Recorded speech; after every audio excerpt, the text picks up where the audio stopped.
Let's see if I got this correct. All right, yeah. Hold on.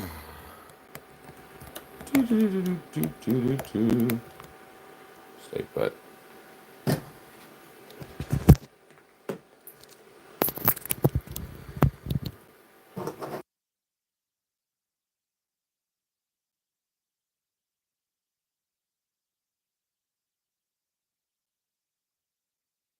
My microphone on. Of course, this thing don't want to work correctly today. There it is. Can you hear me? Can anybody hear me? Let me know if you can hear me.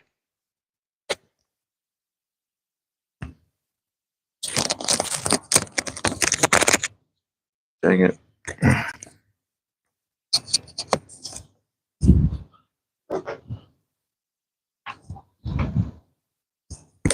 Perfect. Perfect. All righty.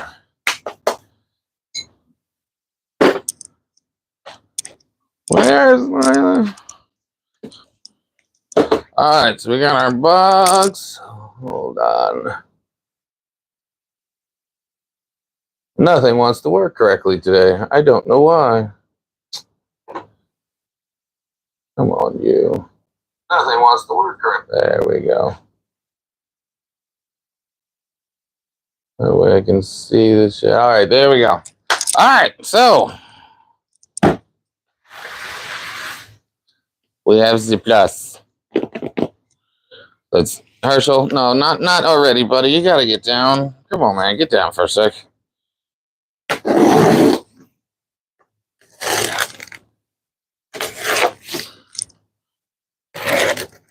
Herschel, you gotta move. You gotta move, bud. All right. So we have the plus today. So this one's gonna be the V3 Plus, which is basically the same thing as the V3. Oh, look, I'm out of filament over there. Really? I'm not worried about that. Okay. So, we have the V3. What do we got in here? We have the V3 guide, as always. Another beautiful one. Aftercare. Quick install guide. Looks exactly the same as always. All right, so let's get at this. And of course, we have the beautiful stickers as always from Creality. Wonder which one we're going to stick on this one. All right, let's see. So we also have our tool set here. It looks identical to the same one on the V3. Oh, looks like there's some brackets and stuff here for the mounts, for the brace, it looks like. So I'll probably need those in a minute. And oh, here they are. These are new. So these, I assume, are going to be the braces. Outwards. It says outwards. So I'm guessing that has to go outwards. So we're going to put that to the side.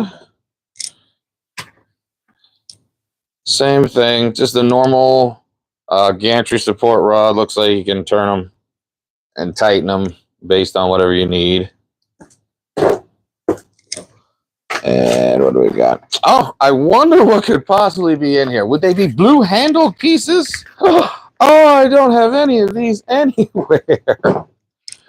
So we got a declogging tool, power cable. It's the same one? Hold on.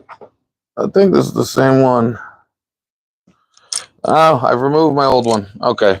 So yeah, it looks like the same exact one on the 3, on the regular V3. Let me see. Yeah, it's the same one. It's the exact same one.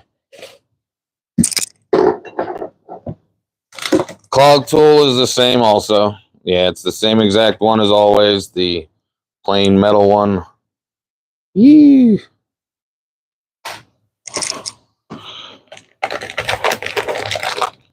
Same screen as the K1 screen. Same exact one. No difference. I bet you. Let's make sure. Yeah, exact same screen as on the other one.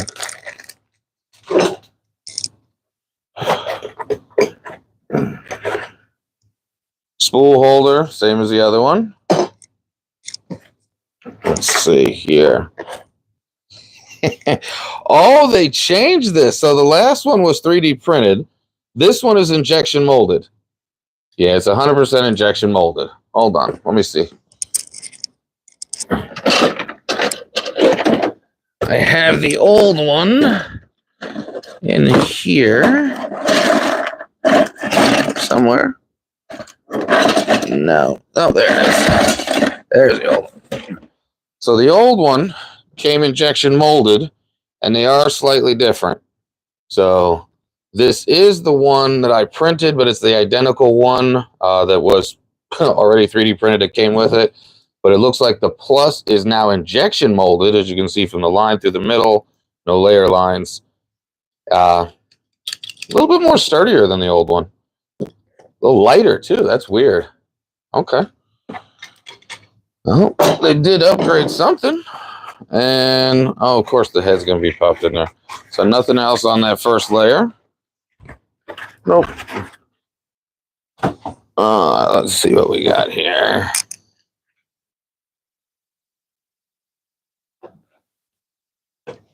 Yeah, let's see. Okay, so this is same frame. Oh, that's a little, that's why you need those brackets, I guess. It's not as stiff as the other one is. That's interesting. So the head looks the same. Looks like the exact same head on it from the V3. Same belts. It really looks like an enlarged version of the small one with a couple differences here. Are these bigger? These stepper motors look a lot bigger than the V3. These are bigger. Yeah, so these are actually bigger motors than the regular V3. I think it's a 58. Hold on. Let me see what's on the original one. On the original, it appears that they're rocking 48s. I can't tell. I really can't tell. They are smaller stepper motors, though. This is a 4260 on the two stepper motors here. So, yeah, it looks pretty much identical. Just the motors are bigger, obviously. Bigger printer, bigger motors. Oh, how are we going to lay that? There we go. Oh, with the Plus, you actually get some filament with this one. Not like the other ones where you just get the little 100 milligram or 100 grams. So it's a 250 spool of the hyper white. We'll take that. We'll take that. I'm tossing fluff. Tossing the foam. Tossing the foam. Let's see.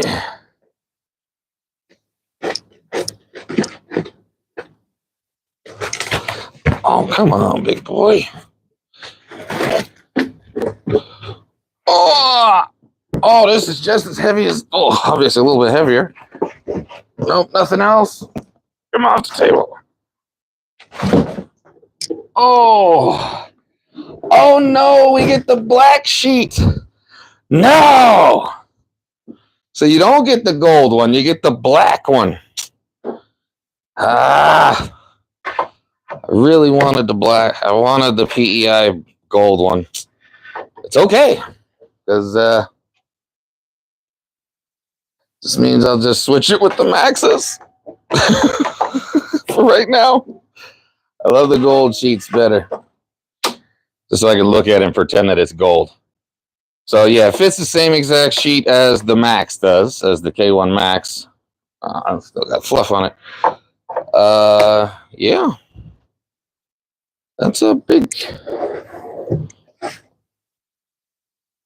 Everything looks the same. Oh, they fixed one problem that they had with the V3. So on the original V3, the actual power switch to switch for your voltage is here. It's right here on the V3. So they finally moved it over here. I guess enough people got upset with having to take this back off and change the voltage.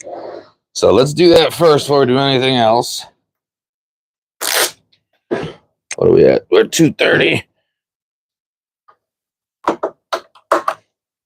All right, 115. We're switched over. So we got that all good to go. Cocoa Press. Cocoa Press has machines that you can use if you're using for a candy shop. So I have to look over here at the since my other camera wasn't working.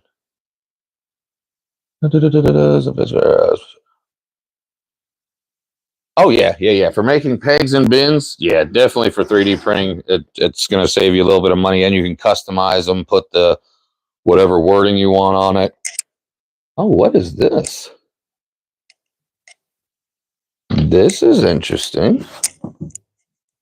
I don't know what this wire is for. I know that's the stepper motor. So what is this? So we'll find that out in a second.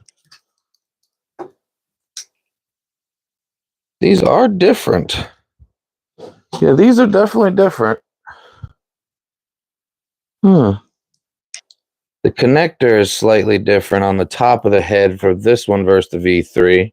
They're close, but let's see.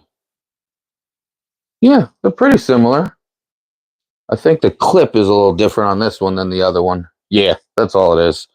But it's the same exact wire. Okay, so these are all pretty much the exact same. All right, so do we pay attention to the manual or do we just wing it? I'm gonna wing it. I always wing it.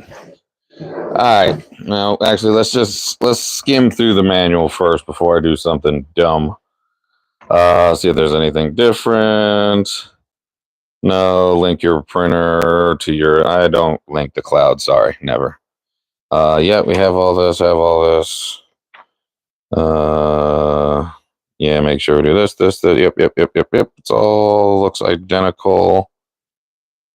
Only thing different it looks like is going to be the gantry supports from the V3. Yep, that's the only difference. Is just the gantry supports. Everything else is identical to the V3. All right, so we're winging it. Let's start at the beginning like we always do. All right, so we already switched the power supply over. So we're going to go ahead and take out the extra. More fluff.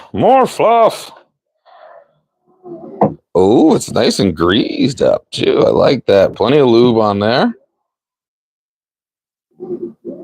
That does feel strong, too. That really feels beefy. I know this has 1,000 Newton meters of torque on it, and it does have the one motor on the front side, as well as the second motor on the back side here to handle all the extra weight with this. It looks like it's pushing a 350 watt power supply. And yeah, we're looking at 300 by 300 by 330 on this. So this is 30 millimeters taller than the K1 Max for this plus. Let's see. Yeah, 1,000 Newton meters. All right. Those are some big boy motors. Whew. They still got that thing in the horrible spot for the filament runout sensor. Ugh. I don't like it there. But that's all right. All right. Just like with the other one, it mounts, and we should have the 4 screws. There's one, 2, and then 2 more underneath. Same thing over here. Oh, this is good. Yeah, they really must have had enough complaints about that power supply switch over, because now they actually cover up the screws where you would screw into to support the base. So they actually cover it up, and it says, what does it say here? Please ensure the correct position for the power supply switch and mains before supply connection in order to avoid damage to the device. So yeah, they guess they heard everybody complaining. Okay. So that's going to be our one motor. Let's go ahead and put some screws on there. All right, so we got the clip for the top of the head that actually goes here, and it should. That's a lot more. Oh, I keep forgetting there's an actual gantry support for this thing. Thinking there's only supposed to be the 4 here, and the other 4 on the other side. So, no! What did I do with my tools? Oh well, we're gonna do it manually. Left my electric one over there in a pile somewhere. I'm not trying to dig for it. All right, so these are, what size are these? I want to say 2s. Yep, looks like they're 2s. So we're gonna go ahead and screw these in. Yep. This is where my electric screwdriver would have came in real handy, but that's okay. And I love the fact that when you screw them on, same thing with the V3s, it goes flush. So it kind of sticks out a little bit. I don't know if you can see that from here, but there's a ridge here. But when you screw it in, it pulls it tight and flush up against it. So those 4 screws really do hold us in place. Let's put this in here. And yes, I know I'm going bald. I can see it from the top of the camera here. All right. I'm going to be all day with this thing. Where's my electric one? Hold on. Let me grab my electric screwdriver. I'm not doing this. I'll be here forever. Doo-doo-doo. Come on, I'm coming for you.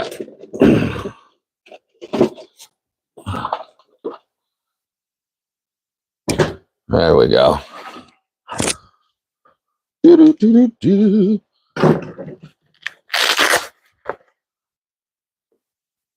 All right, so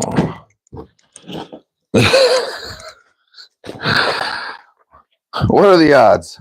What are the odds? Of course. Oh, good. It's on my hand one. I'll do it that way better.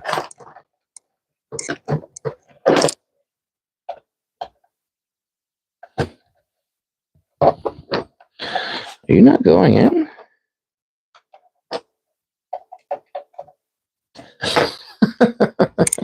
It's a 2.5. It's not a 2. I look like a dummy trying to screw this in and it's not moving. Yeah, it's a 2.5. That's what it is. These are 2.5 screws. Okay.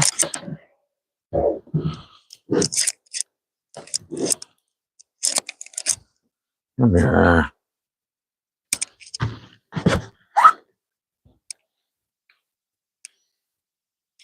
It's so quiet. I love it. All right. Come on. There we go.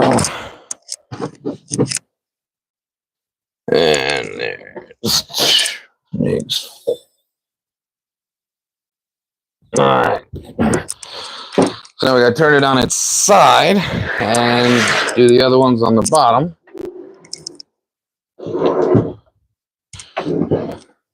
Which will have the 1, 2, and the 1 and the 2 there.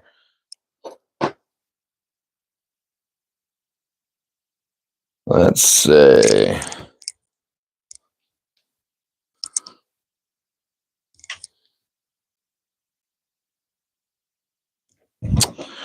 I'm being lazy. Why am I being lazy with this? I should just use the correct screwdriver, David.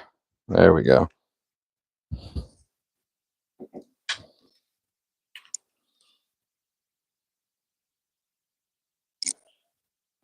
And so 2 more on this side.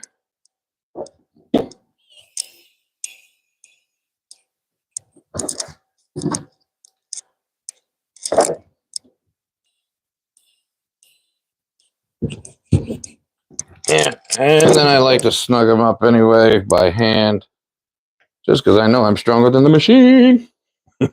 Okay.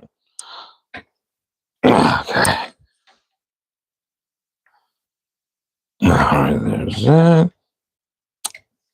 There's that one. All right. And now we should have a frame fully installed. All right. So it says to put on the filament spool holder. I'm not doing that because I'm probably going to run a dry box on this thing. Just like we do with this one here where it's on the side. But we're probably going to just run a dry box on this, and this will probably fit in an enclosure. I'm hoping this fits in the enclosure with the dry box. That's a good question. Will this fit in the dry box? Let's try real quick. So, that wide.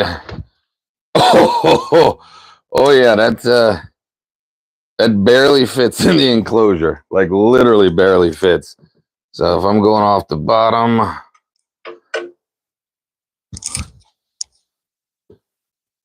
nope, that ain't fitting in this enclosure. So if this goes in this enclosure, it ain't gonna fit all the way. So I'm probably gonna have to get a bigger enclosure for this, or just run it wide open. Eee! All right, so I'm gonna start just assembling stuff. So we know we have the rear stepper or the stepper motors here. So we're gonna go ahead and plug in all of the plugs. And I realize what this little baby plug is for. It's for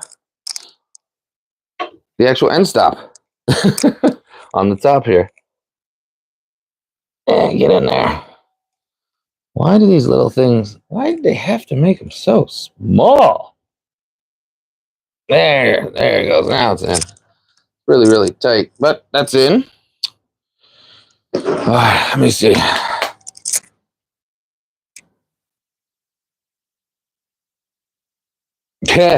Cardboard box. Yeah, Ben, I wish. No, I actually have some enclosures that I just have to put together.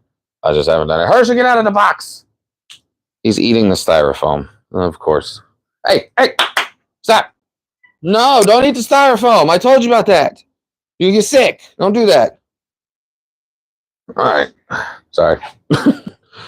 All right, so we have all this connected. Everything looks like we're hooked up. So now we're going to have our main line. So this is the same issue with the V3. So they still didn't fix it. It's just a jumble of wires. All of this is just too much in one spot. They could have easily moved. Heck, they could have put the the heated bed connector on the right side, would have freed up some more space. But everything is all confined in here. It's the exact same issue with the smaller one. So it's not the end of the world. It's just you want to make sure that it's not interfering with each other when you install this. Okay, so I need the one for the filament runout sensor. It's going to be our small baby one here. Do they have it labeled? They have it labeled D. Never seen that before. All right, so it's a D. I would have thought maybe a F. Oh, detector. Okay, I get it. So then the other wire is going to come all the way around here and plug right into the back of the actual printer head. There we go. Now this is the clip that actually goes on top to cover this up. So you push it back in the groove and lock this down in. Oh, wrong way. Come on. There we go. So that'll lock the actual. Oh, come on. You're not as stable as the other one. Well, this one pops out a lot easier than the other one, but it's on there. It's connected. The clips aren't really that strong compared to the last. They just pop right off. I don't know if that's going to hurt when we turn this thing on and start printing with it. All right, so that's on. So as you see, jumble of wires. That's literally what we have here is a jumble of wires. So you got to make sure that you have this. I don't know how I'm going to deal with that. Might have to put I actually, on the other one, we put a zip tie and moved it out to the edge here. So I'm probably going to do the same thing with this one. Probably what I gave us zip ties. All right, so the bottom portion of the label flag stuck at the line claw. Everything with this line claw. Where's the line? Oh, so they put a bracket now. So there's an actual bracket on the filament runout sensor on this one. And every time I see this cable, this thing tells you this is where it's supposed to go. Right in the little clip. That's still in the way. This is still one of my pet peeves with this machine. It's out of the way but it's not. It's really not. Especially if you put this in consideration, that's the spool holder. So imagine if I actually did use the spool holder. Well, I got tons of filament all hooked up. There we go. It's going to have to be on the outside, on the front side, even though it needs to be on the inside here. Because as you see, look at this just jumbled mess in here.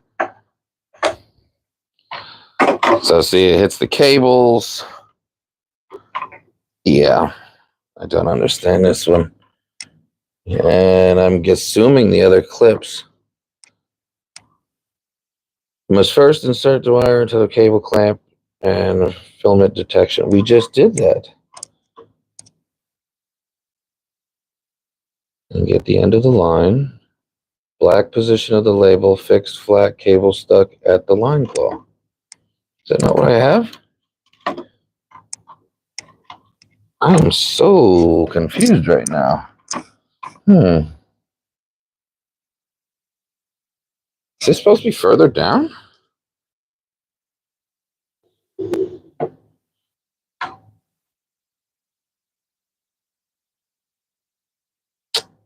It's a Core XZ. I forgot. So this whole thing is going to come up. So I do have this set wrong. So this side. So then where's the other one? I've got two that say they got to be connected in. All right, we're going to the manual. Dang it. I didn't want to do it, but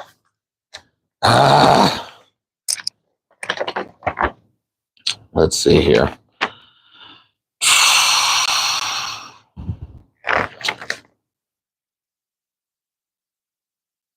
Aha. Completely. I see exactly what it is.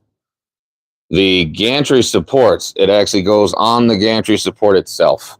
So it's not going to be just on the filament runout sensor. It's on the actual gantry support and the filament runout sensor. So that's where the, let's see, if you can kind of see right here. See if I can get it up close for you. But there's a clip behind the filament runout sensor. And then there's a clip that goes on the actual gantry. That's what that outward thing was. So once I install these, then I'm supposed to glue the wire. So we're jumping the gun. We're jumping the gun. That's all. All right, so we're going to take that. Oh, well. Jump that one. We're going to move back. We're backing up now. All right, so we're going. We did the mounts. We did the, yeah. So we were supposed to do the supports first. So outward, be outward. There's outward. So this says this needs to go outward, and this goes on the bottom. And where are we connecting up top here? Is there no brackets? Ah, okay, here it is. So it looks like right up top here, and on the other side here, you got an R and an L for right and left. So I'm assuming these will have a R, yeah, obviously, and an L for the other one. So you're going to have a left one and a right one. And the right one does have the outward thing here that we're going to put the cable through. So it's going to connect. There's a hole back here. Let's unplug this wire real quick because it's in my way now. All right. So we're going to screw this into, there's a hole here and a hole here. And we're going to go ahead and brace the printer that way. We may have to adjust this to make sure that it's completely leveled out. But for right now, we're just going to install it and come back to it.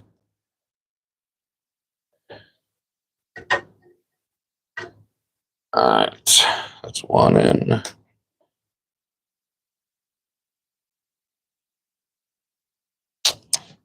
Keep leaving us a bit behind every time.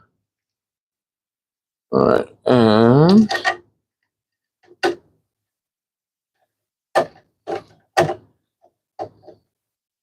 oh yeah, it's gonna have to come up some, it looks like.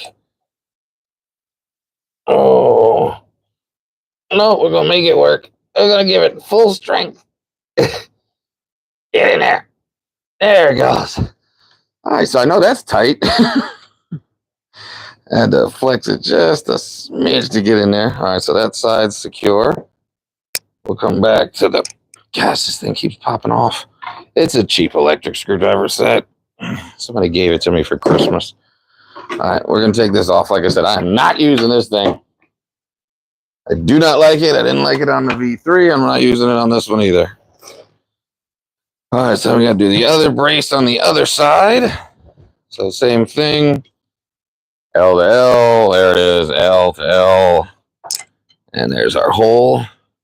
My 2 screws that are left.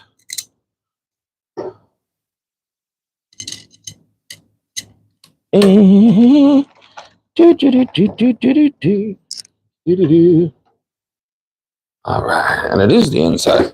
Make sure before I jump the gun on this, it should be on the inside. No, outside. Okay, so the tops have to be on the outside, like that. Okay, that's fine.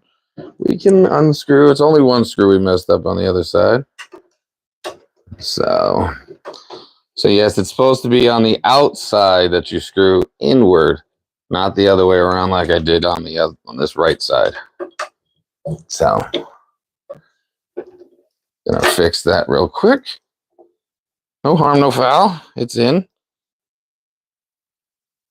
Come on, get in there. Perfect.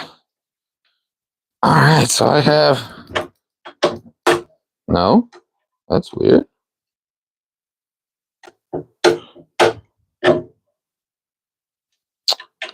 It did not like me. Let's try this.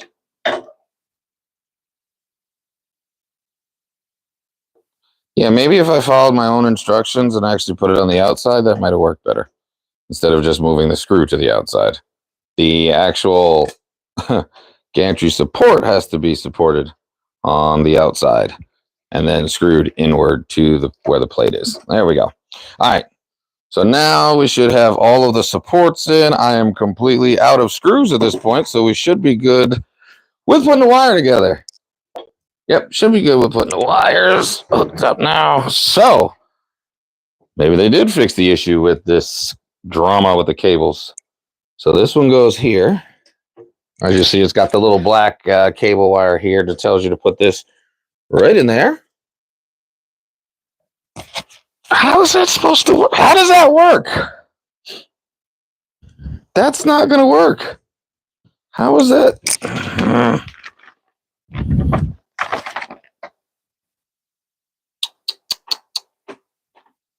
Okay, so this is showing it's going to go from here to here. And it really wants this thing to be all the way up, though. Oh. As I touch the grease with my hands. Not smart. Don't do that. All right, so now I should be able to plug this in and make it look correct, because that's how the diagram looks. But that just looks horrible.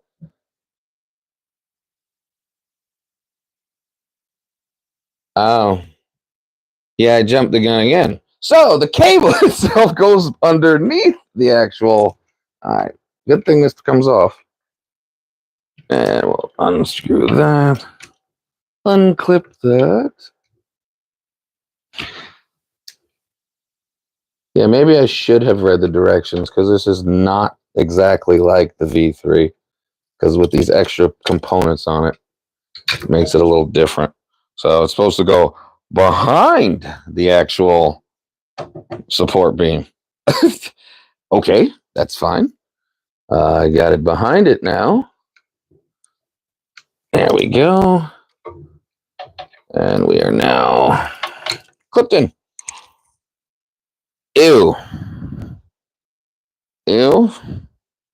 This is it? I'm not liking that. Oh well. Okay, we'll just use the clips that it comes with to put it on there. All right, so let me remove the PTFE tube first. And we've got the actual cable wire holder, but that's a lot. All right, well, we're going to do what it says. We're going to put on the actual cable clamps to hold it all the way across. And it looks like there's only the 3 of them. Is that right? 3? Yeah, the other one has 3 also. Okay. So put that back in. And I'm not liking the way this is looking. Especially with this weak clip here, because it just keeps popping off. Yeah, I don't have that issue. Oh, no, I definitely don't have that issue on the other one. That's really odd. It's on. It's like the clip doesn't want to hold. Well, it looks like I might be 3D printing another part for this. Yeah, it looks like the grip isn't right on this or something. Okay. Now, I don't recommend doing this, but I'm going to kind of bend these out a little bit just to, because that's where it's not catching. There we go. All right, now.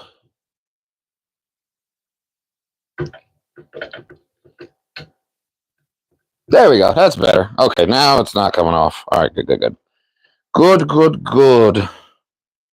So I got all of my other clips here, so now I can start attaching. Doo-doo-doo. And it's not going to rip this piece off this time. All right. And boop. And lastly, boop. Supposed to be behind it, it says. Just like the other one. Okay, so that's on. Yeah, before I flip anything, let's make sure I have everything hooked up.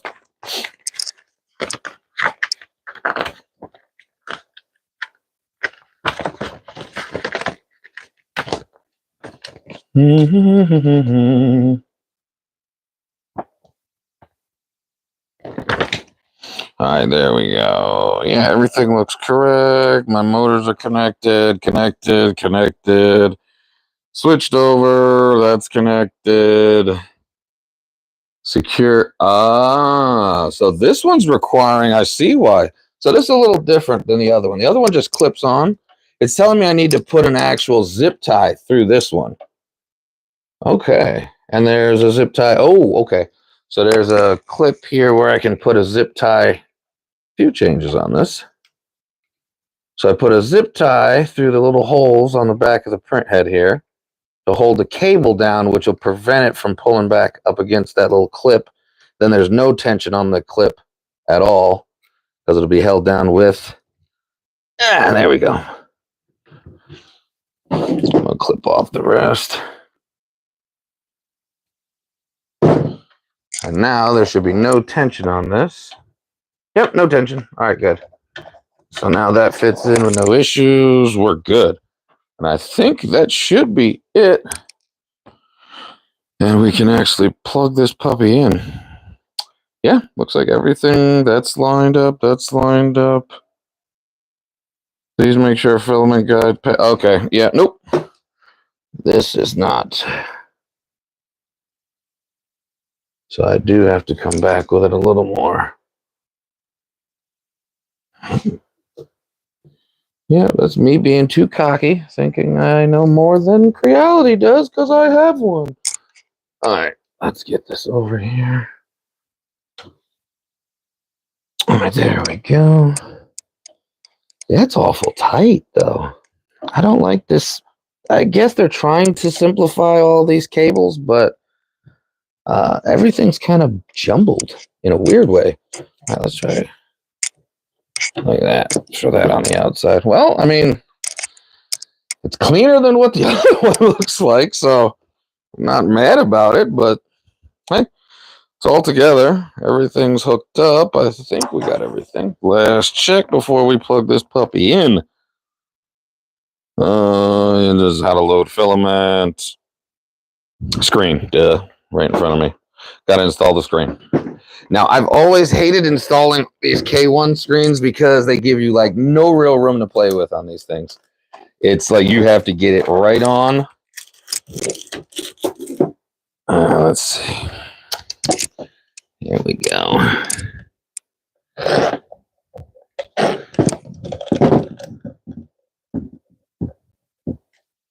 Come on, baby. Every time.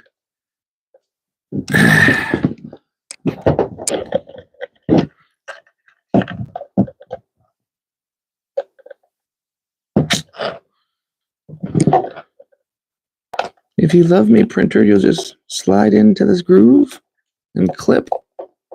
Oh, come on, just clip. There we go. All right, now it's clipped. And I have to now line up my groove slots together. Push down. And it's on. So now we have a fully assembled printer. All right, yanking it. Oh, that's so cute. All right, make sure we have nothing else. No, nothing, just the tools and the USB stick. So I spoke with Creality earlier, and the Creality Print version 5.0 does not have the plus yet. So they told me to go back to the 4.3.8, which does have the plus. I'm not going to do that. We're going to go ahead and use the Orca Slicer profile that we've already put together for the V3, the original V3, and we're just going to change the actual build volume on it and see if that works. Some people said they've had luck with it. We're hoping we do also. So, all right, let's get this thing over to an actual table. Give me 1 sec. And I don't need the power cable because that power cable is already plugged in where we're going. So let me move this and I'll bring you guys with me. 1 sec. Oh, and it fits up here too. Let's make sure. All right, we're moving.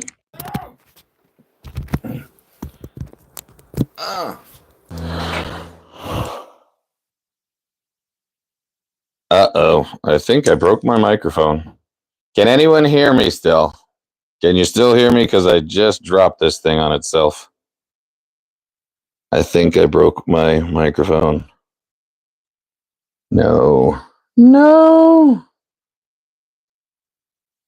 Can anyone hear me? Can anyone hear me? Let me know if you can hear me. Okay. Yeah, because when I dropped the camera there, it actually snapped my little cover. So I have just a PCB board hanging out of my phone and these things. So, yeah, hopefully it'll last.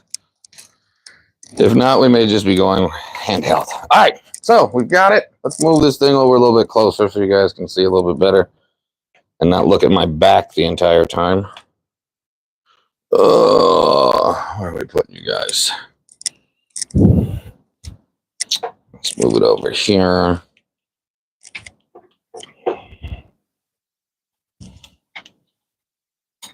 I really need more cameras. The other camera didn't work, so we're just back to the phone again.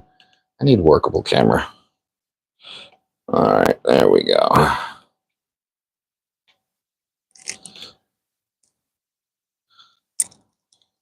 Yeah, come on.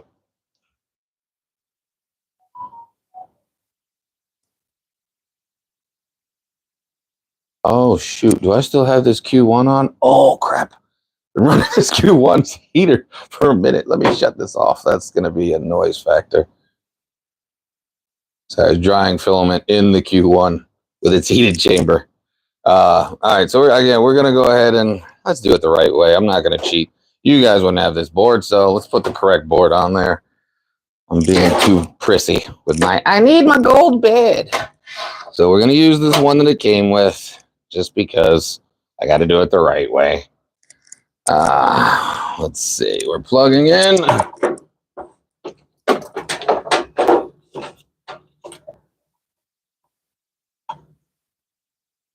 Come on. All right, so we are plugged in. We're going to go ahead and hit the power button. And let's hope that it doesn't. No, I'm joking. This thing's been fine. Flipping it. Yeah, we got a reality. Come on up, Creality. You know you got it in you. Do the right thing. Oh, Just looking across the room at a piece that I'm printing for the Dummy 13, and it is atrocious. Trying a weird filament. This takes a second, just like the other one. There we go. All right, we're into the English setting. We got it. Yeah, we're going to save that. We're setting up the network, so hold on 1 second. Well, you see, you can't get my passcode. All right. And I do not hook up to the cloud. I only hook up to LAN. I'm not a fan of the Creality Cloud. It's a smorgasbord of advertisements for everybody. That's all it really is. It's ad, and more ads. Okay. I think that's my passcode. Put it in enough. Am I logged in? Come on. Recognize me. Yes. All right. We are in. All right. So I am in. And we're going to go ahead. I'm on the Eastern Standard Time. Yes, it's international. No, I'm not binding to the cloud. Running a self-check.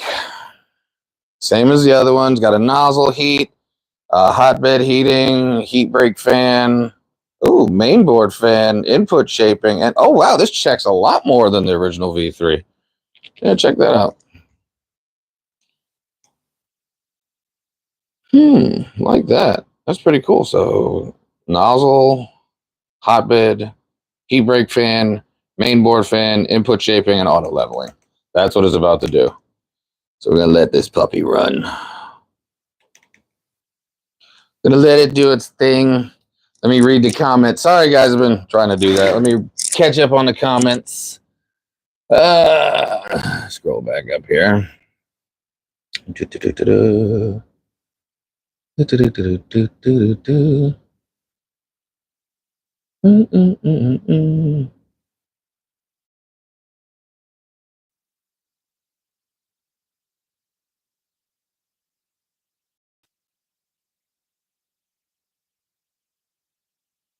the cable. Yeah, that cable management. What in the world's making a loud electrical whine? Not like a motor whine, but just when you power something on, like a beep noise.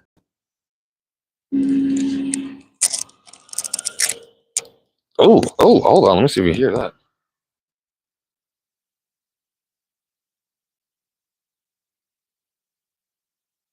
A minute ago, I was doing it. Yeah, just a minute ago, I was doing it where it was. She's starting her shakies. There it goes with the shakies.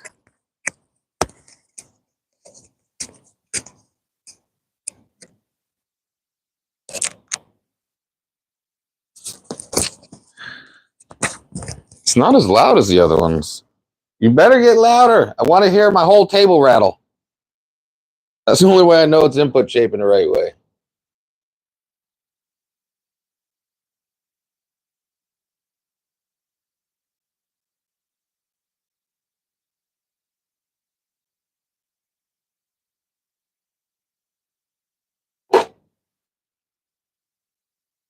Ooh, there we go. We got some.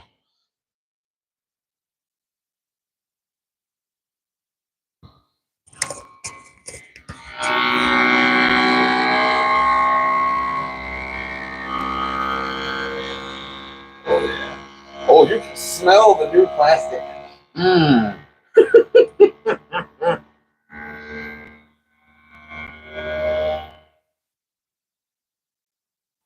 Oh, yeah, you can smell it. That thing has not been turned on for a minute.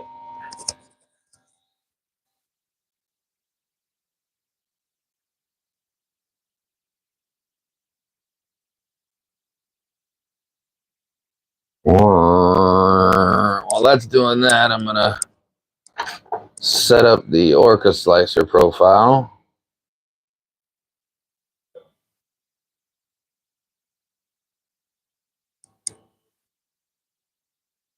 Oh, where's my V3? There it is.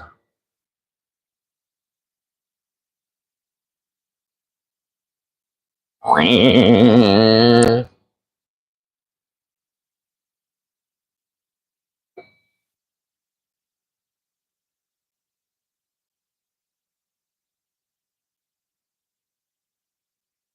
Oh, there it goes. There it goes.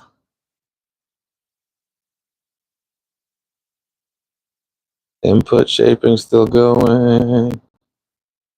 How about the bed now? Are you going to do the bed? I can't even tell if the bed's moving. It's going to take a second.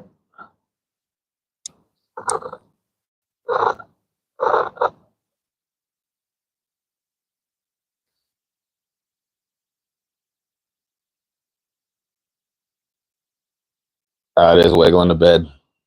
Yeah, you can barely tell, but yeah, it's wiggling the bed. Input shaping. All right, let's reopen Orca.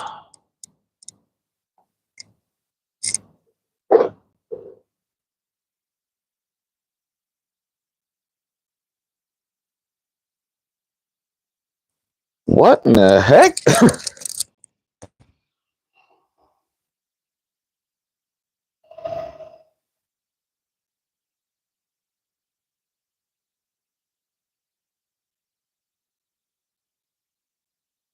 That bed's wiggling, but I guess it's because it's the two motors running on it.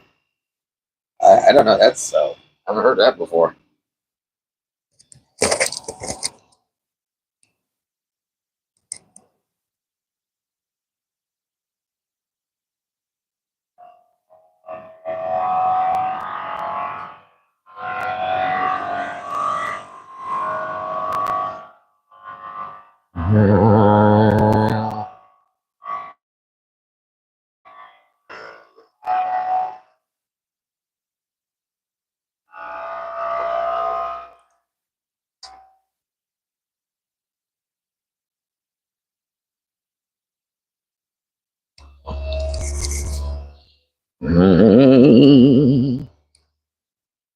I'm always tempted to touch the machine when it does this, but it's going to mess up the input shaper. Clean up some of this plastic. Oh, waiting for this thing to finish calibrating.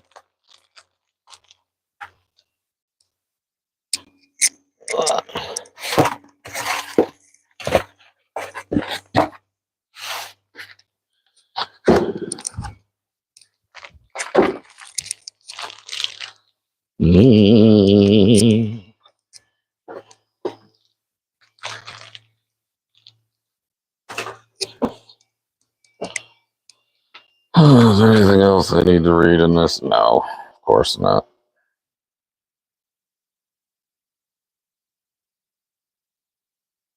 I might just throw the spool holder on here for right now, since it's outside of the, yeah, let's just throw the spool holder on after it's done filament or doing the input shaper.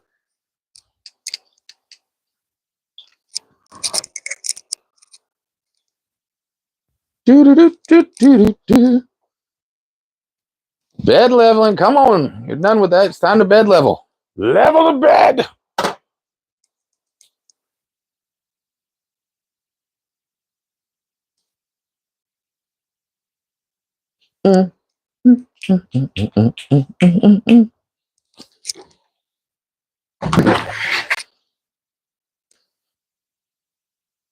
So the question is, do we use the Creality hyperfilament or do we use just the regular filament and see how it plays out first? Because, this is designed to make it look better. What do you think? This one or a regular roll of something that's not high speed?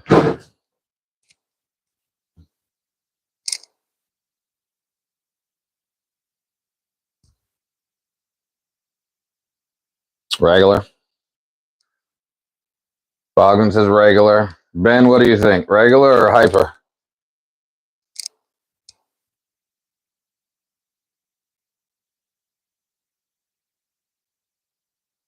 Got it. All right. Oh, what are we doing? I got oh, let's give it something tricky. Let's use a silk right off the gate. Let's just go with a silk. Because we know that's always a little fun to print with. As it's still doing input shaping. Come on. There we go. Now leveling is about to start. You're flashing for it, so come on, let's do it. Let's get some.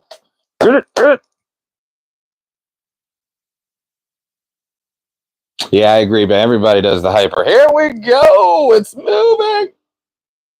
Oh, yeah. I'm going to have to move that wire back some over here. There we go. Yes, it is that fast. The V3 comes down fast, too. It always makes me freak out when it comes down on the bed. I'm thinking I'm going to hit it. It's like, ah! And then it stops right before the end. God, that thing. Ugh. Oh, loud. Setting the Z offset.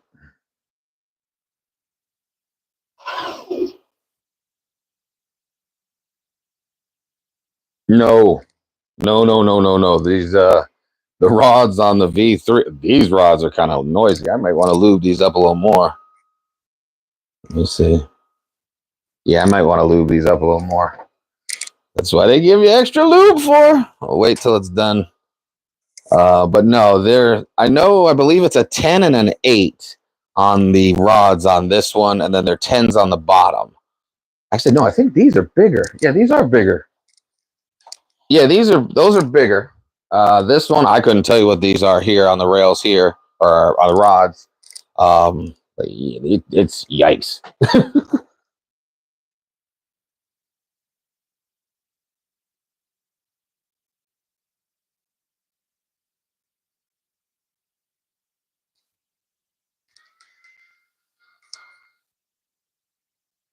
Come on, you can level for me. I really want that gold PEI plate. This is bothering me a lot. Every one of my machines, I've switched over to the gold plate. So whenever I see a black plate, I'm like, ah.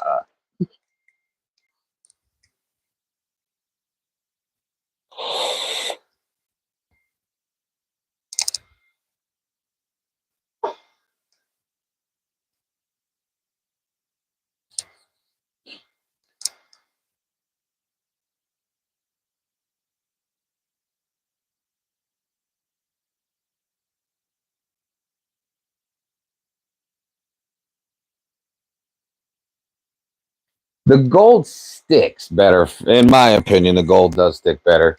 That flat, there's a flat too. Hold up.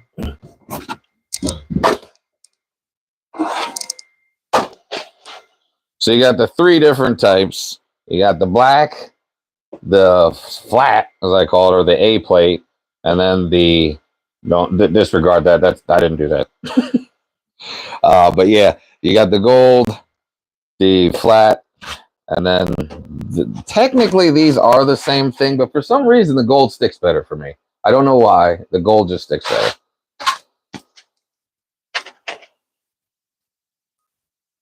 All right, so we'll leave it the way it is right now, just for the video purposes. But I'm gonna go ahead and order another gold plate, since the only other one I have for the Max is a PE. I think it's a PEY bed with the weird colors and everything on it. Come on.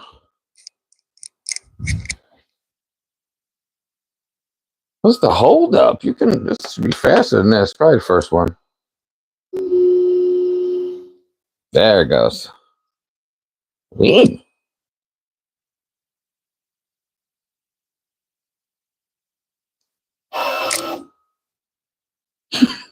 Yeah, definitely need to lube it. This was the same sound that the original V3 gave me when I first had it. It makes that. Yeah, I'm lubing it for sure.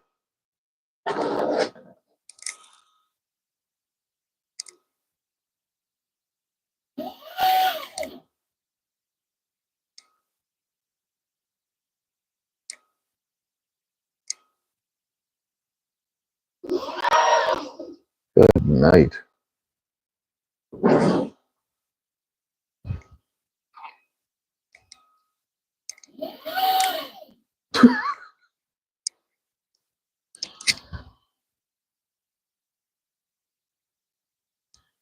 Yeah, I'm going to turn on the second mic and put it near it so you can actually hear that, because this, what was saying this one?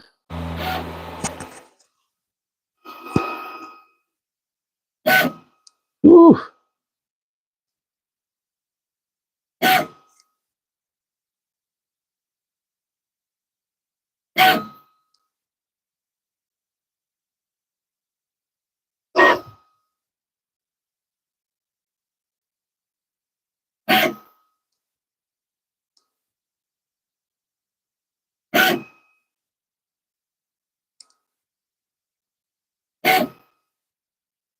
Yeah, that's why I switched the SE to the linear rails instead of the rods. I'm gonna stick this without murdering it. Right there. Stick it right next to it. The main board fan is about as loud as the smaller one too. I thought it'd be a little bit louder, but no.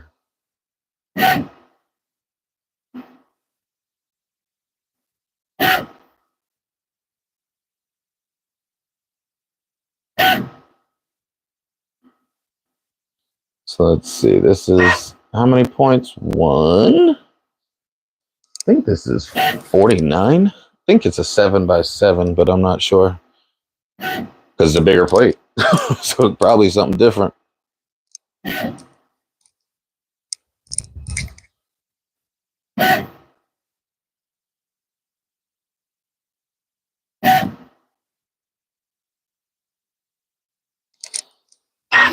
Come on.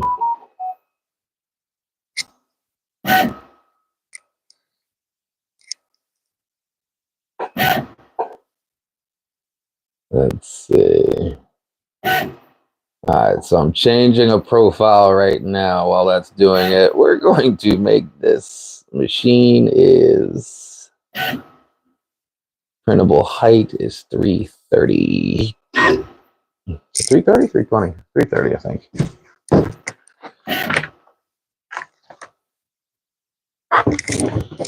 How can I never remember those heights on these things? I have too many printers. I don't remember heights on anything. 330, that's it. 330. So 330 tall. 300 by 300 is the width.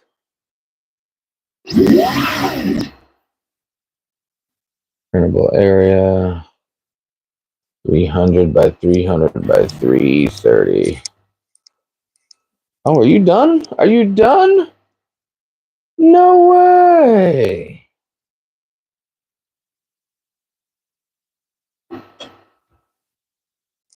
Oh my goodness, self-check is complete. Oh yes, self-check is complete. All right, so we're going to load up the silk. And I am going to use the filament guy or filament spool holder just for right now. And I'm going to load some silk.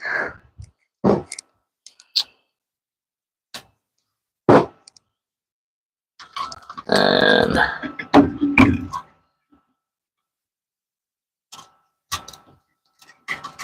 so same as with the K1s, the V3s, is just the unlock it to open up the gears for the extruder. And you push it through till you hit the bottom. There's the bottom. Lock it back in place. And same exact setup as the K1 and the V3. So all of the same exact everything. There's not much difference here. 220 is only suitable for PLA. Please adjust for other materials according to your printer temperature. Okay, that's great. Extrude that, please. I don't care.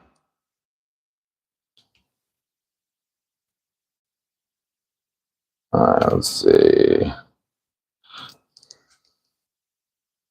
All right, we're heating up. We're at 129 and climbing. And I have the profile set up.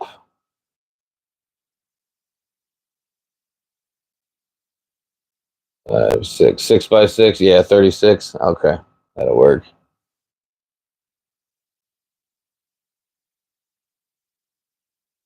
Ooh, Bogdan, you're up real late. So's this printer. No, I'm joking. We're gonna definitely get. I'm thinking, do we really want to do a benchy? I'm not feeling it. All right, I'm taking hint. What does anybody want? Do we want a benchy? or do we want something else? We can do anything else. A benchy is not necessary. And there it is. We've got extrusion. So we're good. Ooh, they were testing it in white, it looks like. So the test filament was white. And I have my puffy silk here. Come on, Silky. And yeah, silk does have a puffy consistency when it's extruded out, not like regular PLA. Come on.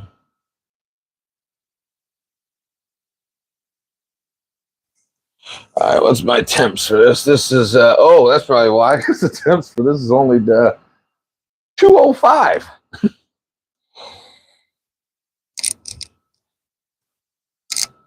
All right, there we go. All right, we got extrusion. We got extrusion. It's got to be a benchy? Ah.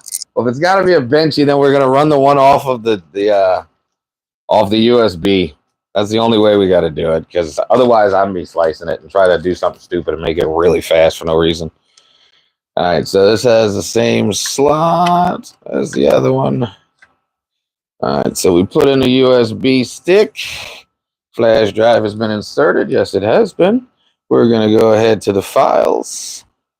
And the benchy is a 14-minute benchy, apparently. So, all right. Ben, I'm still coming for that record. Don't you think you're going to win with the 10-minute one? Don't worry. I got this thing to play with now and see if I can get you. All right, so we're going to go ahead and go with this benchy, a 14-minute benchy. We're sending it. Here we go.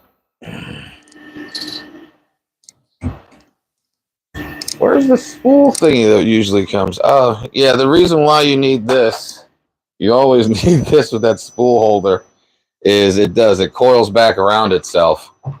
So when you use this filament guide detangler, it prevents that from happening. So, yeah, that detangler piece here is what prevents this spool from allowing the filament to roll back in it. But look, there's a wire already in it. Again, not a fan of the wire setup. Again, I wasn't a fan of the wire setup on the original one either. So, but I mean, it still prints great. Here we go. Come on, print for me, baby.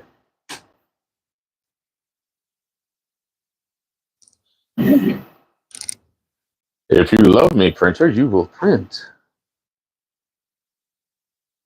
V3 Plus versus SE. But you know, my SE isn't normal, so it's not really a fair fight.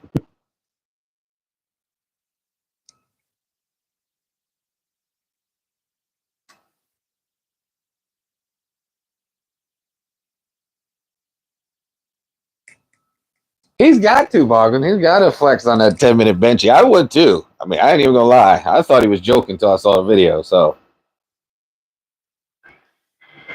oh crap! We forgot to wipe the bed off. Oh, this is not gonna stick, is it? Where's? What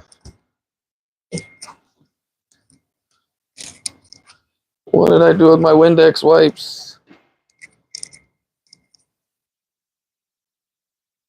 Shoot, we might just have to use regular old alcohol.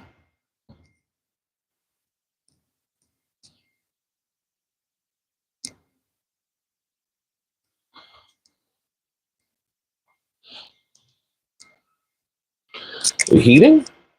Oh, no, we're re-leveling again. Come on. Calibrations are boring. We want to print.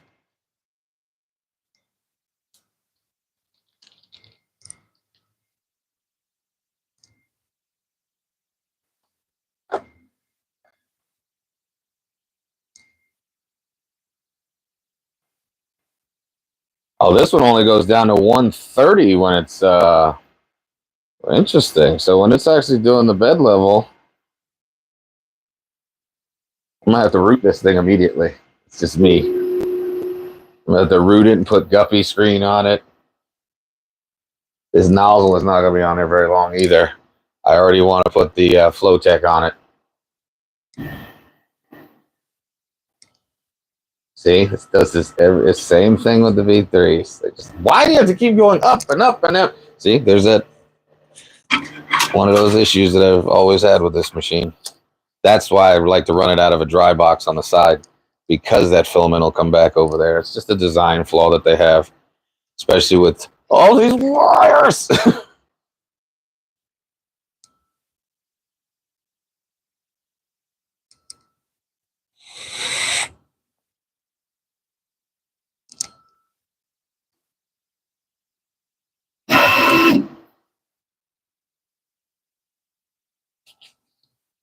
You don't have to relevel the whole bed.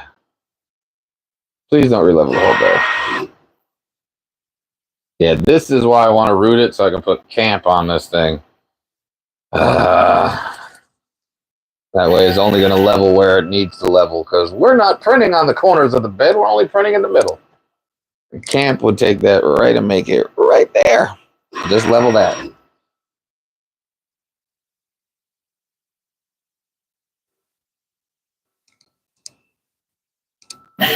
Yeah, camp saves me so much time on all my other on the K1 and the V3s. All of them have it on there now.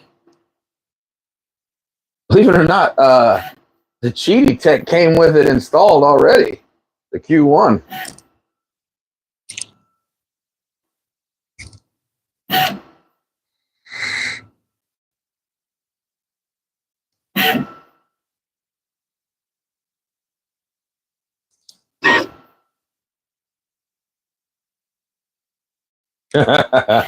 Yeah.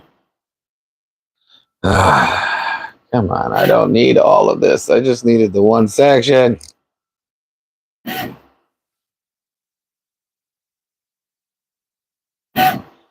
Takes longer to calibrate this thing than it did to put it together.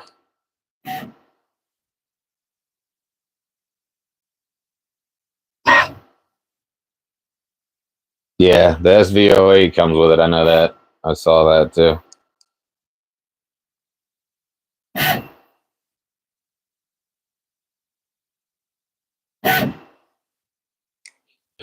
Because it probably needs more lube. The other one sounded like that when I first got it too, the smaller one, and I lubed up the rails and that went away. But what I found on the first one that I had, on the smaller one, I'd actually get the wear marks on the corner where it would get the black marks right here and there in the oil, because the oil was getting dirty as it was going across, like it was grinding the bearings or something. But maybe it just needed to be worn in. But the other one's been working great. I mean, it was noisy like this at the beginning. Not as noisy, but it was similar noises.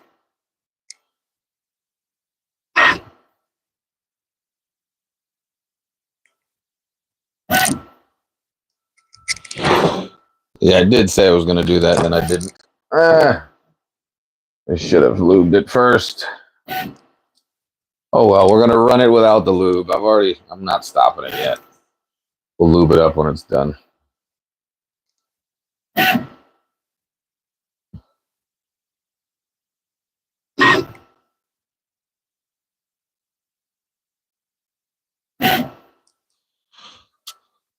going to run a home on the other one just to make sure, for sound differences, just to see.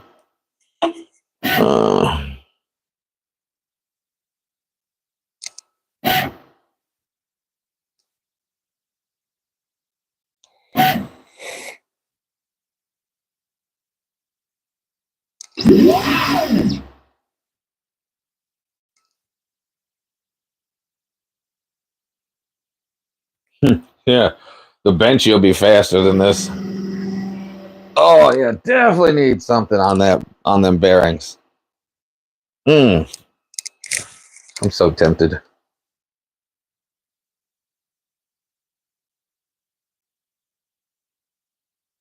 Do not do what I'm about to do. This is not a smart idea, but I'm going to do it anyway because I'm just stubborn and hard-headed. If this thing would come off. No, never mind. It's not coming off, so I'm not doing it. I'm going to miss it.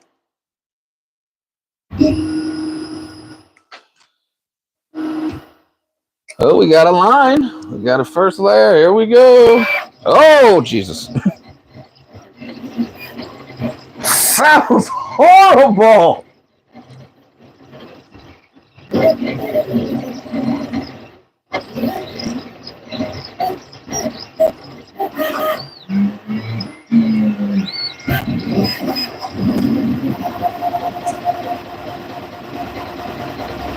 And she's just as fast as her little sister. Woo!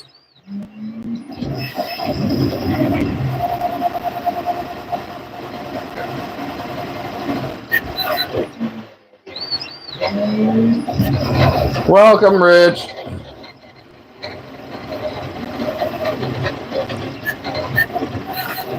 "14-minute benchy." 20-minute startup.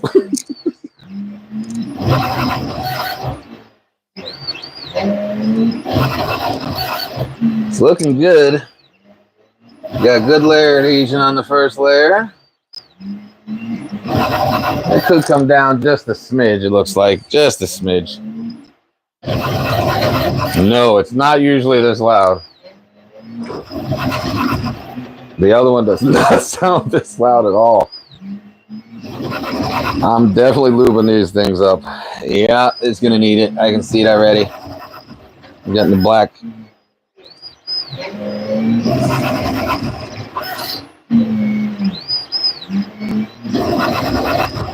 It's only 14 minutes. Won't kill the machine.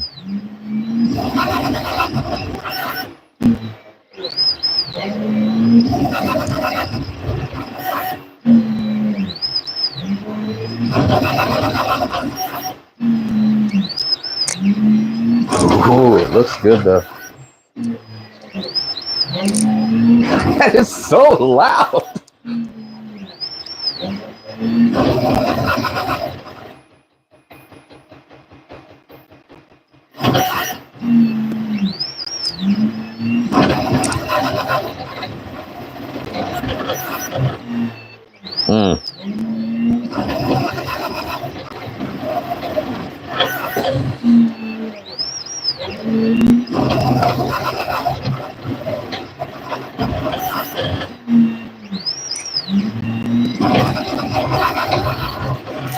Too fast for this silk, but it's still printing. It's messing up the extrusion, the blend on it. It's going too fast.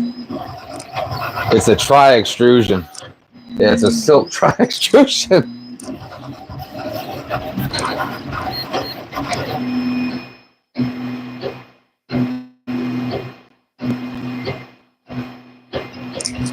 Yeah, I agree, because these bearings, heck, that's the same thing with the SE. The SE's bearings were horrible on the rods. And then the original V3 that I got, it was nowhere near this loud, but it definitely needed some lube, which this one does too. So I guess they really don't lube them up enough, or they really do have some really weak bearings.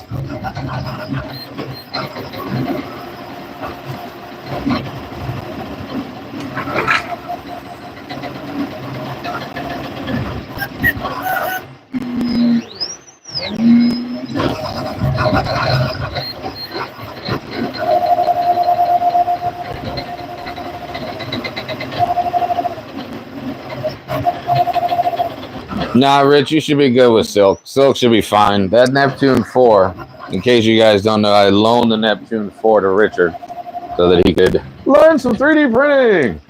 But yeah, the Neptune 4 is all set up for everything. Till I gave it to you and you messed it up. No, let me stop.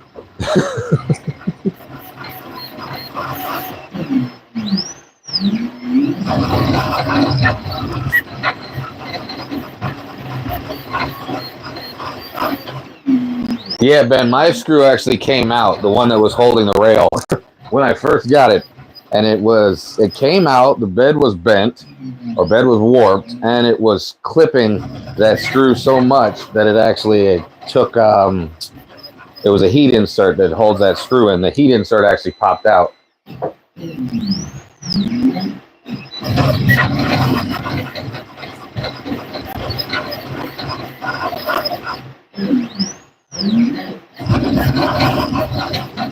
That's just so loud.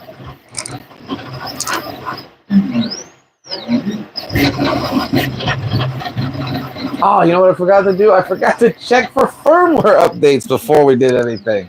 I could probably solve whatever's going on here, if there's one. I doubt it, but I always like to check before I run a print. And I just jumped the gun again.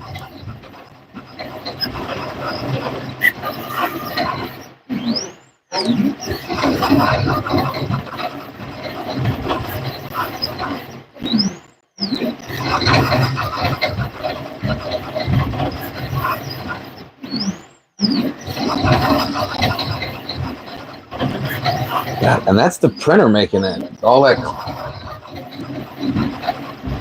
Yeah, I'm in. Yeah, everything's tight.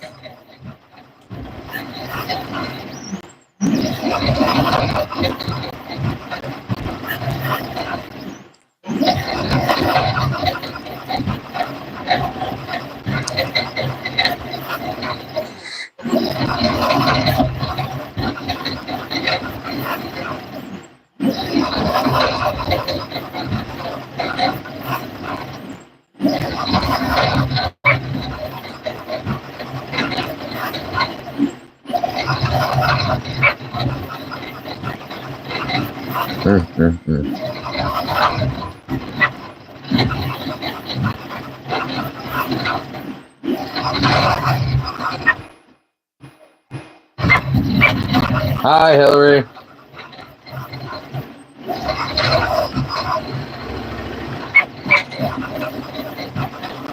Yeah, this thing is still.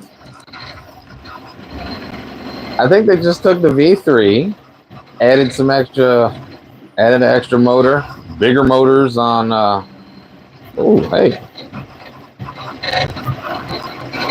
Oh my God, that sounds horrible.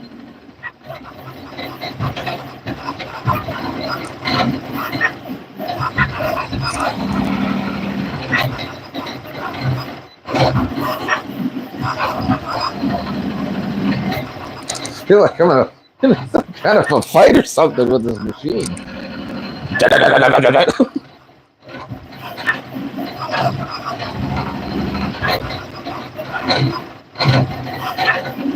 Ben, your Benchy had character though. It was like a whipped cream character.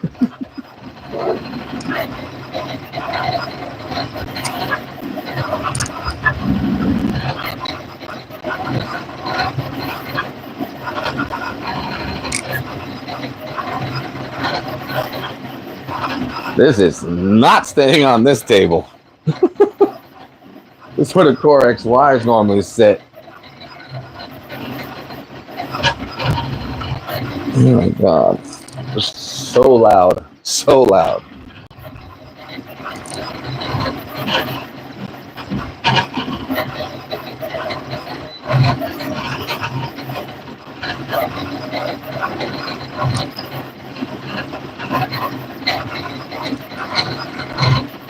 The bow looks good. I mean, the cooling's good. I mean, this thing's got really good cooling, front and back.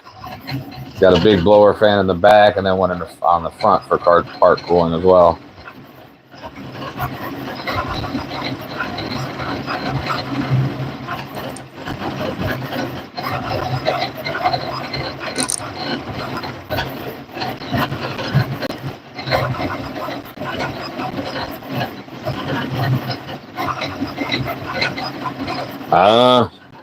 I don't know. It's already on hockey pucks. It's on anti-vibration feet. It's just throwing that bed really fast. And it's probably going way faster than what I would probably throw at that either. I normally like to keep these around 300. I don't like going over 300 because then you start wearing into the motor.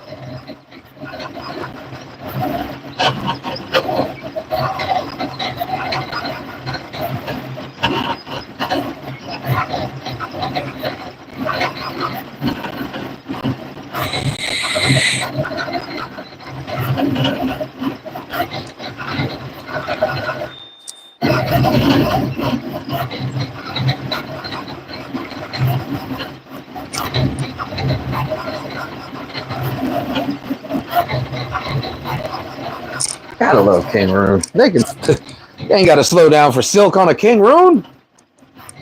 The extrusion won't come out right, but it'll still print.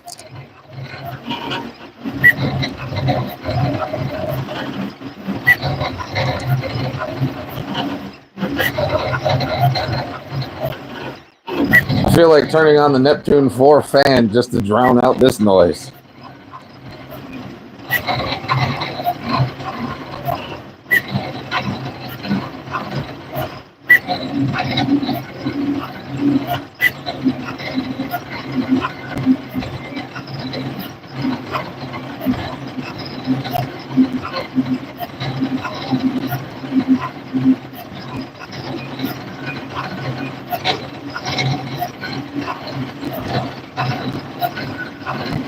Yeah, that's why I don't print with the Neptune's fan, because it's way too loud.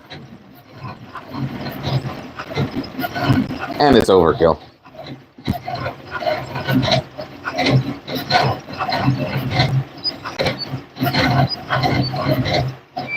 All right, now we're into the tricky territory. Get up close on this puppy.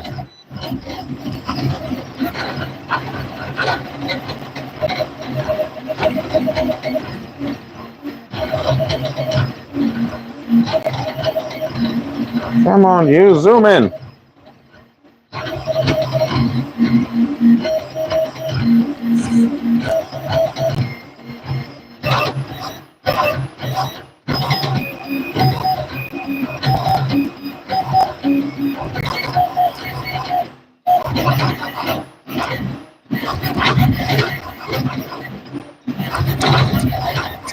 Moment of truth.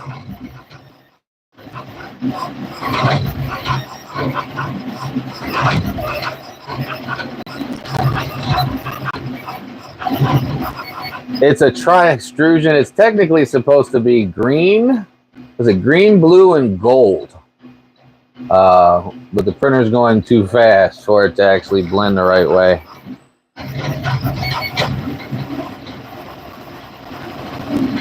We bridged. Perfect bridge. Love it. That's what I like to see.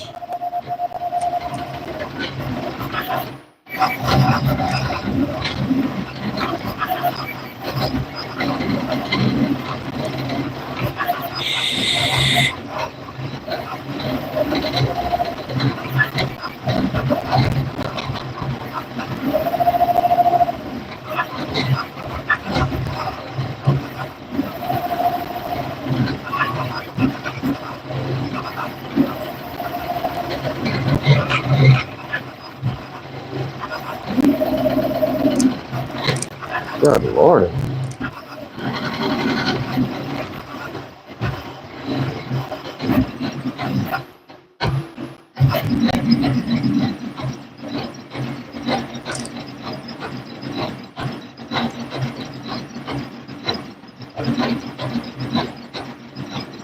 Pull back out on that pup. It's too close.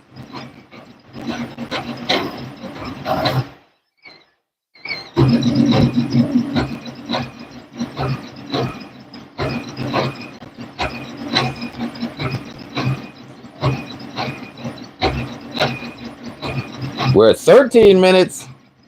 That's a 13-minute benchy. Well, it's probably 13 minutes and some change, but that's a 13-minute benchy. Hey, I'll take that.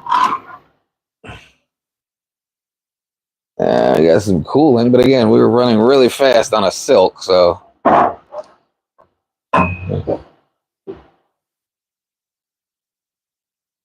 Not the greatest on that overhang, but again, we pushed silk way faster than it's supposed to go, so I'm okay with that.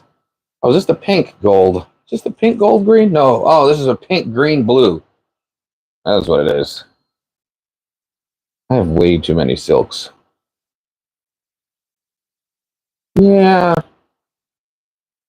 I'm okay with it because it's a silk. I mean, if it wasn't a silk, I'd be very unhappy. But yeah, they're not meant to run that fast. This is rated at 60 to 120. So we're way past how fast it's supposed to be. Thanks, Ben. We'll see you. Yeah, so this is let me yank that.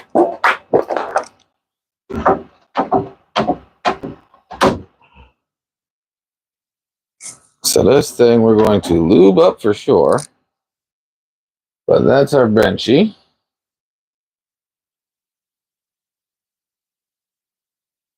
Like I said, it's silk. So I really pushed this. It's pushed this filament past where it's supposed to go to. But for that, I mean, I'll take that.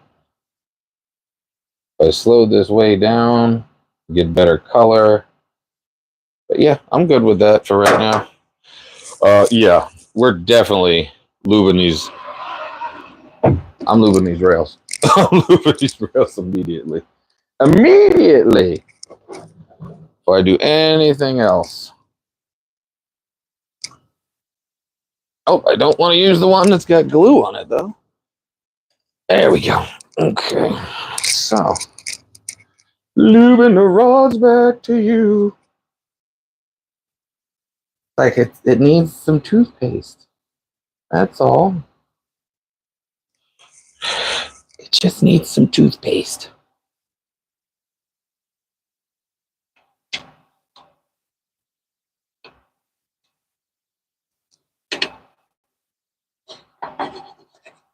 Remember to always brush your rails. Keeps the cavities away. Alright. There's no such thing as too much lube.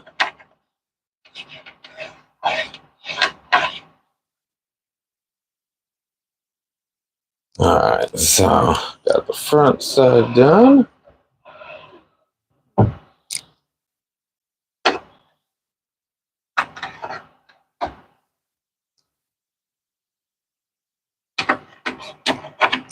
There we go. Okay, so the bottom rail is lubed. Now let's lube these top rails.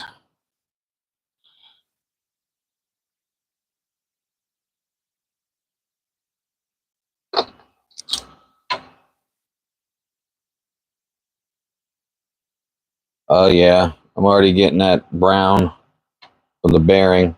Yeah, you can see it. See the color? Yeah, it definitely needed some lube.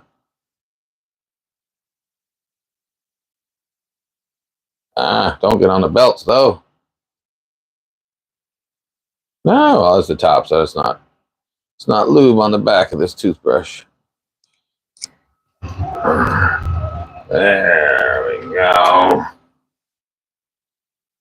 The other side. Right, I think that should be good. I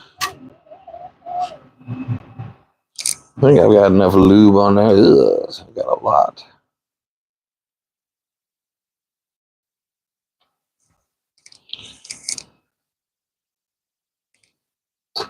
This is a silicone metal grease that comes with almost every printer. You'll normally have a grease and an oil. This one's the grease.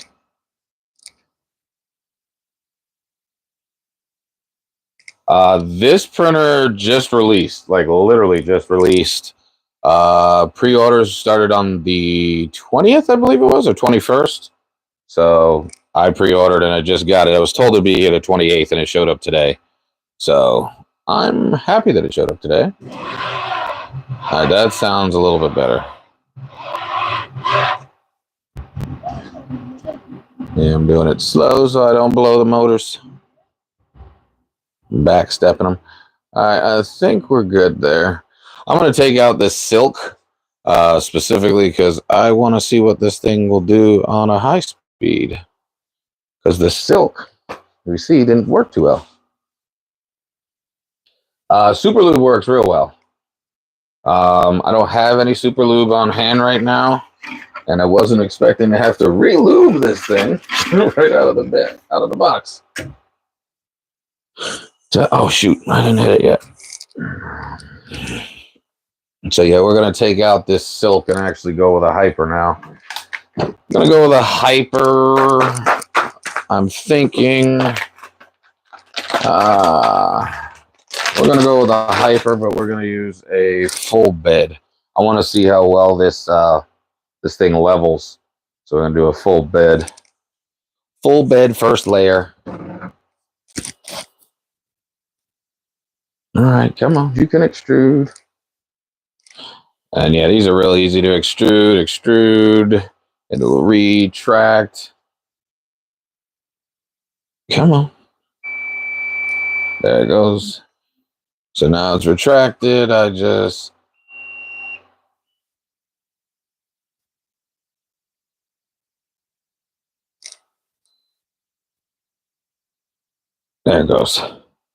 It actually squeaks too. Both of them do. And there we go. We're going to pull out this one. And we're going to put in the hyper next. And And we're going to see how well the hyper can do at putting down a flat layer to see how well this sets the Z offset and levels. The original 3 does really well at it. I've leveled it probably twice since I've had it, many, many hours of printing. So we're going to go ahead and throw the hyper. Where's hyper? Oh, there it is. Yay, the Creality hyper filament. It's okay to me. I know a lot of people swear by it. I'm just okay. And we're going to cut it to 45-degree angle. And we're going to load this filament.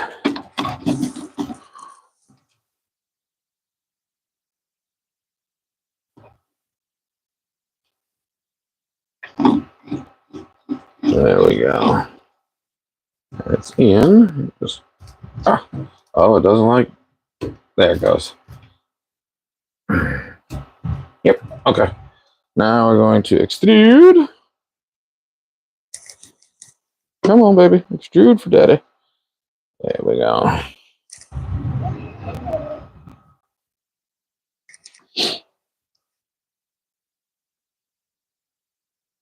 Dummy 13. We can do a skeleton or a frame on a W13, just a normal size one. That's not hard. Matter of fact, I think I have a dummy 13 file somewhere here. I do. Let's do a dummy 13.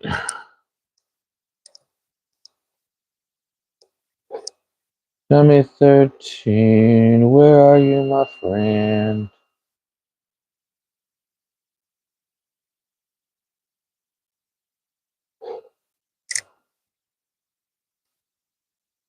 Oh, that's not good. Oh, there it goes. You're gonna extrude or what's going on?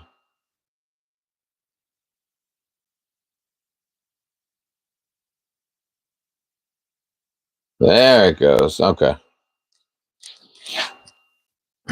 Doesn't go as fast as the other one does when it extrudes. Let's see. Where's my dummy 13 files? Got all the joints and everything else for it, since the big boy is being printed. Dummy 13. No, wrong ones. That's the old ones. Need the newer ones. There we go. All right, so we're gonna do the frame for the dummy 13. Come on, open file.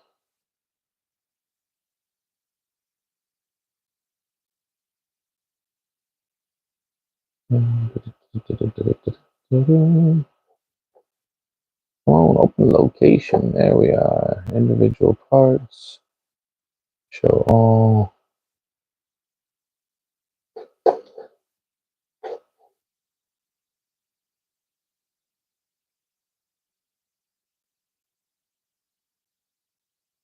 Plated. There we go. Plated all frame.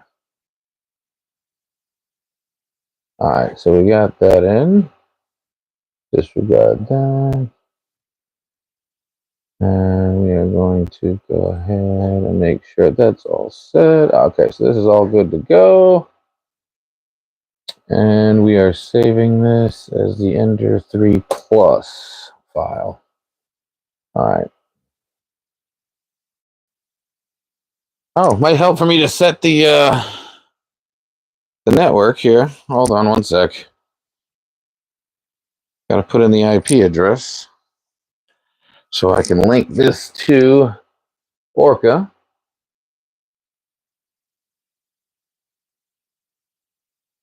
So the plus is at a, what is that, 194. 194. 4408. Testing connection. Connection is good. All right, we are connected with the printer. All right, so we're going to do the dummy 13 file.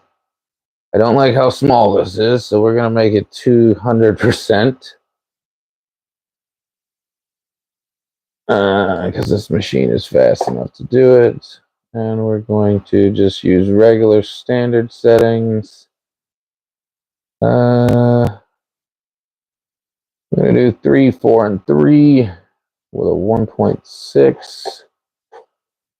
I think we're good here. Now let's slice this. That is a hit. Now, where the heck is my filaments? Oh, it does not like the filament options that I have. Interesting. I got to program a filament real quick. Give me 1 sec. This will only take me a minute.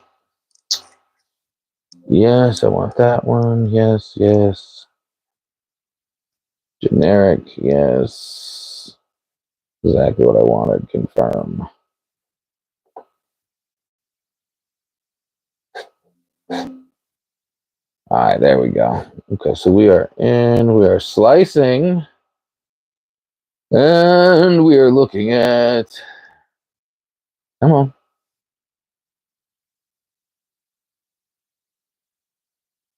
Woo! All right, yeah, we're not going to print it that size. I ain't doing it that size right now. We're going to resize this back to the size it's supposed to be, because that only takes like 20 minutes, I think. And what's my settings? Yeah, we got the hyper, yes. There we go, 41 minutes. And we're hitting the print file. We're sending the file. Does she receive the file?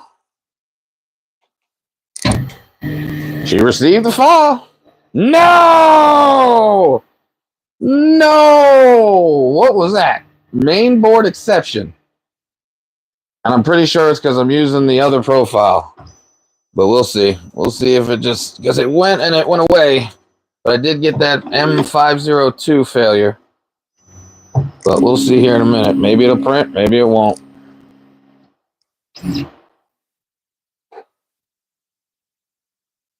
Yeah, it's set for 300. The speeds on this thing are set for 300 across on normal printing.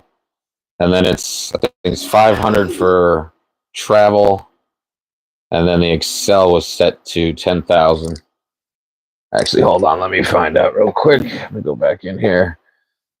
So I got 50 on the first layer, 100 on the outer walls, 200 on the inner walls. Travel speed is 350. Excel is at 5,000. And 0 jerk. And our pressure advance we didn't do yet, but our flow rate is set to, come on, 29 with the hyper. 29 millimeters cubed square for the hyper.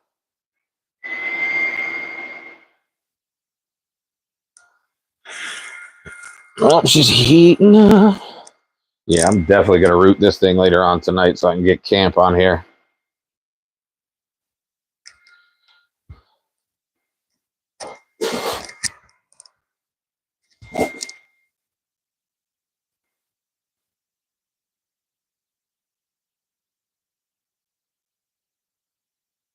No LEDs, no lights on this one, unfortunately. Creality, the only one I think that comes with it currently is like the CR10 Smart 4 or something like that. And then the CR10 SE. Most of the CRs, I believe. The SE S1 Pros. The S1 Pros came with lights also.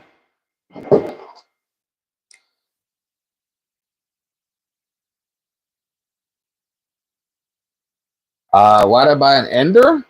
Probably because I already have a Neptune 4 and a Neptune 4 Plus and a V3, and I don't have a V3 Plus, so now I have a V3 Plus.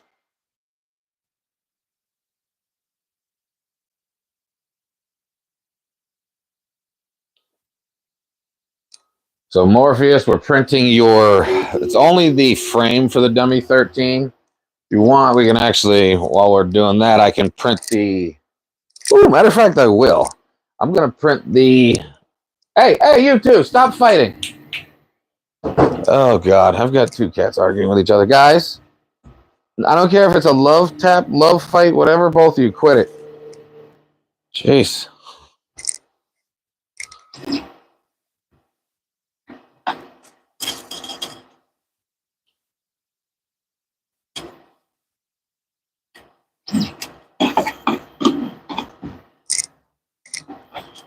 Yeah, we got two cats fighting over a seat. Literally, they're sitting on my chair, arguing over who gets my chair. This is just insane. Oh, come on. We don't want the again. We lubed you up enough. Guys, hey. Stop. Stop it. I'm going to kick you both out.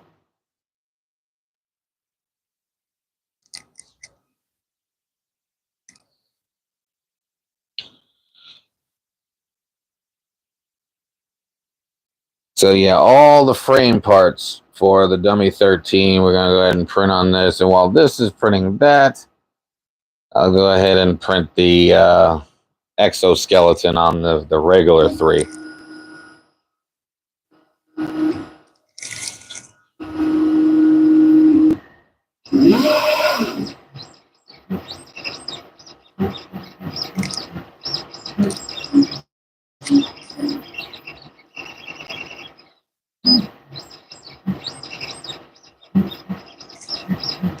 Get you up in there.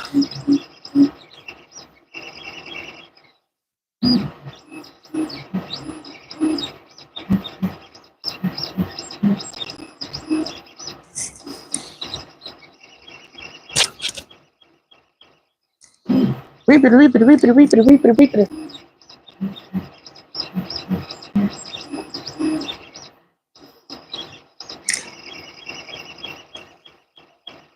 So squeaky.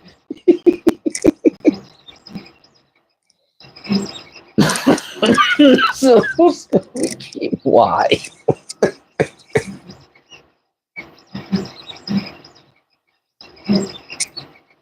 You poor machine.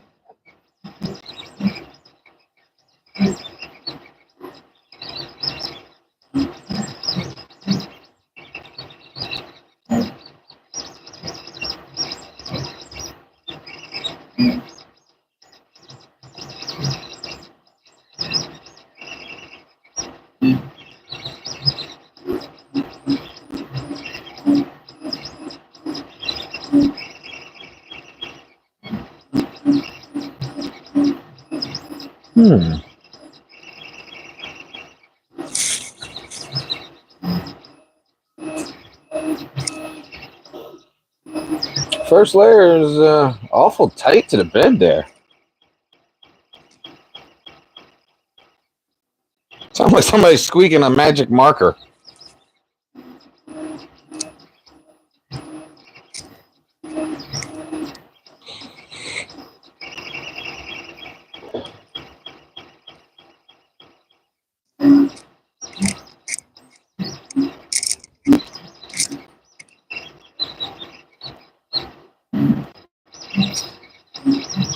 See, while this one's doing this, we're going to run the regular 3 in a PLA and get the frame done, or the outer exoskeleton.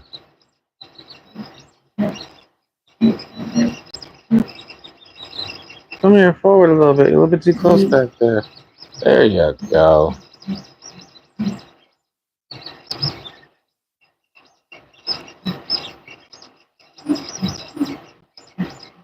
Yeah, this one we've already rooted, and Guppy screened it and all kind of stuff. So the regular one, as you see, the regular one is not squeaky.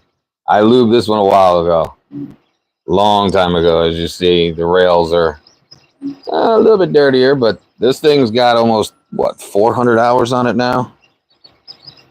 So the regular one is not this squeaky at all, as you can hear. But then we go to the other one. It's a mess. Oh, wait, we have the microphone over here, so that doesn't help. Hold on. Let's do it this way. So this is the microphone of the Plus right here with the squeaky squeakies. I'm going to go over to the V3, the other one. And this is the other one with fans on, but yeah, you get the gist.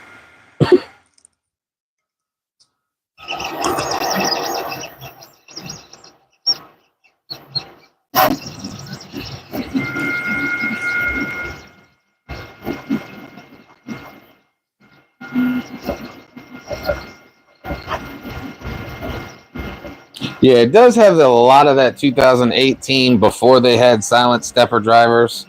That kind of noise. I don't know why.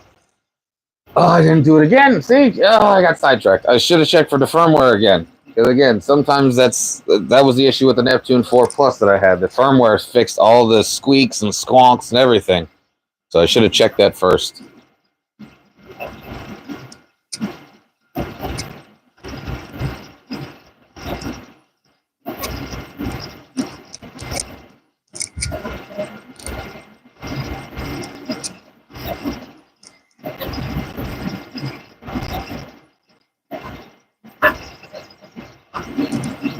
I love my Neptune. Oh, that's a bad way of saying it, because I love my Neptune so much that I gave it to somebody else to use it.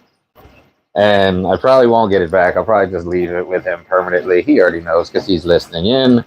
Plus, I have the Plus. I love my Plus. It's kind of, the build size is a lot bigger than the KE or the K1 Max. So that's why I like to use the Neptune 4 Plus over the K1. Unless it's running a high temp like ABS or ASA, then I'll run the K1 Max because it's enclosed.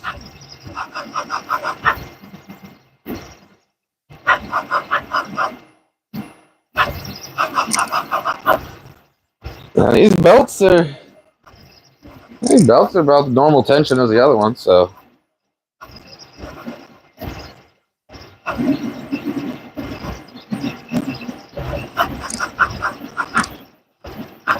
Yeah, if you like the Neptune 4, don't try certain filaments with it, though, or try to experiment, because that'll happen.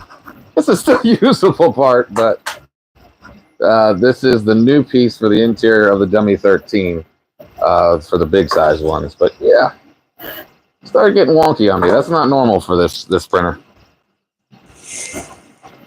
But it'll still work. It's going on the inside of the Neptune of the Dummy 13.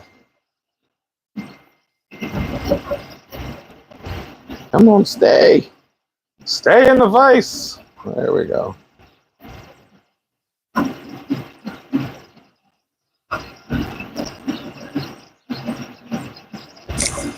Yeah, that homing resistance was the issue for sure. I believe they had the stepper or the sensorless steppers were not correctly calibrated, and they also were sending, I believe it was too many amps. When I spoke to Elegoo about it, they explained exactly what it was. But they said, yeah, put in the firmware and the fix pack that we got, and it should fix it. And sure enough, it did.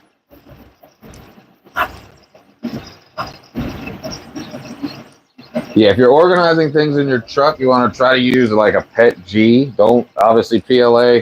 Some people say it'll last inside of a car, but winter, sure, maybe, or start cracking. Best thing for cars, ASA, nylon, stuff like that. Oh yeah, here's a perfect example. So here's the Plus printing the frame. So we're gonna move over to the regular one. We're gonna take our microphone with us. And this is the regular one printing. See? Big difference.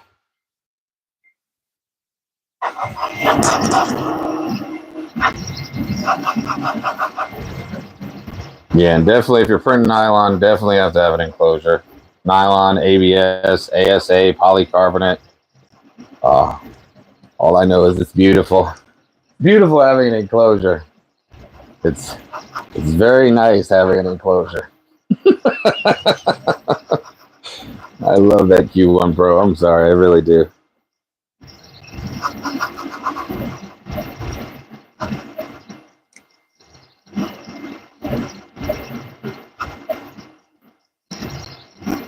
All right, Bog, I'll see you later. I know it's late for you. Get some sleep. Thanks for being here.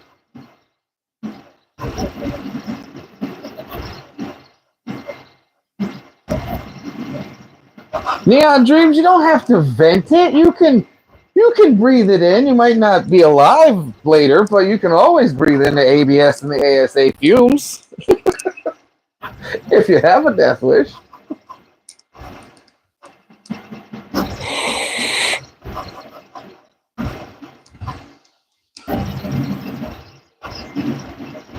Activated charcoal. Activated carbon charcoal filter. That's great in the enclosures.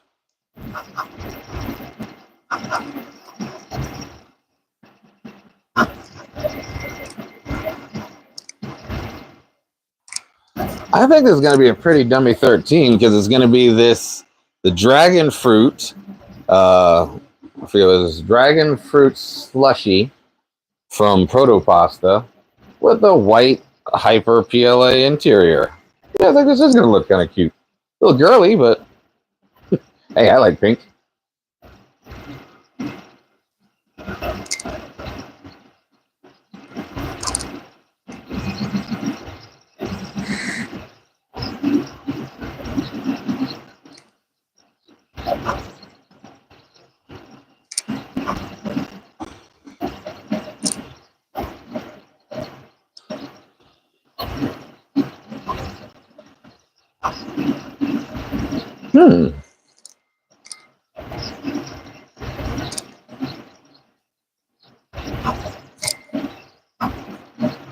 Wonder what this thing will do. Yep, see, it's already definitely these bearings have to probably get worn in. Definitely, as you see, I already got this brown mark here. As soon as it goes over, I'll show you.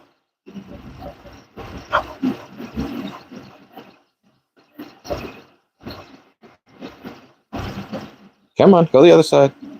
I don't want to touch that print head or be near it when it goes. Yeah, it's.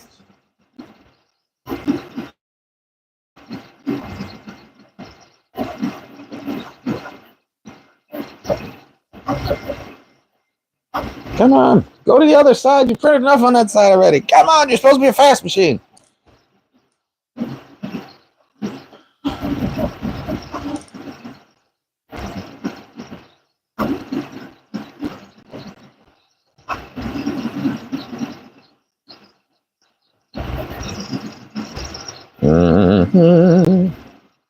These things are so cute when you put them together.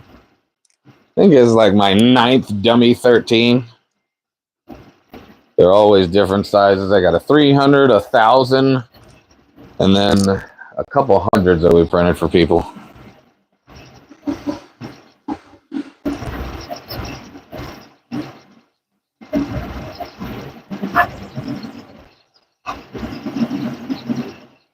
Come on, V3 Plus. All right, here we go. So, yeah, the bearings are already starting to wear a little bit. They're always, this is the same thing that happened on the other one. But again, it wore away, and then after that, it was fine. Careful when you scale them up. Make sure that you get the joints that are set for that. I did the mistake of just printing it with with the way it comes. And the joints do not go together real well. So there's a couple different people who have made them. Hold on, actually, I can send you the link real quick because I just started my set, my new set.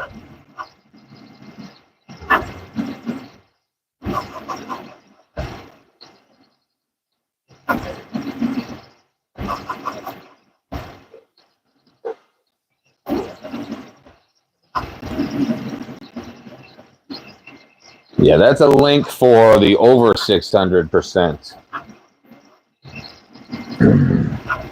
He has them set for PLA. I use PETG just because I like a little bit of flex in it, but he says PLA will work, so I'm printing this in PLA.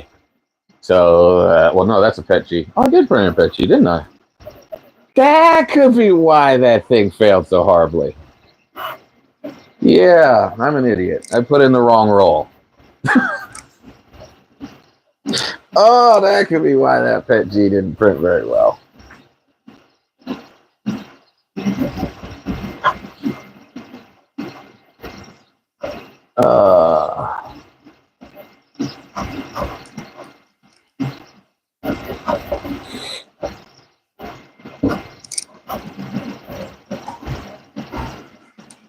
Come on, baby, baby, come on. Yeah, unfortunately. That's, I mean, it worked, kind of. Just not really.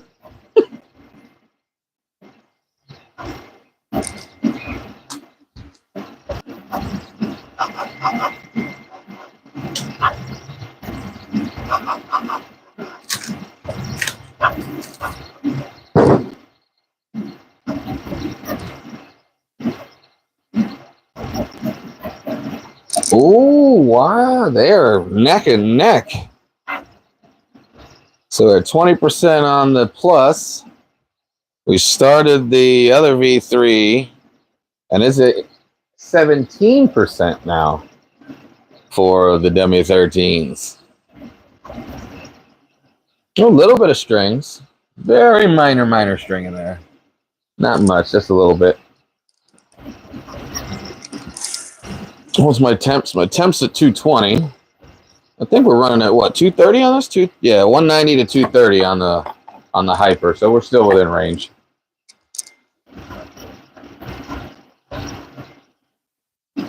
Yeah, that's what I'm gonna do with it. Hit it with the blowtorch, and I'm gonna still reuse it because this piece, that interior of that Buddy 13 gets hidden.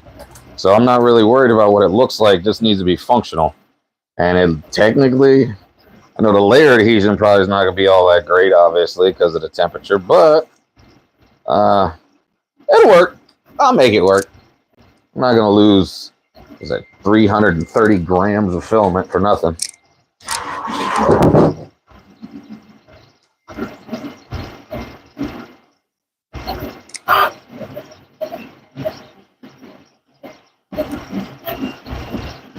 Ooh, ooh, ooh. I love to see these printers print. Oh, did I put enough infill on? I think they did. I think they put enough infill on this. I think I have it at 30. Do I have it at 30 or 25? Ah, crap. I got it at 20. Oh, well, it'll work. We'll make it work.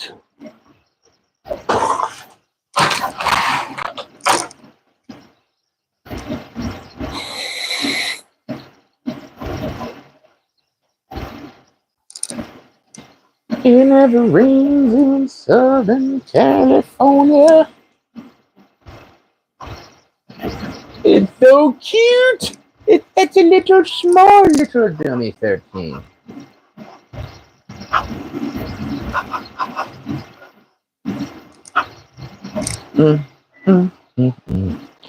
Yeah, I definitely got to do something about this spool holder situation here. I really don't think this is going to fit, though.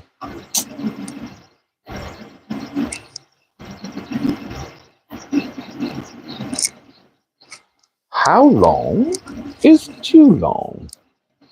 That is the question.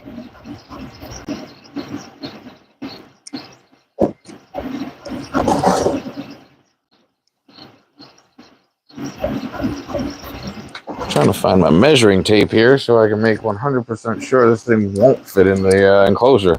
Because if there's a chance, it's going in that enclosure. Then I can print some ABS and polycarbonate with it because that unicorn nozzle is set up for all the different types of abrasives. The tip is a hardened steel tip with a copper. It's a tri-core or tri-metal nozzle.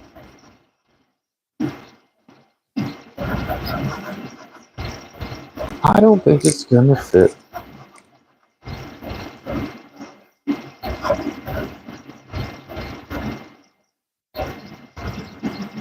So far, I mean, it prints just like the V3. I mean, I'm having the same kind of, I don't want to call them issues, but like wear-in problems. Like that really shouldn't be happening right off the bat. The bearing should not be that dirty right away.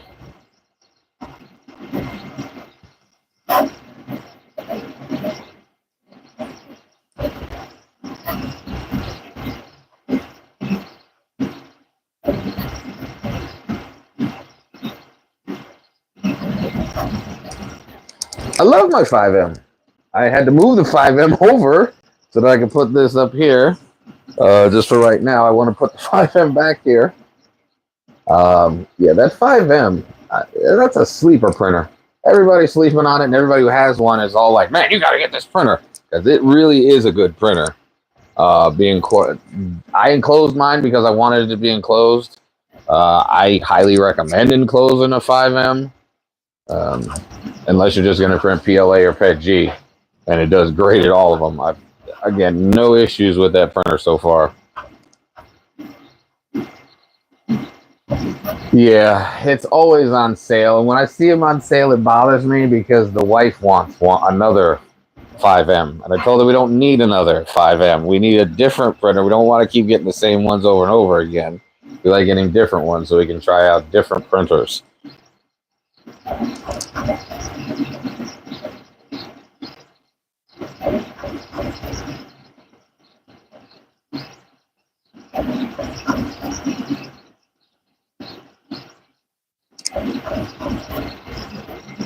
Yeah, my problem is these V3s, this Plus, it's what, $400 and some for the Plus, whereas you can now get the V3 from Micro Center for $279 also. So that bothered me because I paid the $415 for it with the Nebula or with the Nebula camera. So if I would have waited, I could have saved a couple $150 some odd.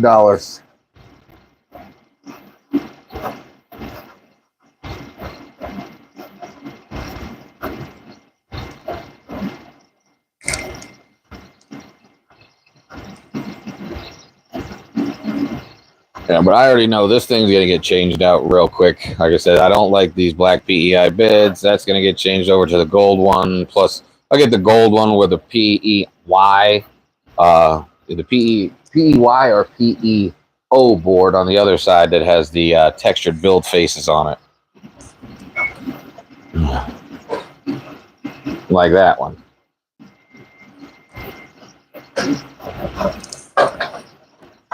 But I need one that's a 300 by 300. That's the big issue. It's got to be a big boy to fit this one.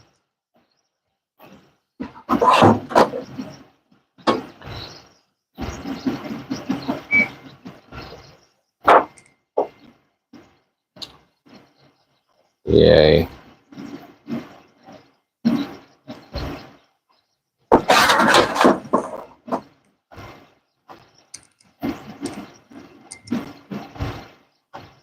What did I do with my bed? There it is. Yeah, switch to the gold bed with the textured bottom. Also going to switch this nozzle out to the Flowtech. These Flowtech nozzles, I have one on the K1, the K1 Max, and the SE. They now have them for the Neptune 4s, for all of them, the Pros, the Standard, the Pro, the Plus, and the Max. So I'm going to put a Flowtech on that one. Love those Flowtechs. Really, really do. And then we're going to probably switch out the one of our P1Ps to a CHT nozzle or the Bamboo or the Big Tree Tech Revo for the bamboos.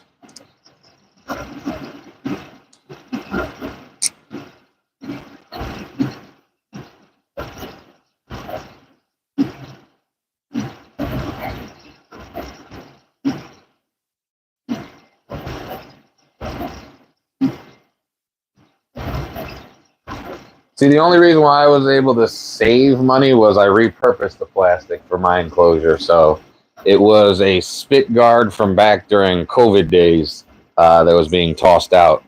So I took it, cut it, and made that into my enclosure for the side panels and door for the 5M. And then the top, I've cut wrong a few times. I just gave up and I just left it with the styrofoam top that I have on there now. So it's fully enclosed in my mind.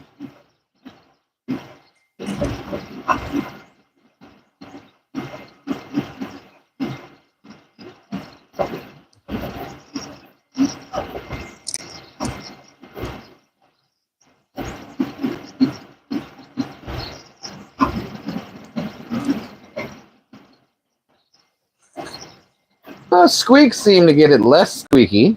We're hoping they stay less squeaky.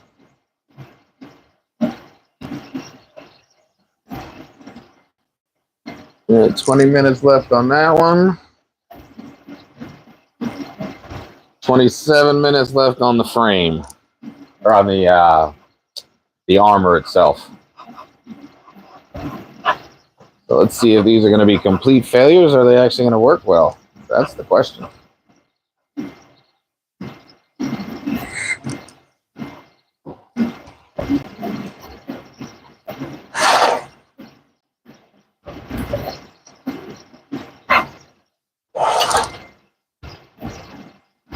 Yeah, these micro Swiss nozzles, they're just, they are awesome. I'm sorry, they really are. They're not as good as a CHT nozzle, but you can get some really good flow rates out of this nonetheless. These are the CM2 versions, and these can be used on any one of the Flowtech setups. So if you had it on any one of the Creality machines, any one of the Neptunes, they have it for the CR10, they got it for the V3s. So it's a good bit of kit there, and it works really, really well. Yes, it's pricey. I'm not even gonna lie. For the kit, it's $64.99, and that comes with a 0.4 millimeter nozzle. But once you have it on there, then you're only buying nozzles, and the CM2 nozzles, you can get them for about $22, and the standard nozzles for about $12 to $16, the non-abrasion resistance. And Diamondback also sells them as well. When we were at the festival for Rocky Mount Rep, they were selling them for $89 at the festival. Now I believe they're $129 for the Diamondback nozzles for the Flowtechs, but it's a buy once, cry once nozzle where you're going to have that thing forever.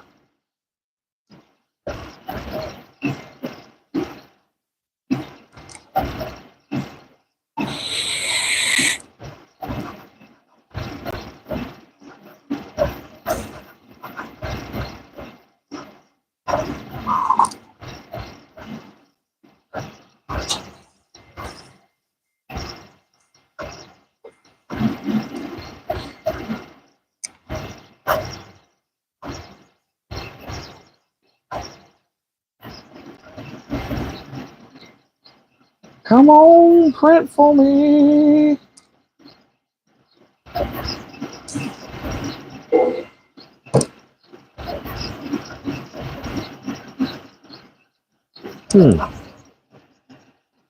I lock it. And the squeaks are getting less and less as it continues to print. So yeah, I think this one just has to be worn in, just like the original one.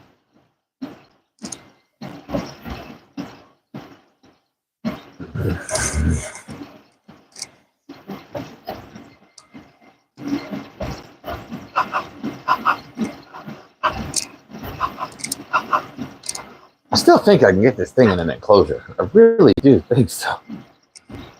Just something is telling me I can.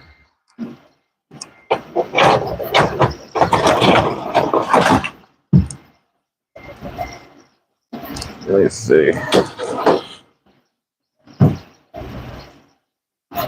Oh yeah. Well, my enclosure frames will work for that. It's, was it 570? It's tall. It's tall compared to the other ones. She is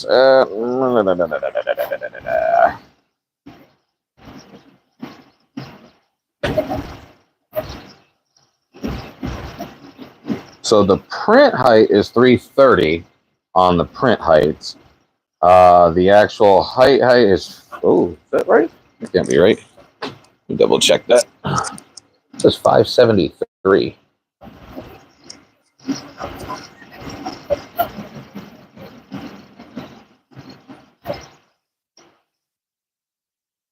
Okay, so it's a 300 by 300 by 330, and the footprint on it is, come on, tell me my footprint.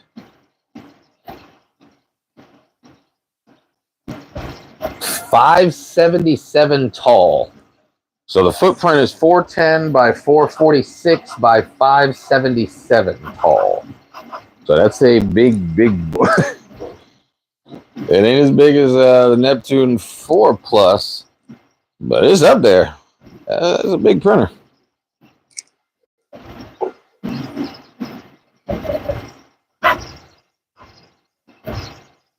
Yeah. I think the CR10 is probably right about here. Yeah, about there. It's a little bit smaller than a CR10.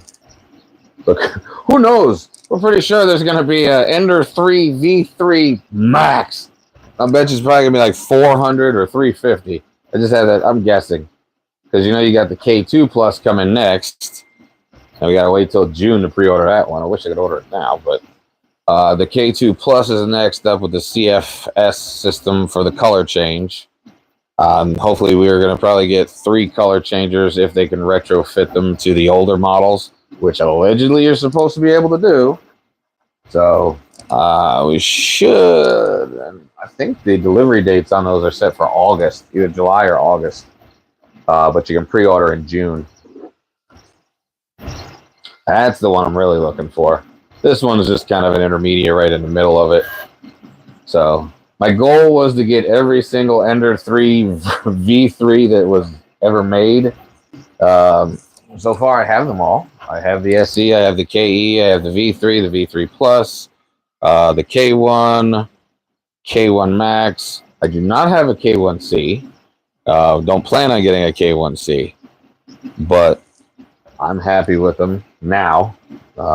This Plus, again, a little squeaky at the beginning, but we'll see over time as things wear away and I stop getting the brown globs from the wear on the bearing. And then we'll see what happens.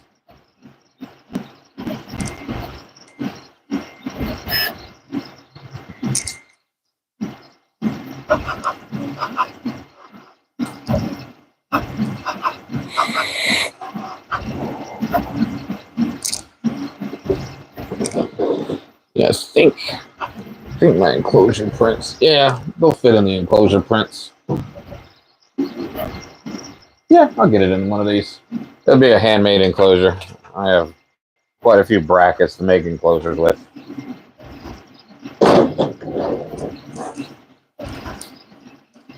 This one's smaller. Probably easier to do in an enclosure, a handmade enclosure, over the Neptune 4 Plus.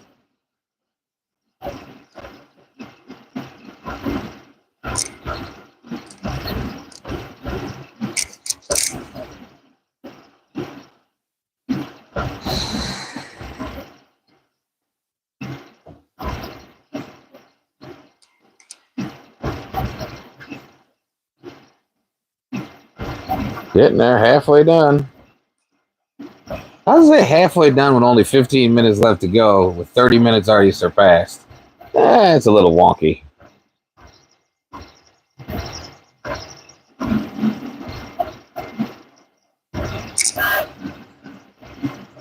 And the V3, the standard one, only has that's at 59% finished.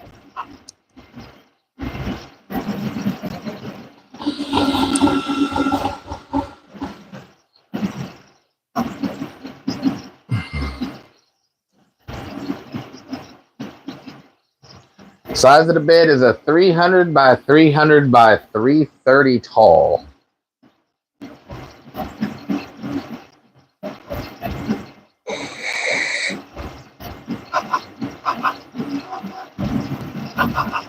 Yeah, the problem with the Enraged Rabbit carrot feeder is, yeah, you got to set it up yourself and you got to have some kind of knowledge on how to use it. Then you got to program it and code it and everything else. That's all DIY. So yeah, it's out of the box. This is what I'm looking for too.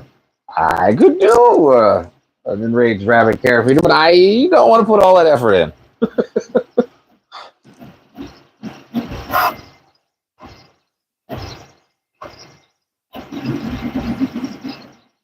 Yeah, Cobra, you've only missed the squeakiness of the printer so far. We've already printed a Benchy in silk, a little bit too fast for the filament, but it still came out just fine.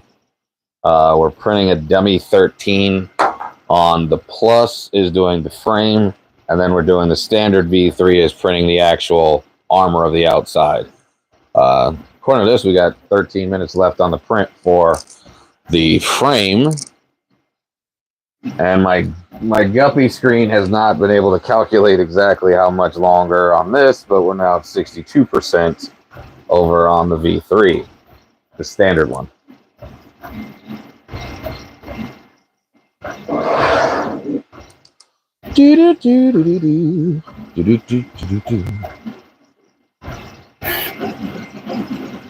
What am I going to print on this thing that's going to be huge? I got to see. 330, 330, 330. Let's see if Wexter or Eastman come out with another big bust. I'll throw that on there. I love printing busts.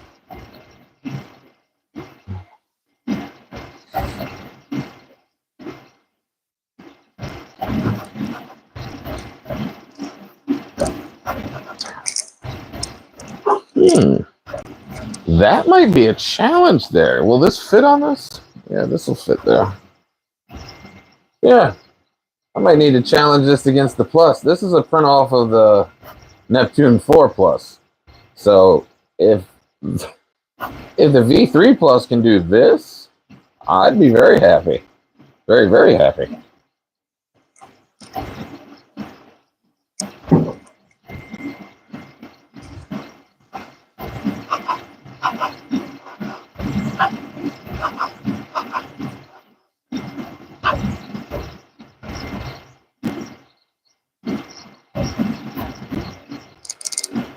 Yeah, that's really weird. 35 minutes complete, 58% with 11 minutes left to go. Yeah, it's going to have to recalculate itself, I'm assuming.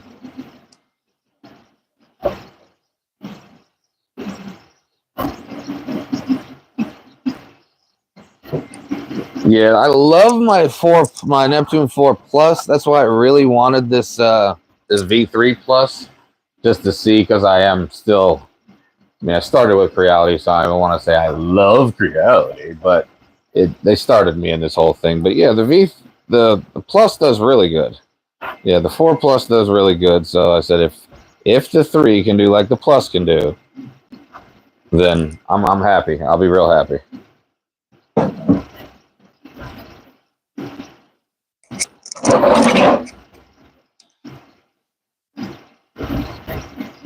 And if it can print carbon fiber, like the Cheaty Tech Q1 Pro did, like that, in a PET G carbon fiber, I'll be happy with that too.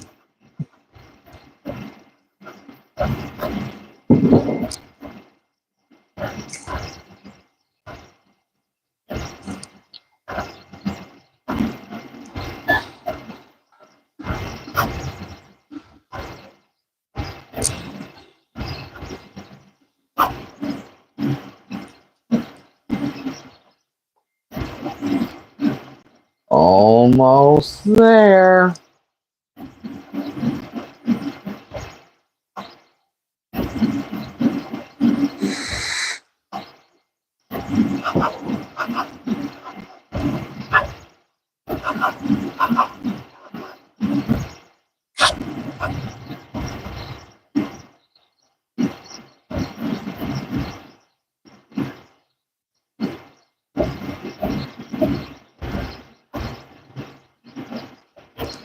Come on. You can print.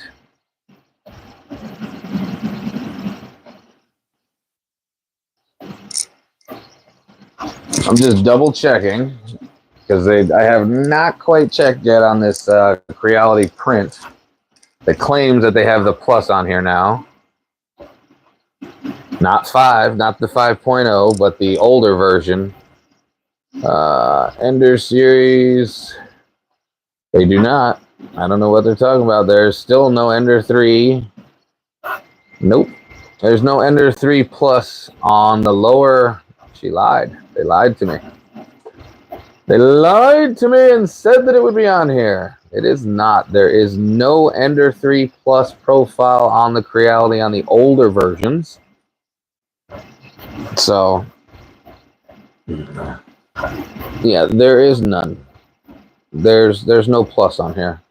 There's the standard, the KE, the SC, and then everything else. There's no Plus. There's no Plus.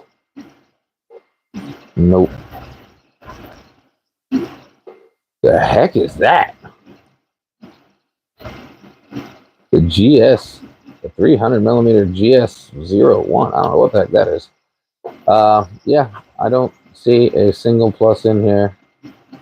And it would be under the Ender series would be right here somewhere, but it's not. So, yep. Looks like I'm going to have to make a profile and leave the one that I have in Orca. So it is what it is.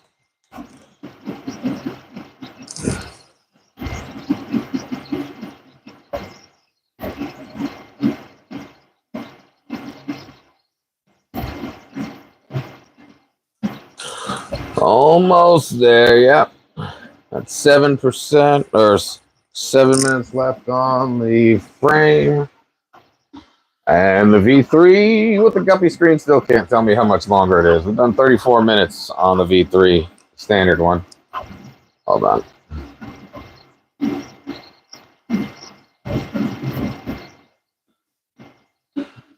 Yeah, standard one's doing just fine. Almost finished with the frame or with the exterior.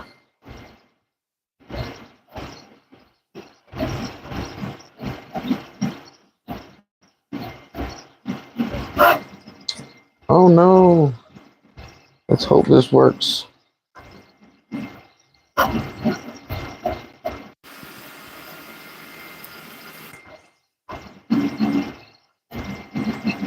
Come on, straighten up. Straighten up and fly right, Mr. Holder. There we go.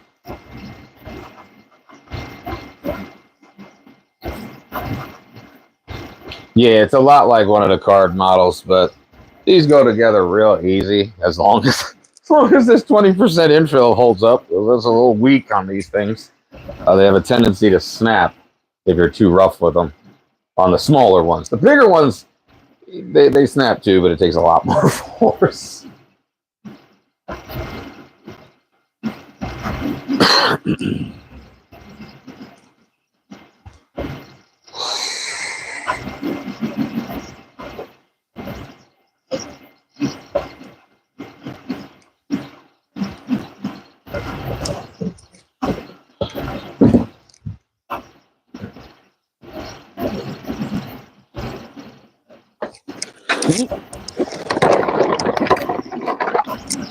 All right, you can come with me. Come this way. Oh, don't fall apart.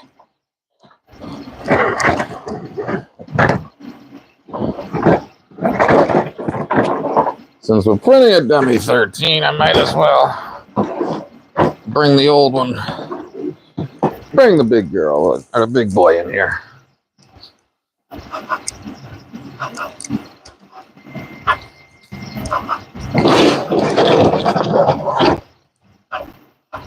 Come on, big one.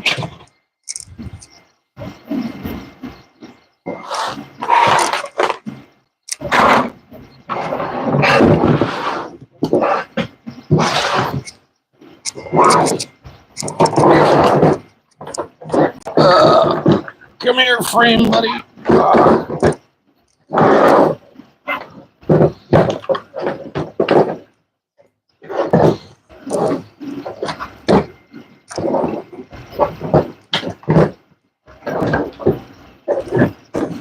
Looks like I'm about to operate on my dummy.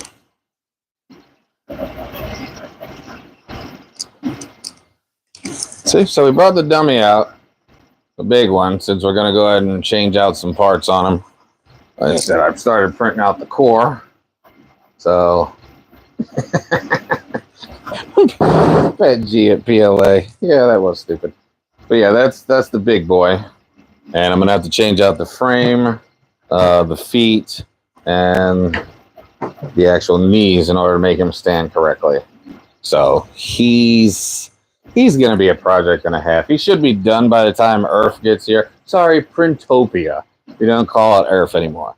So yeah, he should be done and at Printopia and standing by then, hopefully, once I get all these joints and everything fixed. But Brian Vines actually was the one who recommended the joints to be changed out. And then he found the actual person who took mesh mixer and changed up the joint so that it actually works better to hold on to the feet. As you see, his feet are really wiggly. Kneecaps are really wiggly. So those need to be tightened up in order for him to be able to stand by himself. But it's coming. It's coming. We got new pieces to put on there. Ignore that.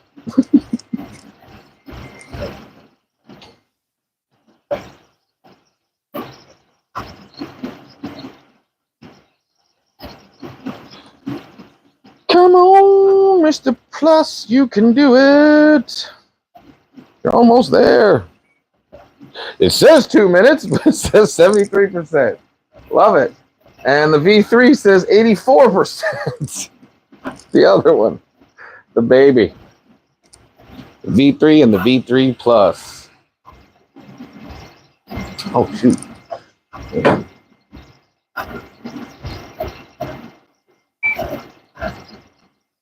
Oh, no, we don't want to heat that. I don't want the chamber heated.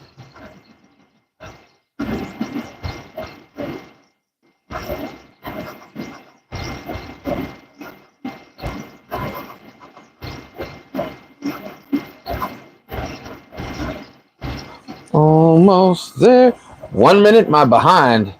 You definitely ain't no 1 minute because you still got the tips of the fingers to do.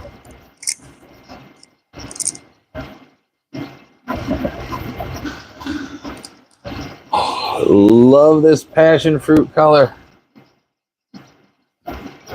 Dragon fruit, whatever. Same difference.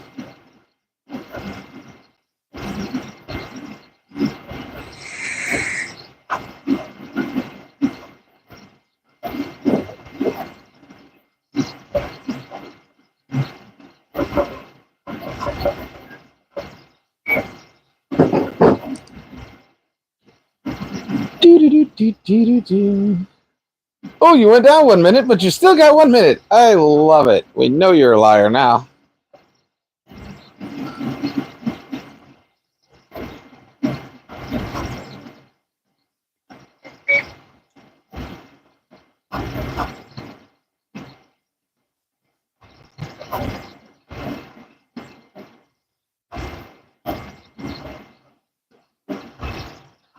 So the V3s, the KEs, pretty much all of them now that come with the K1 screen actually have the option to skip. So say you're having an issue with one of the pieces, you can actually press the button and, oh shoot, that's right, I have this as one file. So if these were all individual pieces, this is just one step file. This is a 3MF file, so it's just one. But if these are all individual objects, I could actually press one of the objects and then remove it from being printed to exclude it. So if you have some type of failure on one of the pieces, rather than have it continue to fail and mess up the rest of the print, just exclude it. Again, this is a whole step file, or a whole 3MF file. So it recognizes the whole thing as one piece.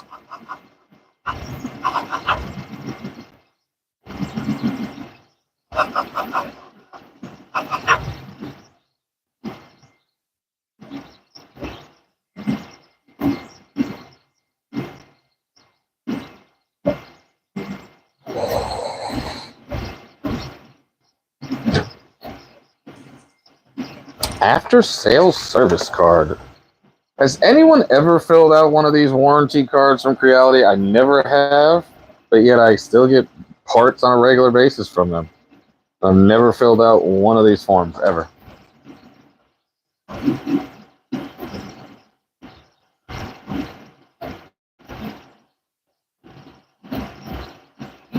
You have print by object. The skip, print by object, not by layer. So if this was individually each piece, which it does have a breakdown, all I did was just print the all frame. So this technically is one STL instead of a whole bunch of them. But you can get each individual piece as well if you put them all on the, but this is ready to go, ready to print. The other ones, if they're all over and each individual one, select that one, exclude it.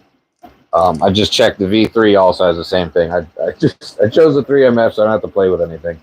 So I know I have all the stuff that's printing.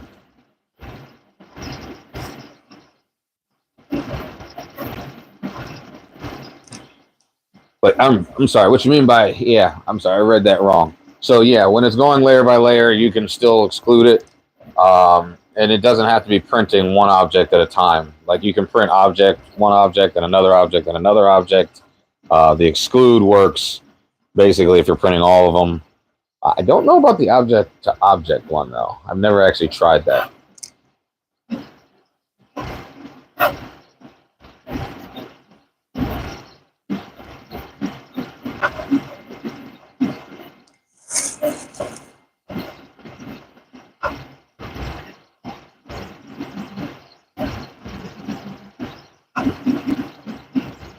No. You don't have to switch it to that. It will automatically do it. I have this file as an STL. So when you go to printables and download the W13 files, you can you can download each individual file, or you can download the 3MF file, which is basically one STL with a whole bunch of information in it. And it'll print the whole thing. Now, if I did each one individually, or not individually, like one by one, but if I had them listed as like knee, elbow, shoulder, clavicle, then I could be able to click each one off of the exclude and remove them from the print mid-print.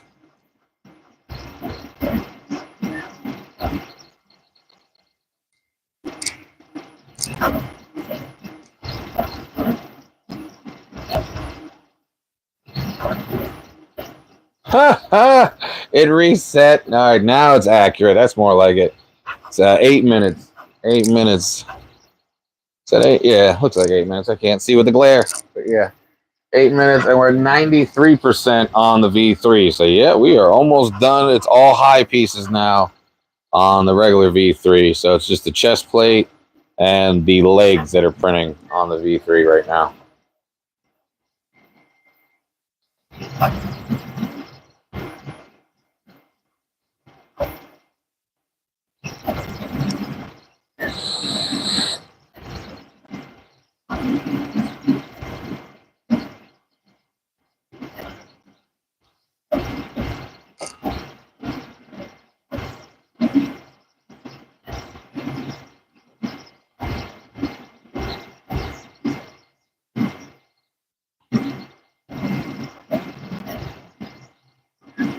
Oh, Just Push Prince, I forgot to tell you. Yeah, your stuff is going to be mailed out tomorrow. Or not tomorrow, it's on Monday. I had a very long week.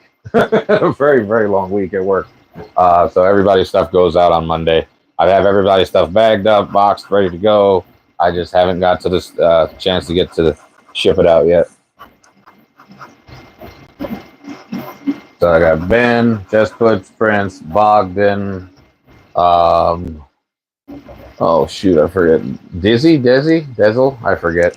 But yeah, everybody's stuff goes out Monday.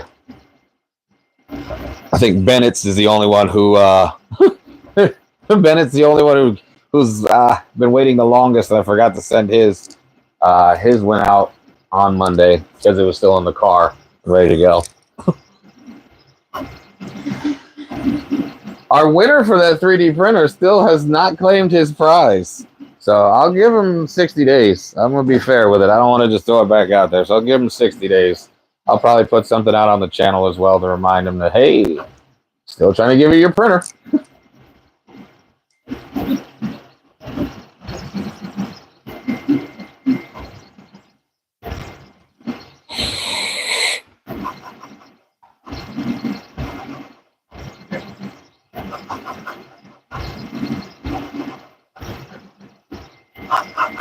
So these are going to probably finish right about the same time.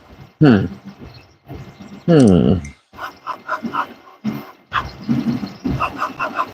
maybe not. 96%.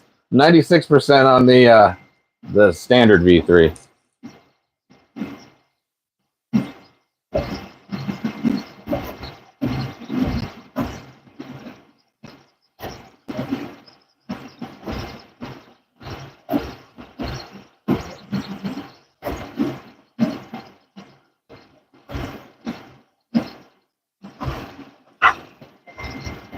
I think everybody's going to be looking for me at Nerfnith.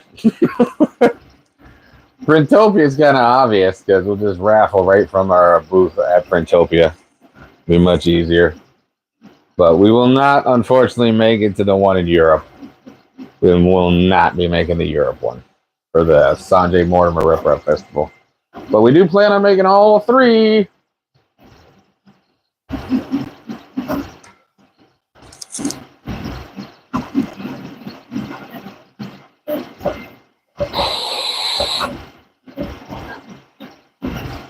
Oh, you were looking for the Ender 5 profile, right? I think that's what you're looking for.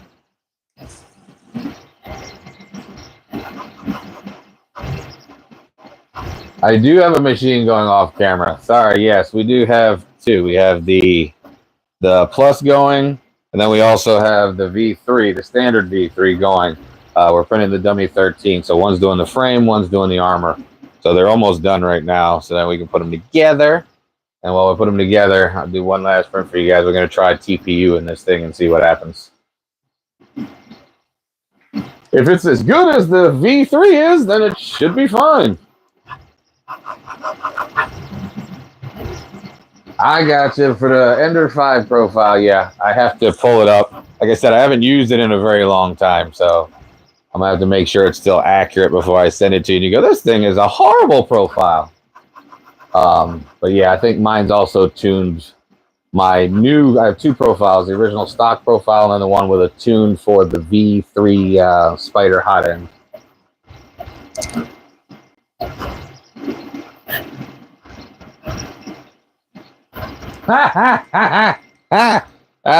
Nah, the wife's not here. If the wife was here, we would be at the casino already. I already know how she is. She's like, let's go to the casino. That was 2 days ago. So no slot machines. Just the squeakiness of this machine. And yes, this machine is squeaky. And it is, the bearings appear to be a little ugly on it. So they're wearing. I had a little bit of the same issue with the V3 when I first had it, the first one. But then it went away, and it's been printing fine ever since. I think it's just a wear-in factor. Hey, Casey. Casey, I didn't forget you, man. We're going to get your stuff mailed out Monday. It's been a rough week for me this week at work, so I didn't get a chance to send it out, but I got you.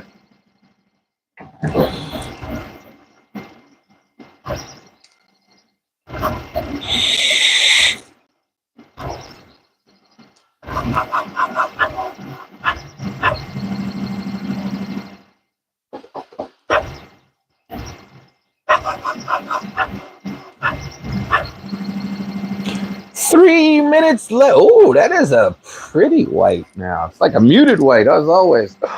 99% on the V3 Standard Edition.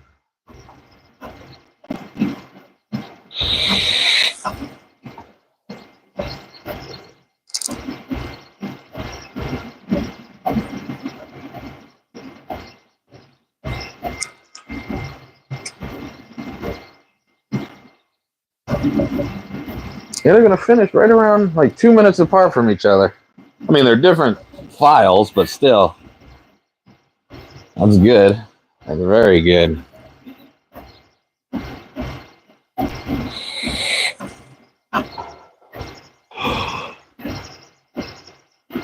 Oh no, I'm almost out of dragon fruit smoothie. Ah, protopasta, I love it. It's almost gone. Oh well, let's buy some more.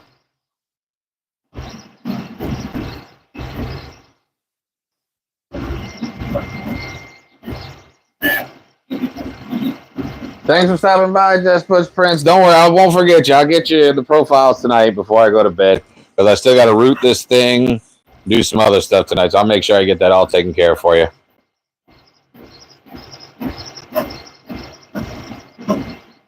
Thanks for stopping in.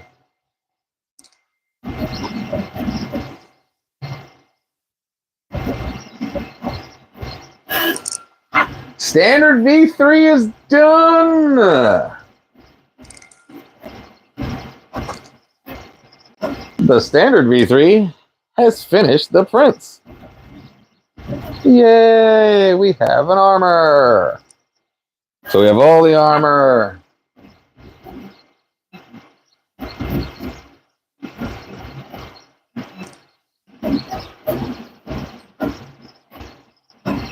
I'm not even going to butcher the name. I'm just going to say Hola Juegos or Juegos. I'm probably destroying it, sorry, but hi. All right, so that's beautiful. They came right off the plate as always. Gonna need all those parts. Oh no, I almost lost my kneecaps. They go right there too. Kneecaps. See, love my gold bed. Gold PEI, always.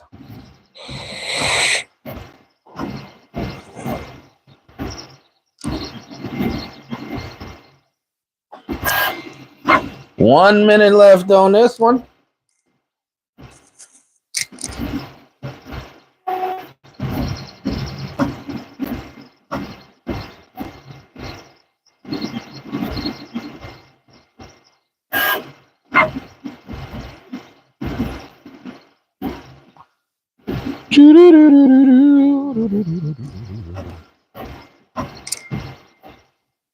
All right, so we're going to do a TPU benchy after this. We got a blue, yellow, gray, red, or white. You guys take your pick. Blue, yellow, gray, red, or white TPU benchy.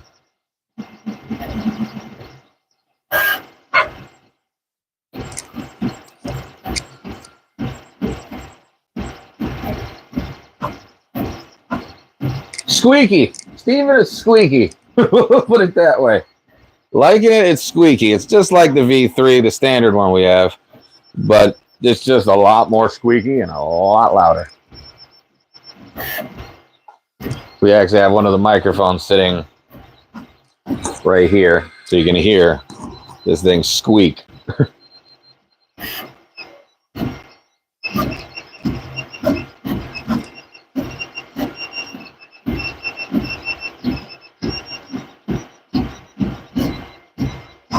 Yeah, it's still eating that bearing. There we go. All righty.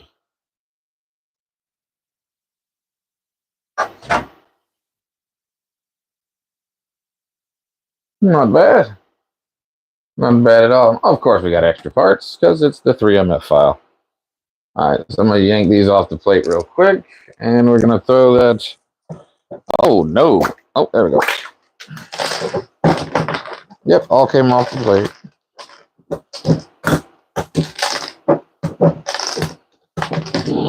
All right, so we're going to put that together in 1 second. But in the meantime, as I touch the bed like an idiot. Why did I touch the bed?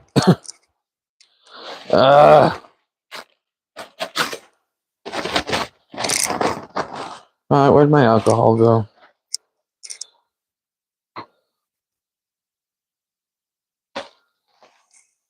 Aha, there we go. Little bit of alcohol, never hurt nobody. There we go. Okay. And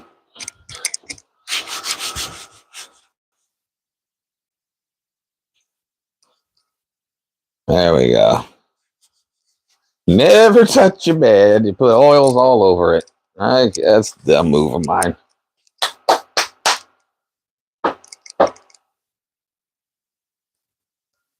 All right, so like I said, we've got, come on, got some colors to pick from. We're trying to TPU benchy. I want to see if this thing prints TPU. You guys pick a color. Let me know which one you want.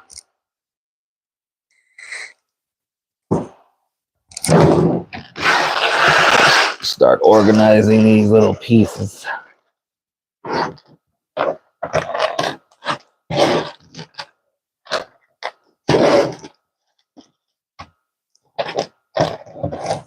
So sad that I've printed this thing so many times I don't even need instructions on how to put it together anymore. I just sort them into their stacks. Clavicle, knee joint, clavicle, shin bone, neck, head, going punchy hands. Yellow it is. Yellow. All right. So one issue I had with the V3, the original one, is feeding in the TPU at the very beginning. So hopefully I don't have that same issue here, but we will see. Going to retract. And hopefully my issue that I had before. Oh, come on. Ding. Give me this.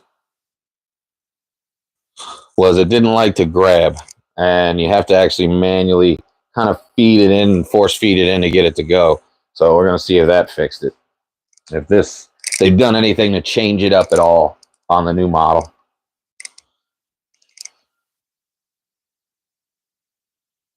Nozzle heating.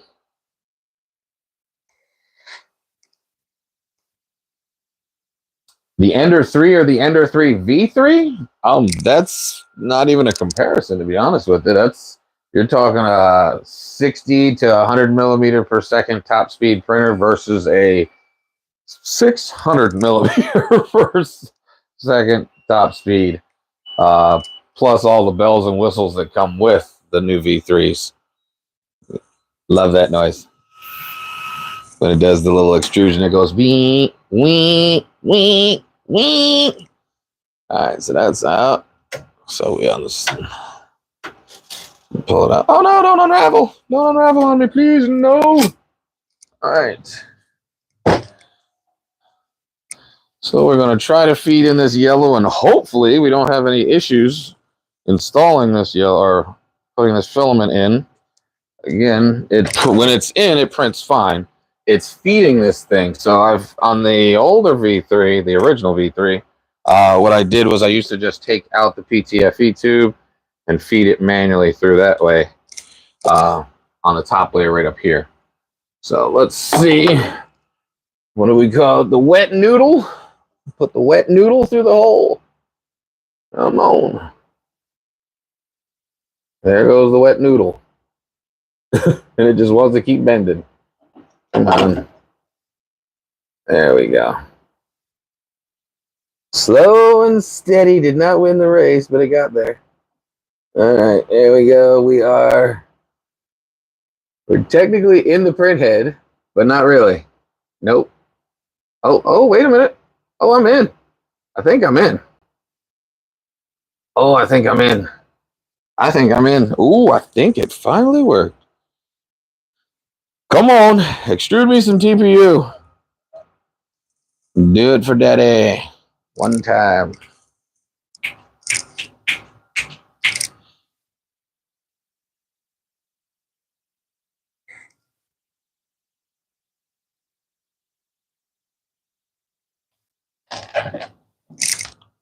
I don't hear you extruding.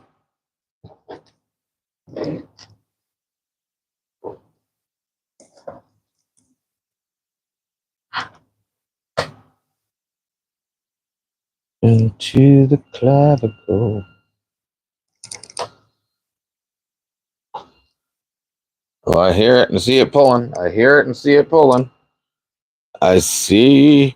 Come on, we want yellow. We want yellow. I see yellow. Ooh, so I wouldn't say fixed it, but they made the filament path a little bit wider coming through the top there. Either that or my other one's just too tight going in. But there we are. We got TPU.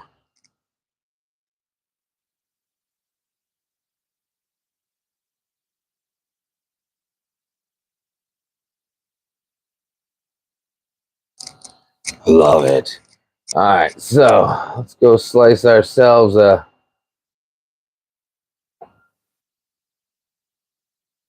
Let's see.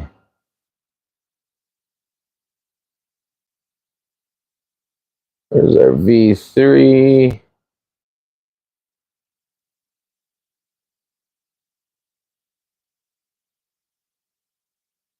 All right, V3. And we're doing TPU, right? There we go. TPU.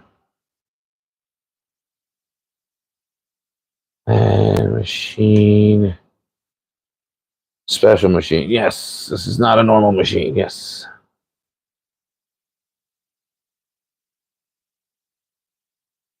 All right, there we go. There we go. We're going to save that. Lovely. We're going to add in all of our stuff that we want on this.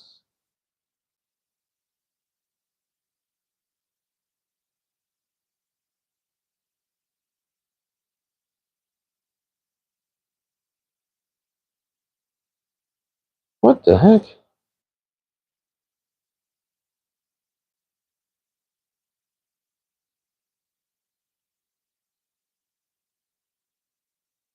Add all materials, yes.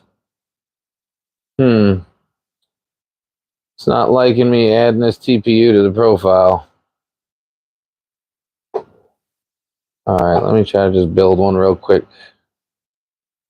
There we go. Add.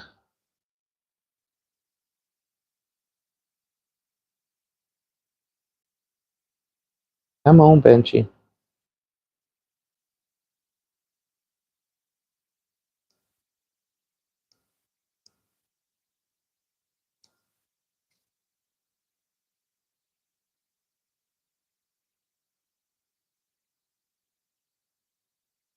How do you not have all of that?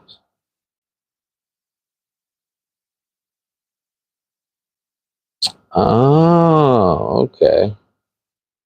I'm not using the right one. All right, there we go. That's why it wasn't working. Okay, I think we're good now. I think we are all set with this. And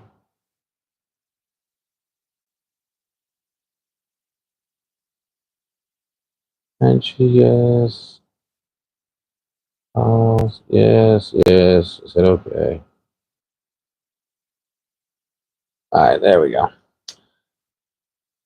All right, so we have slowed it all up to the speeds it's supposed to be. I've just created a new one. That's all I did.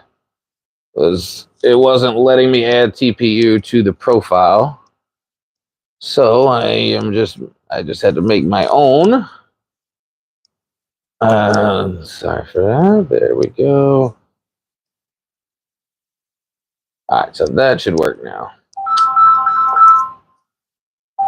And the wife, of course, always wants to call in the middle of stream. All right, there we go. All right, I think we're good here. I'm going to set the flow calibration down a little bit because this is a little bit too much. A little too low, sorry. All right, there we go.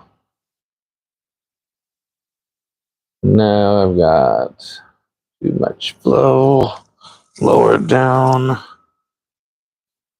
Should be about 4. We'll push it to 4.5. All right, so there we go. This is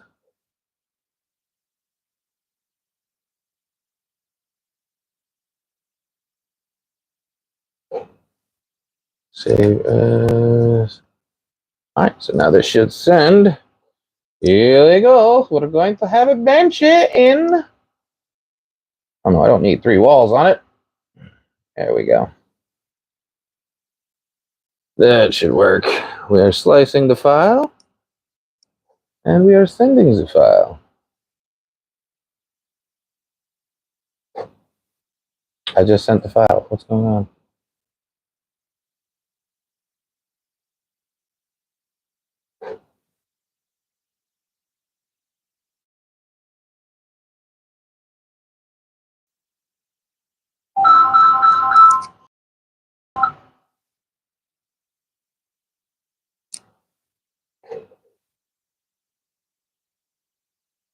There we go.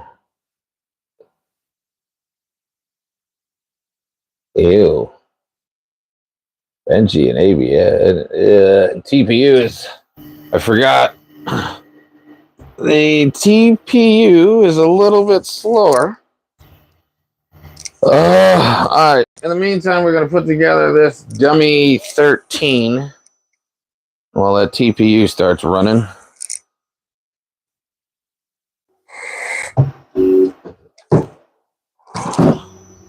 Need all of these frame parts.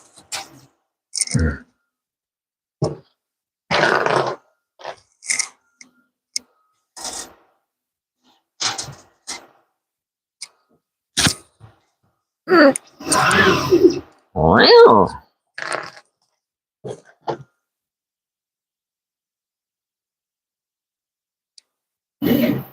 Oh.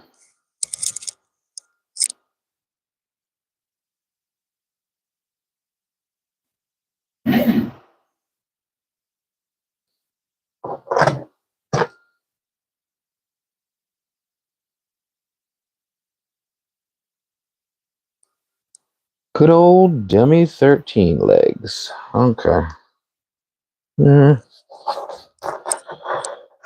Putting together an animal.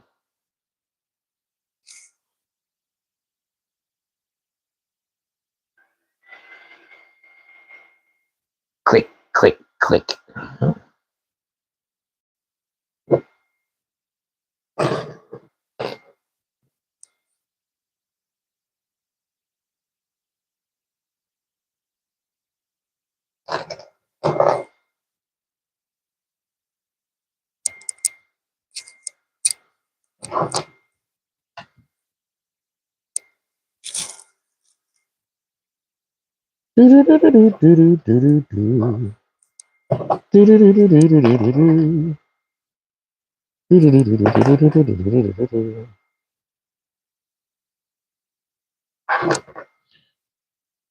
You never seen a small little dummy 13 robot before? Alright, we're gonna fix that. His legs and arms are almost done.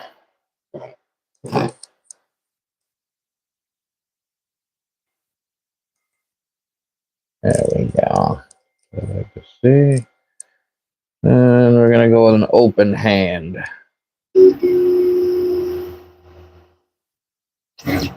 Come on. Get in there.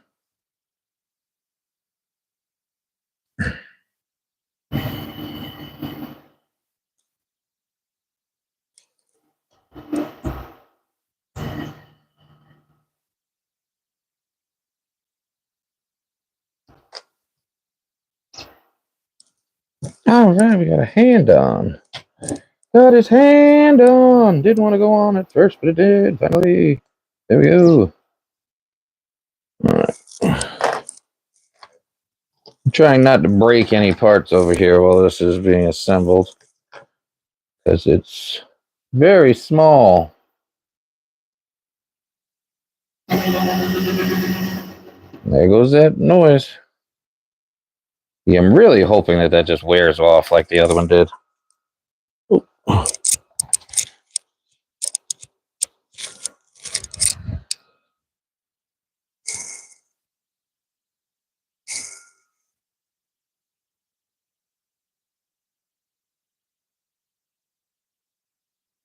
The Q1 Pro?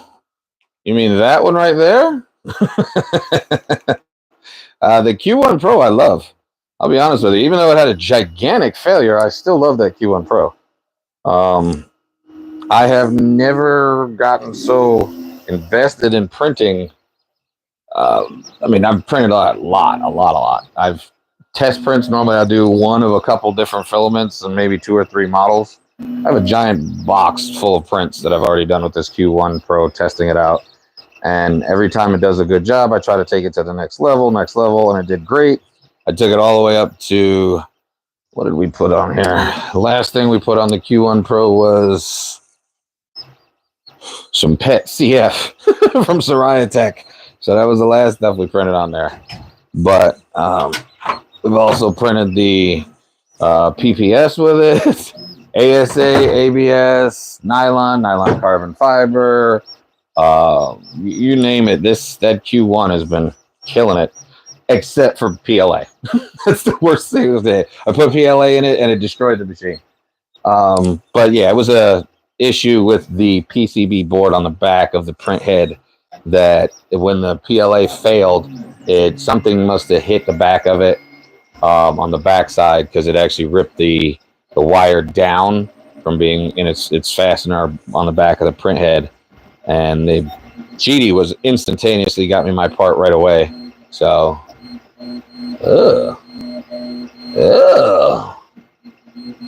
we might need to open a brand new roll of TPU, because this TPU is very, very wet.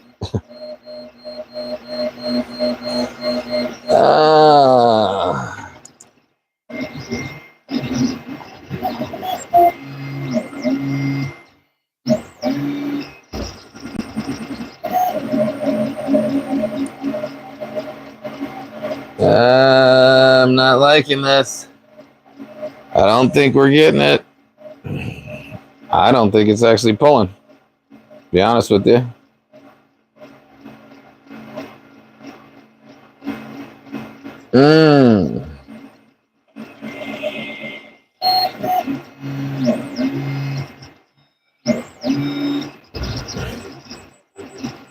Nope. I don't think we're pulling. Yeah, it really does not look like we're pulling.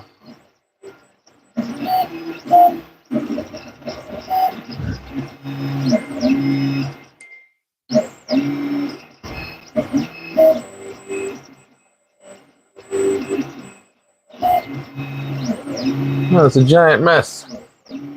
Nope, it ain't pulling.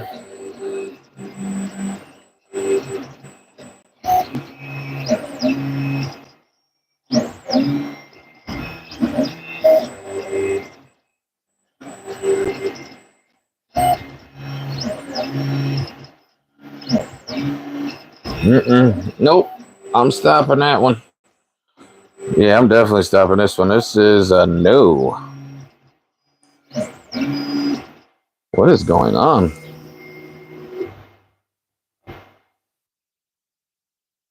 Look at this.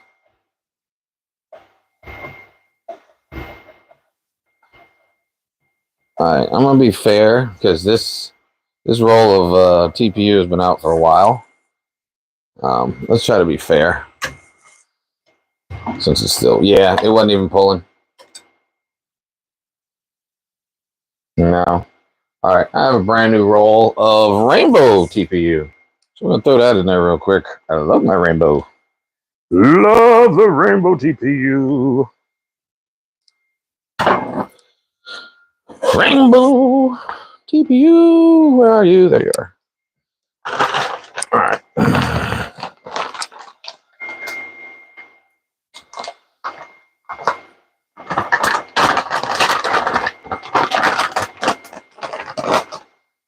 Rainbow TPU.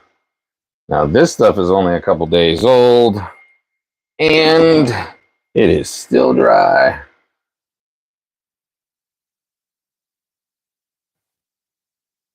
Yeah, that other TPU has been up there for almost 18 months. So, it's the backup TPU. Let's see. And I'm going to do it the way I did on the other one. And I'm going to...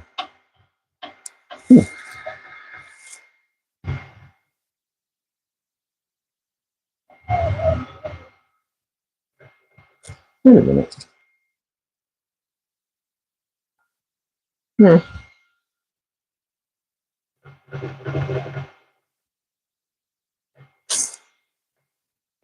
That's a little weird.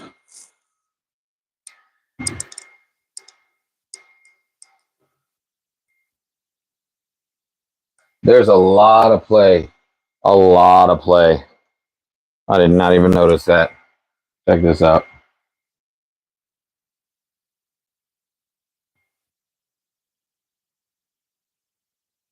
Mm. Mm.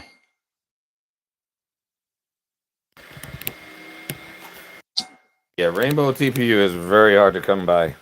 Very hard to come by.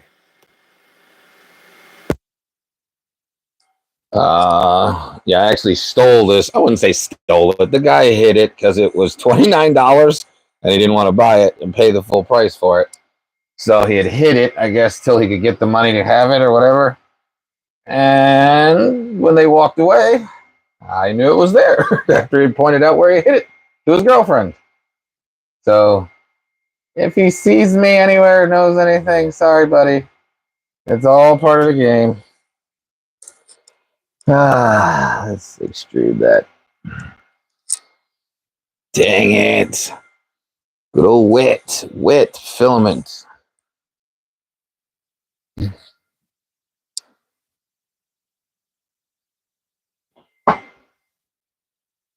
Yeah, I think this is some of the first batch of filament I got about a year and a half ago. Yeah, because I normally don't get small rolls of TPUs. I get the big rolls. Come on, you can load. You can load.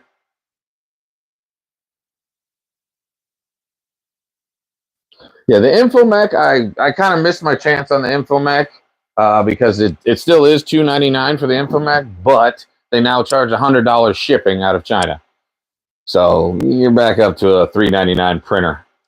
And it's like, yeah, that's still decent price, but you're paying $100 in shipping.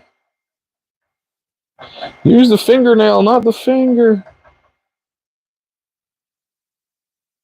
All right.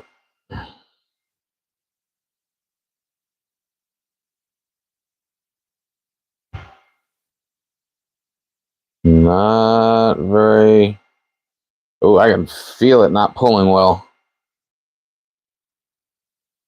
It's pulling, but it's struggling. Yeah, this is really fine.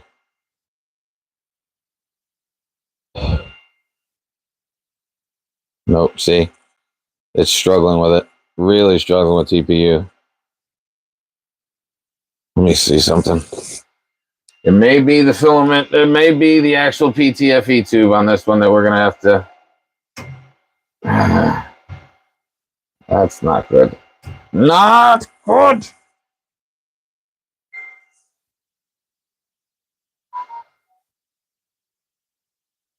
Let's try that again.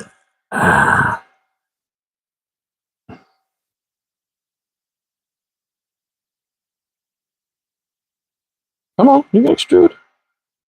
Yeah, I think my PTFE tube is putting out too much tension on this when it's trying to extrude.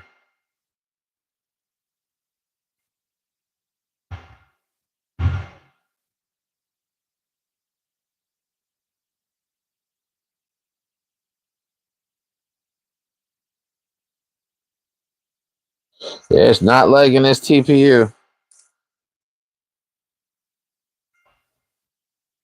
It's coming out. This is coming out really, really, really fine.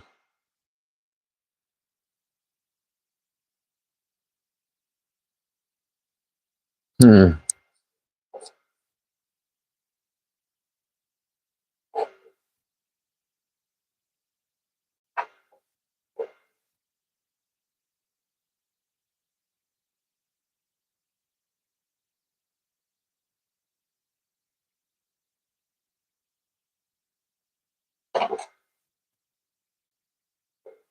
I have an idea on how I can fix this problem.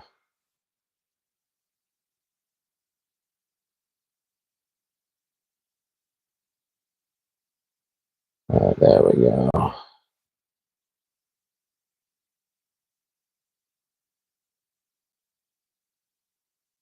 right, perfect. Let's try to land print this thing. Confirm.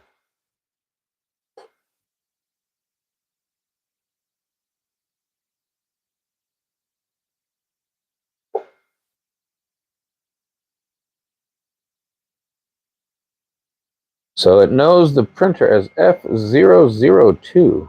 The heck is a F002?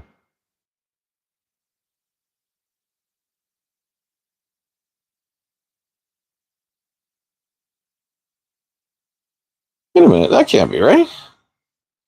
This is recognizing this as a K1? Yeah, it's recognizing this as a K1. That's weird.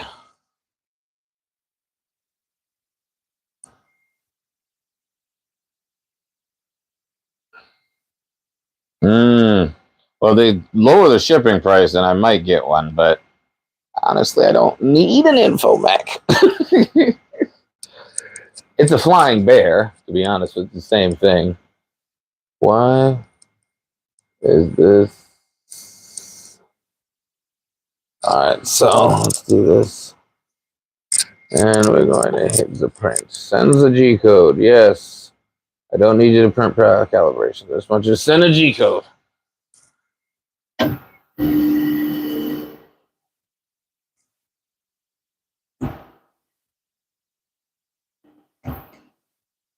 I'm cheating here. I'm cheating, and I'm using the V3's profile itself because I was having problems with it again. So I'm just trying to run it as a V3. Yeah, and see what happens.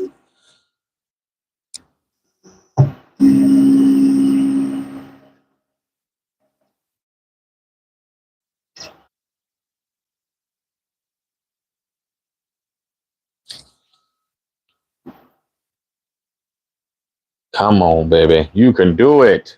You can do it.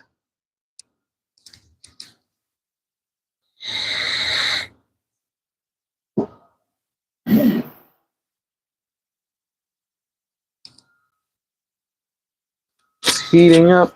Heating up.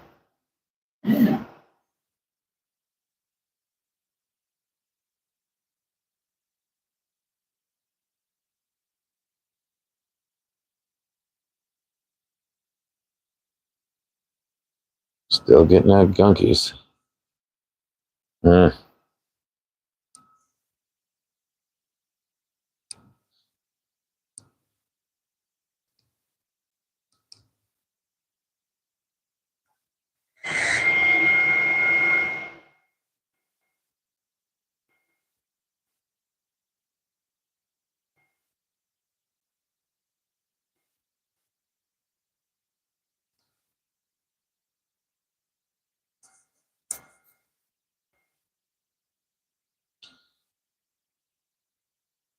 Yeah, I wish they actually had a profile for this. That's kind of messed up. The Creality releases a machine with no profiles whatsoever.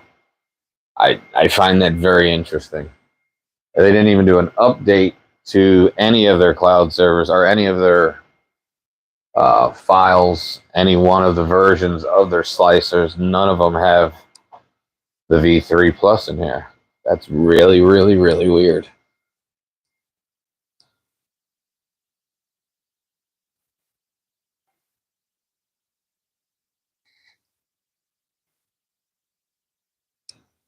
Only good thing is I know Orca and the community, they'll make this thing have a slice profile or slicer profile probably within the next 2 weeks. It doesn't take long. Once these things are on the market, somebody will make a profile for it that it's actually going to work well. All right, come on, big chopper. Ah!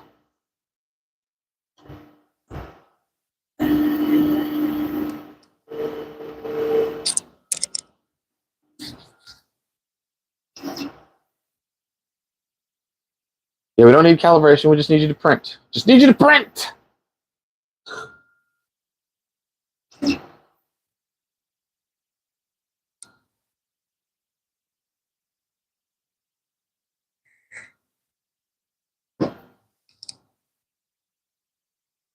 I just need this CPU to lay flat, lay flat. And if it don't come out well with this, I know there's something else I got to play with then, and I'm going to leave it at that. Work on that behind the scenes, because this should print TPU without a problem. Like I said, my only issue with the V3, the standard one, was getting it loaded. But once it was loaded and extruding, it was fine. So this should be the same situation. Should be.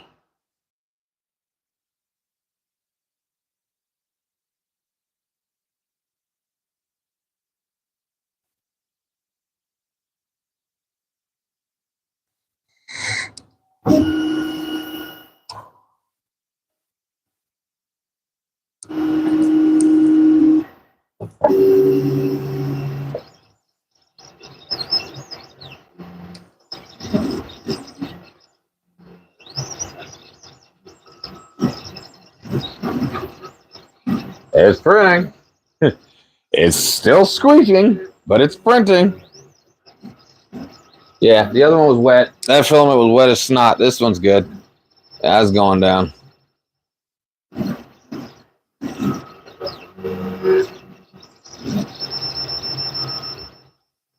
God, listen to that.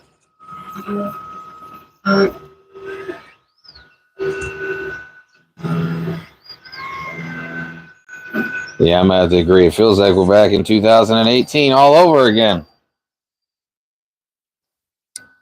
God, that's loud. And irritating.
Why must you be so loud?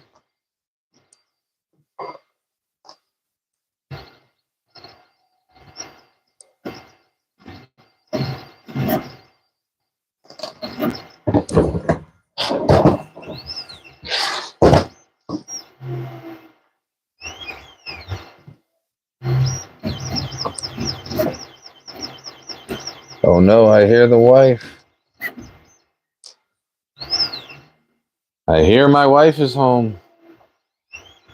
The K seems louder than a fan. Crowley seems to not care about the quietness. Well, this one here, this printer itself is, I mean, other than the squeaky noises that it's making right now, is doing a pretty decent job. I mean, again, we just had that wet filament that we tried to run through there, but other than that, no. Hola! Oh, great, and the missus is here. Yay! Hello. Where's the machine? Oh, okay. Hey. You can't hear this thing? This thing is very... It's nice. Yeah, but you don't hear it? Yeah, it's tiny. It's not tiny, that's a plus. I don't know, I like big parts. Okay, so I come home and my husband has another printer. How should I feel about this? I have no idea. Here, would you not like... right now. I just got off work. No. You don't want the microphone? Oh, okay. Well then, welcome home, babeums. Hey. Why is this here? Oops.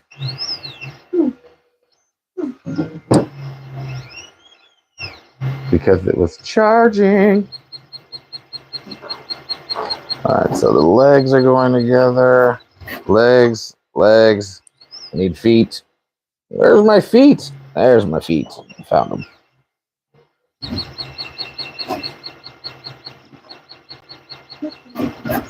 Hold on. Okay.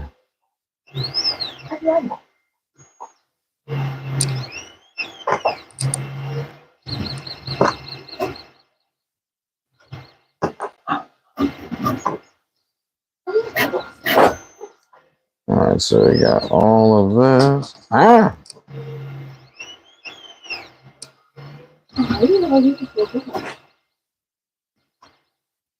Yeah, I agree. R2-D2 is way quieter than this thing. But it is printing the TPU. Not wet TPU, finally. But yeah, it is printing. Just very, very loud. What are you putting together, babe? We're putting together a dummy 13 that we printed earlier in the stream. So this is a normal size one. Oh, God. Hold on, Mom. I have to kiss my wife. Here. Love you. Welcome home. Yeah, right. You're like, shit, why can't you be... Oh, shucks, why can't you be gone longer? Yeah, that's what I said. That's exactly what I said.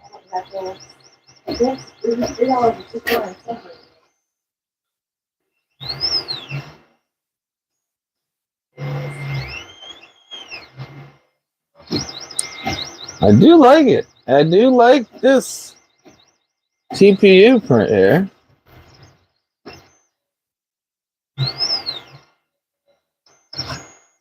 Yeah, so it's got the same kind of situation where it's again, the TPU's just getting it in the print head. Once it's in the print head, it seems to be fine.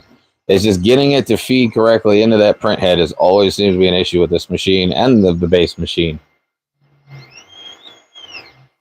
So it's just one of those things. Let's see here. And yeah, I decided not to keep playing with the profiles. I just went ahead and printed with the regular V3 profile. That's why it's kind of offset to the corner here. That's loud. A whistle. Well, I don't have a K1C, so that's one I couldn't tell you on. Do I like it better than the K1 Max? Yes. It's taller than the K1 Max, and this is technically only print number 3 on this thing. So we did the benchy, we did the benchy and the silk, which was too fast for the silk, but still decent. Just there's too fast up top there. But yeah, that came out fine, and I'm putting together the dummy 13 we did earlier. But I keep getting sidetracked. Hold on, I'm putting these on. Putting these on. And there they go.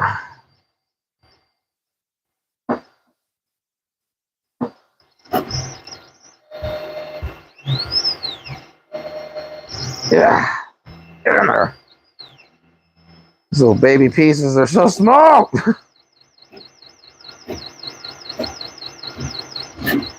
Oh, got a leg in. Thank you, goodness. There we go.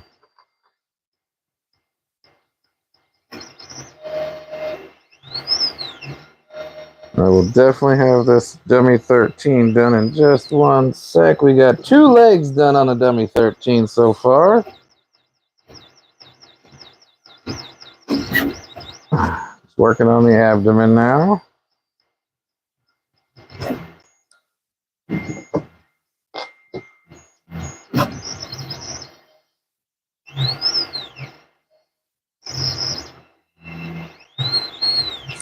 Oh, shoot, I need pliers. I need pliers to crush this in. My fingers won't do it. Come on. All right, so now I got his foot all the way. Look, we have a dummy 13 foot. Ooh, and leg.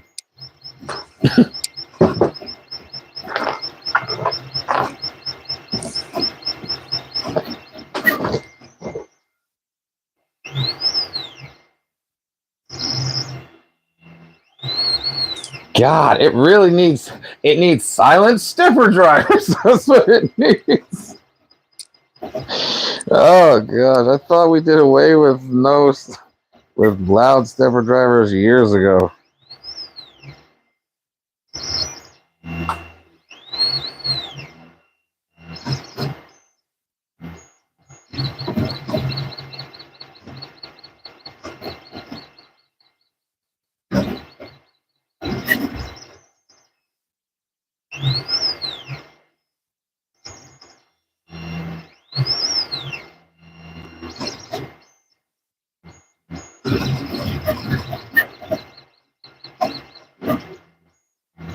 Beep beep beep beep.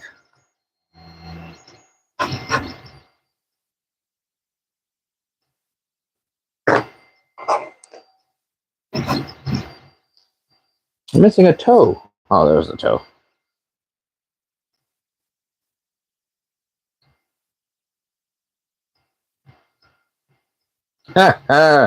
Yeah, stick it right in the window. I think the wife would love that with a pair of stockings.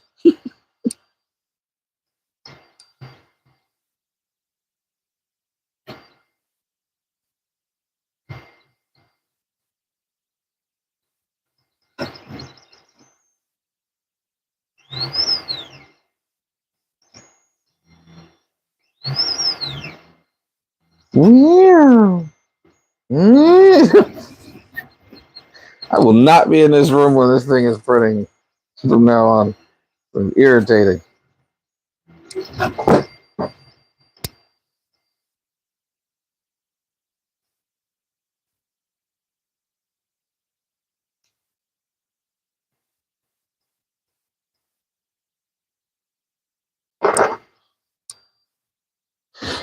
May jump the gun on the dummy 13. Let me get the abdomen done, and then I'll put the legs back together.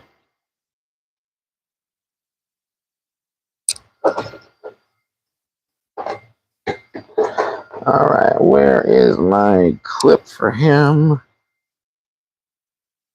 He needs elbows. Thank you.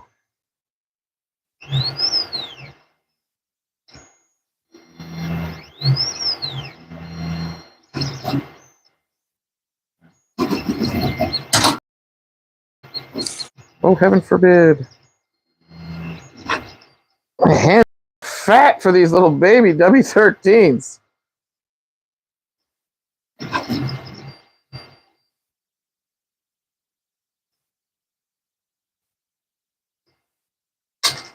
God.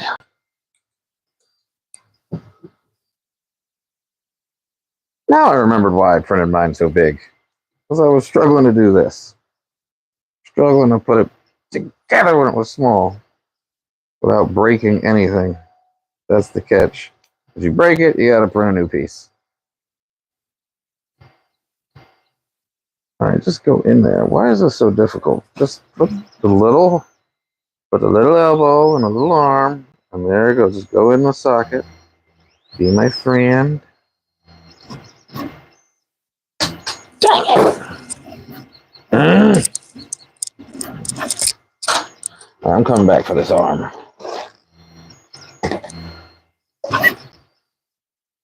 It does not want to take these joints for some reason. Oh, there we go. Got it. Got it. Whew. Only destroyed my entire finger doing it, but that's all right. We can get this in. We promised the dummy 13. We're going to get this dummy 13. Gonna get it done. Ow! I got my finger again.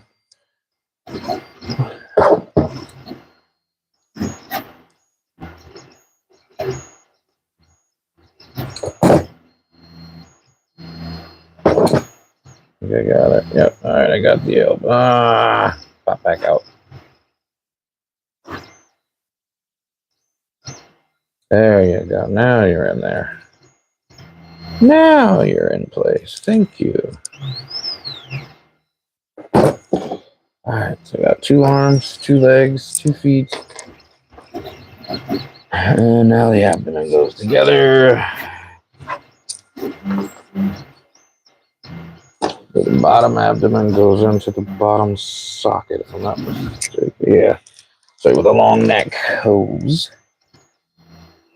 This one goes through here. Like so. Whoop. And then we're going to put his pelvis together like so. Beep. That goes in there. And this goes right there.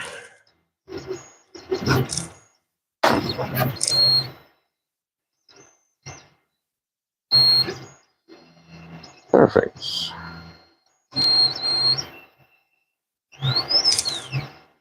I'm gonna finish this dummy 13 before that doggone Benchy. Oh.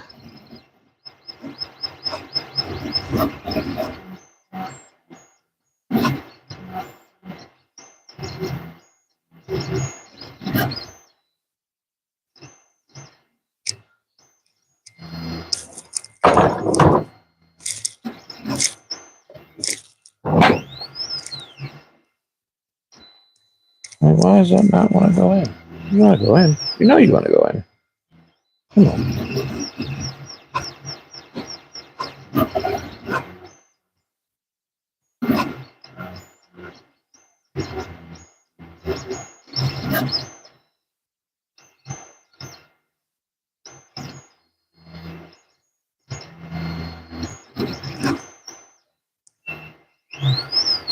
Jesus.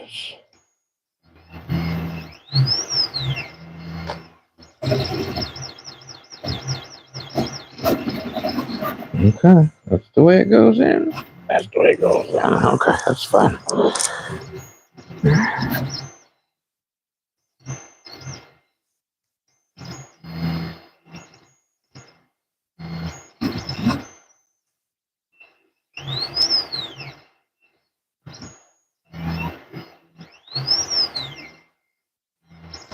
All right.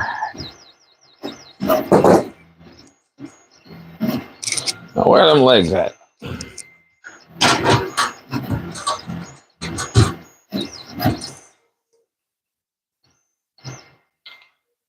I lost the kneecap? Oh, there it is. I found it. Never mind. Yeah, people have these already. The pro or the pluses, but I don't know anybody who's actually reviewing it or talking about it.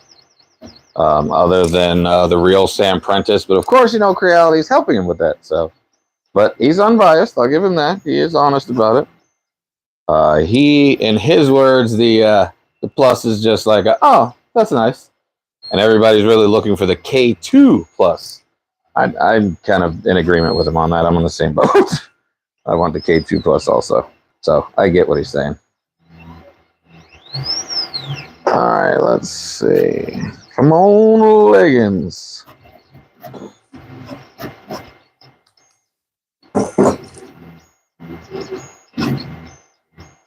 All right, so we're putting the torso together now.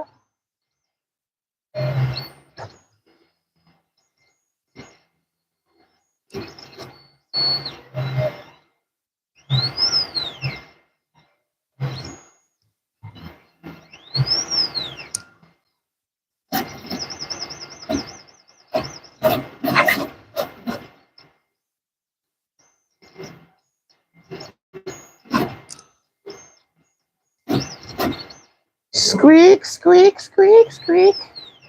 Wow.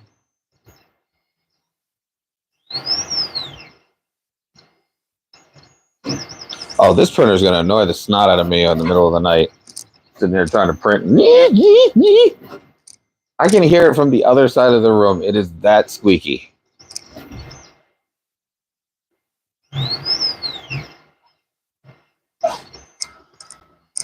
Wow.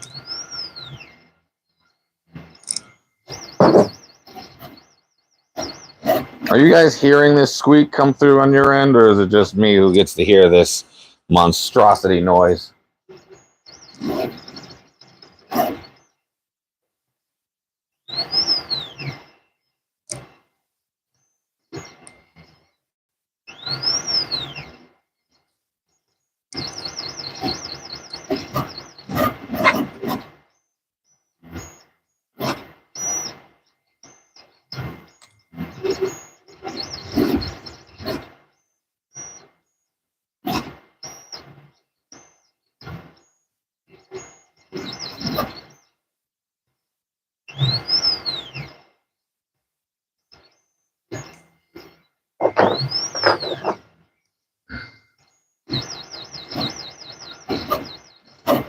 All right, kneecap. Where'd you go, kneecap? There you are, kneecap. All right. I've got a waist and 2 legs. Now can I get the abdomen to stick on the waist and 2 legs?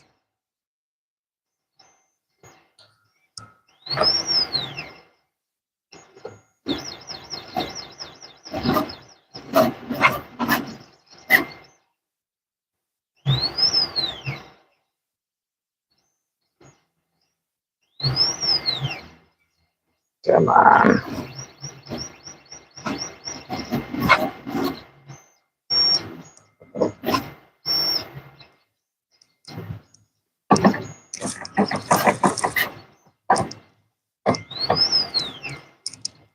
Yep, it just clipped right over. Come on. Get in there without breaking. That's all I want.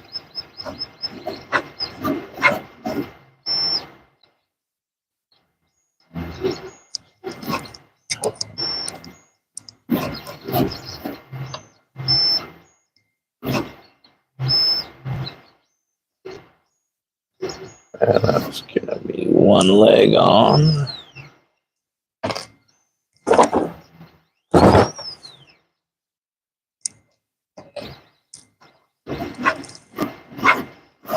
Why am I missing a piece?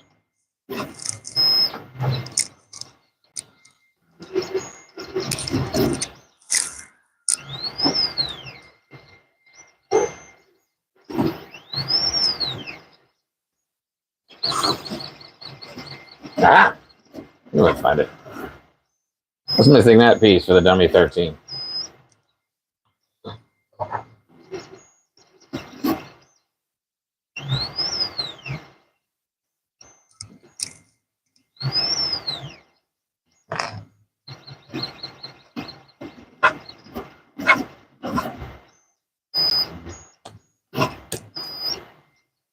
Yeah, okay. That's 1. Whew, that was tough.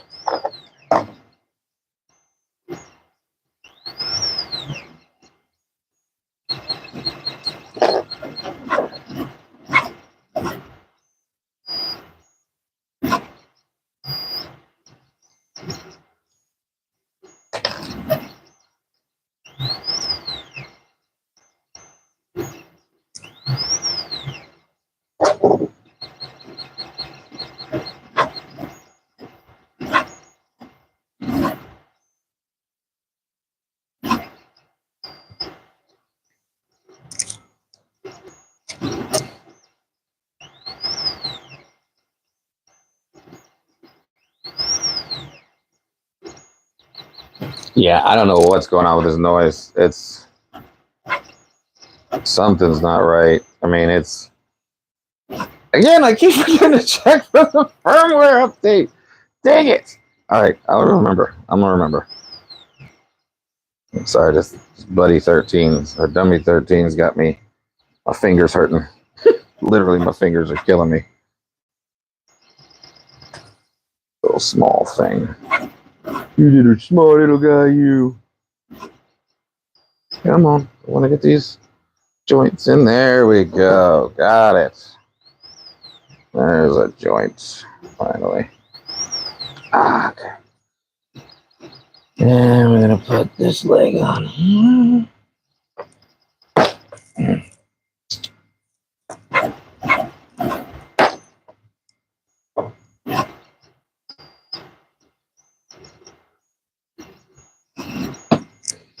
All right. Almost there. Almost there. I can see the end in sight.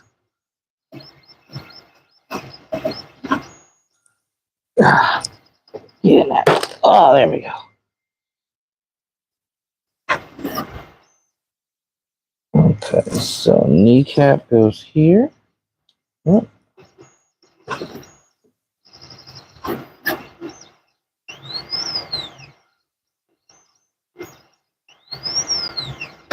Getting there. Slowly but surely, we're getting there.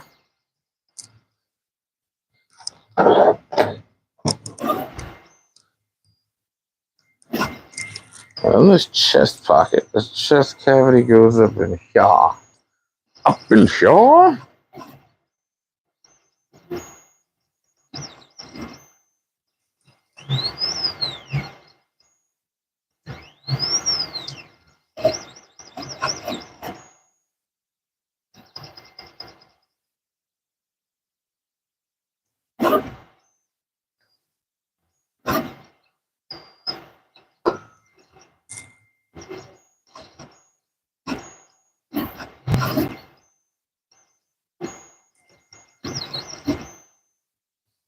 Alright, so that goes there. That's there. I can slide this piece up now. Come on. Don't do this to me now. You're so close.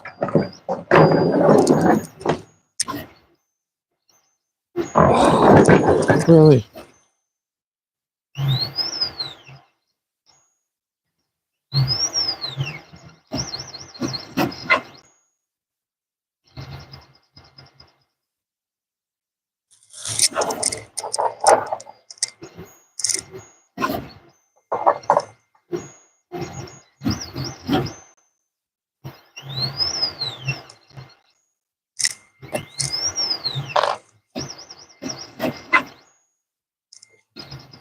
It's like a little Piper bird.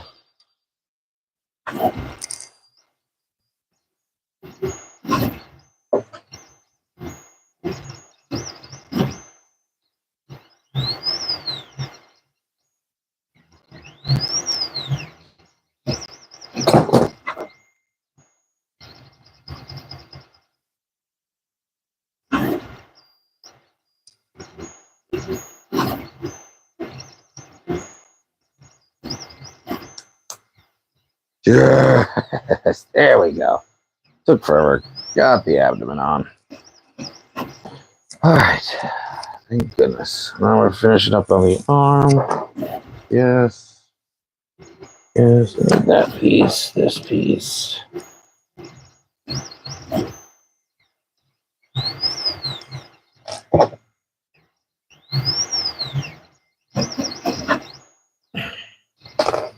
Arm goes in.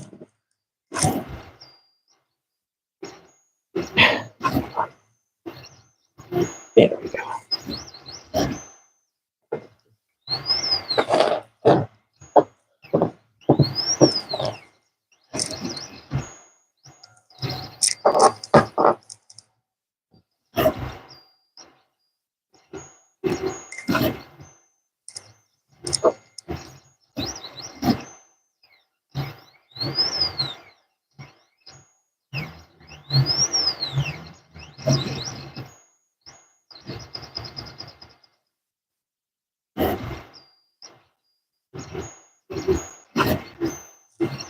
Yeah, it's driving me nuts. I don't know how anybody can just sit through that.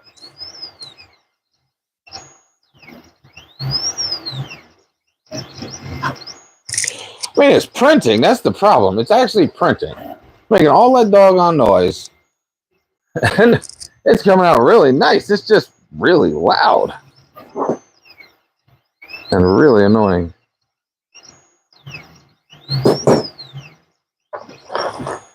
All right, neck collar going on.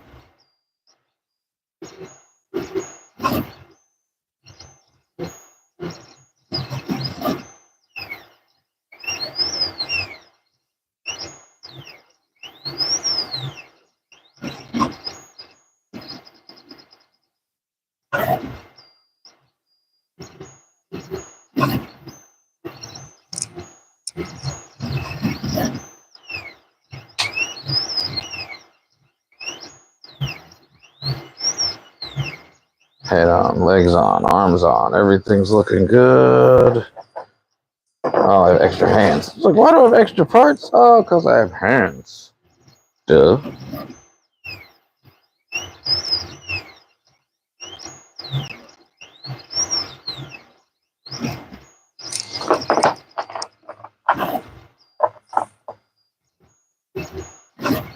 Yeah.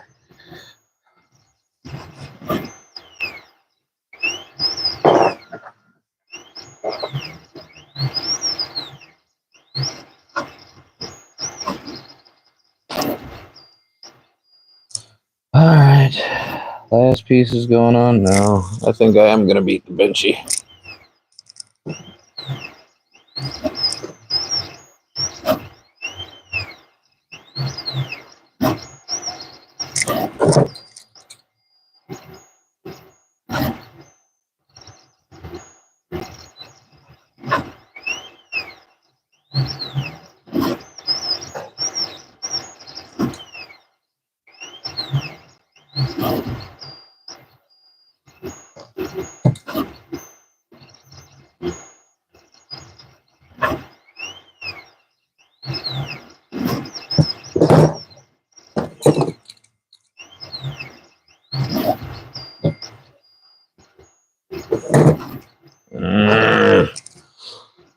Don't break on me, please. Just need you to turn a little bit. There we go. Thank you. You didn't break. That's all I wanted. And your arm can go on now. Thank you.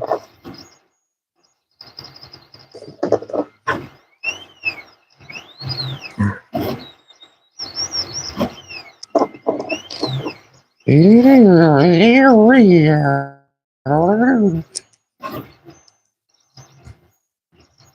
am I getting in trouble for yelling shut up at my own printer?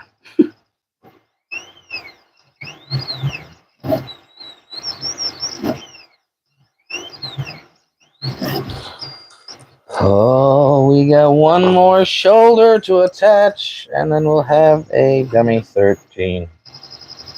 Thank goodness.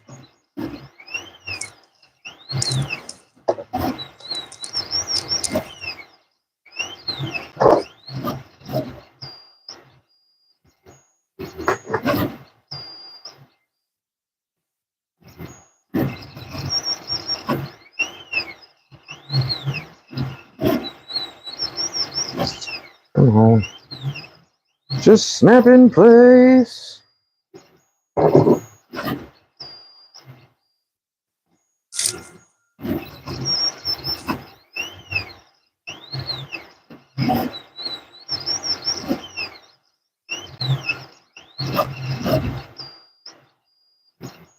Yes. An arm in. There we go.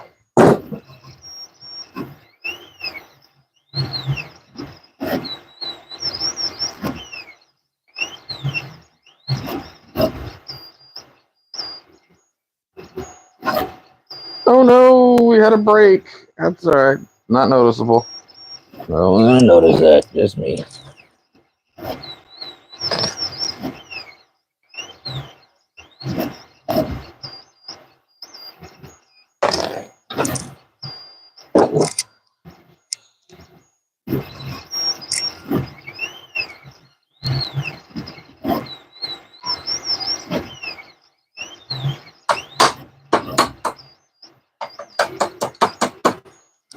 Brute force. When all else fails, go brute force.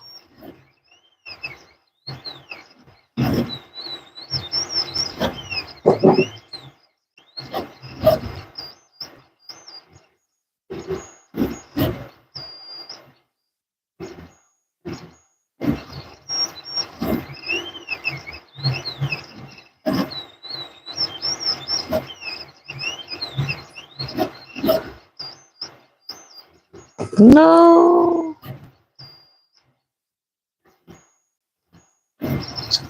Well, we have some casualties here. Dang it.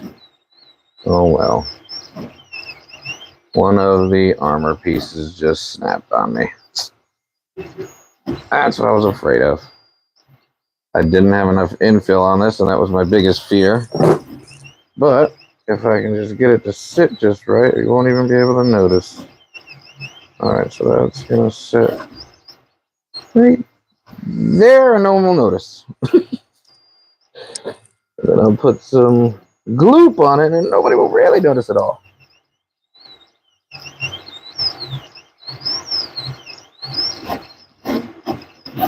Man, get in there. There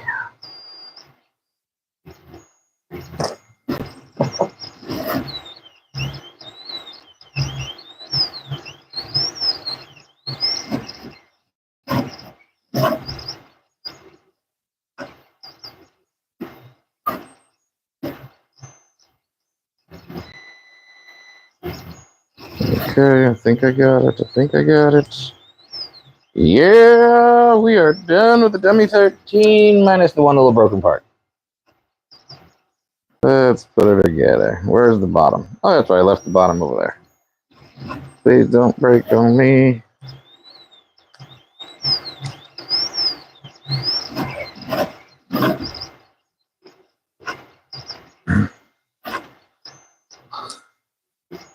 There he is. The dummy 13. With a broken shoulder piece that I'm about to PLA gloop on.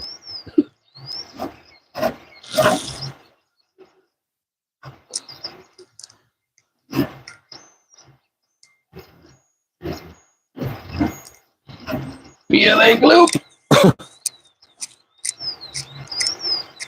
Good old gloop. You fix your shoulder, little guy.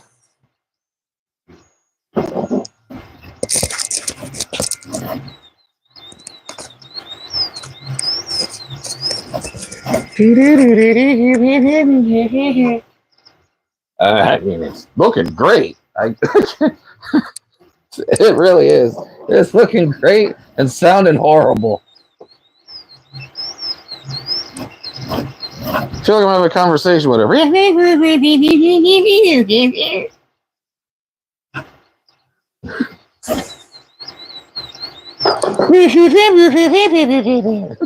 hell is wrong with this thing?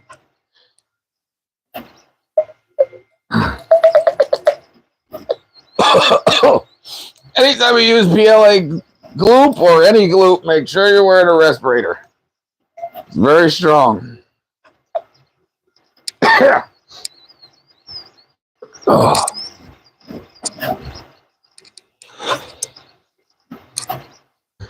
Don't want to glue his arm. Just want to glue them together. We can be together. We can be together. Alright, we got the gloop. We got the arm. We got the attachment. Yay. Let's hope that doesn't fuse it together. There we go. Now we have a dummy 13. So yeah, so the interior was printed on the Plus and the exterior is printed on the standard one. So, I mean, it's doing what it's supposed to do. Everything fit. Snug. Very snug. So, there's that factor.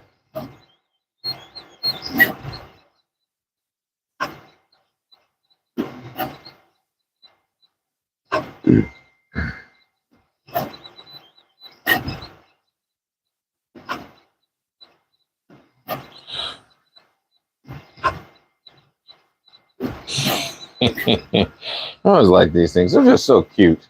I completely get why people love them. They're posable. You can do everything with them that you want. They're pretty cool little toys.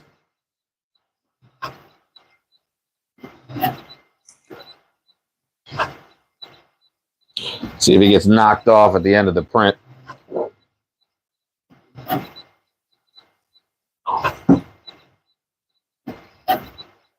We're so close. We're almost done, people. 10 more minutes. We'll have the PLA done on there, or the TPU, and we will be finished with this for right now. I'm going to call it a night after this and try to work on this in the meantime and figure out why is it so squeaky. I'm definitely going to look at the firmware and see if that's going to be an update. Jack, what printer are you using? This printer here?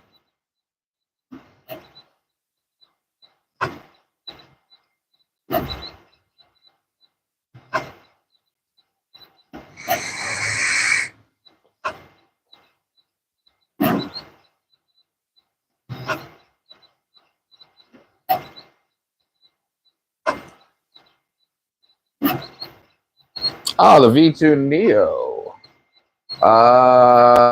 What's wrong with it? Are you having layer issues, adhesion issues, bed issues, leveling issues? Let me know what's going on. See what I can do for you. What are your symptoms?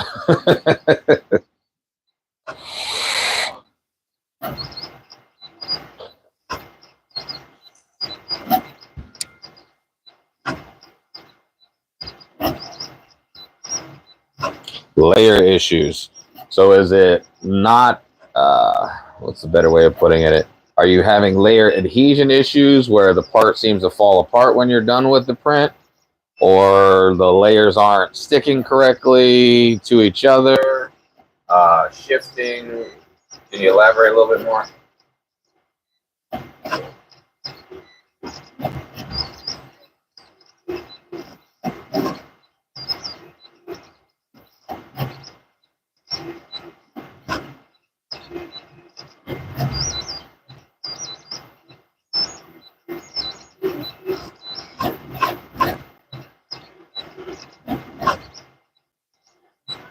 Okay, so sounds like could be many things, but it sounds like a Z offset issue possibly.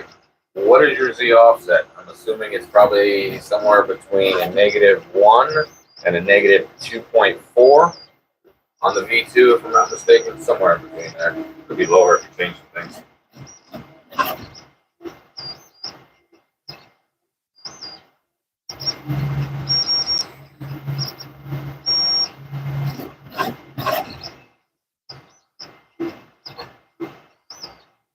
Oh, and that's the other big thing. Is it stock? Is it still in stock format, or did you change something about it?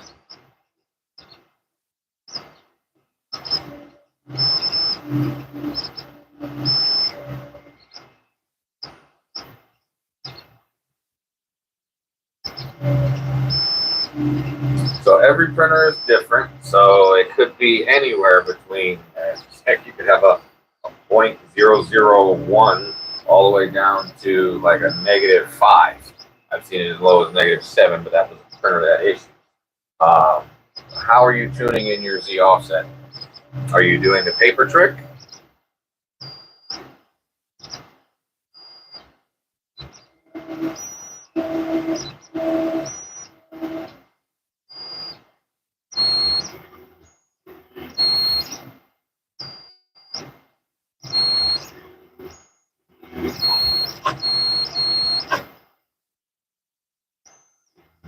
Yes. Your first thing, if number one thing is the level. If you don't have a level, you don't have a print. That's the easiest way to think of it.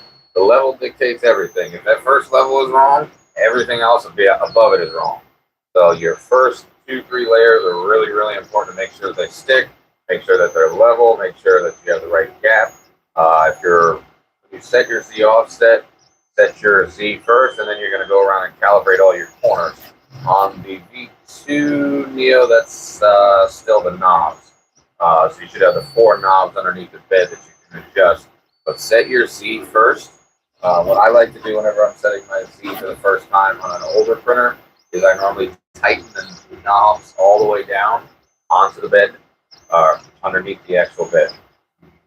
So when I do that, it'll bring it down as low as it goes. Then I'll set the Z offset, and I'll slowly bring it up, and then I'll reset the Z offset. It's inching it all the way up if I have no clue what it is, and it's printing like crap right off the gate. If it's close, I'll adjust minute details to it. But when it's not sticking at all, I'll drop it all the way down, and then slowly bring it up, then reset the Z, bring it up, corners up again, reset the Z, until you get a nice flat. As long as you're within 0.04 difference, you should be fine. Or 0.4, sorry, difference.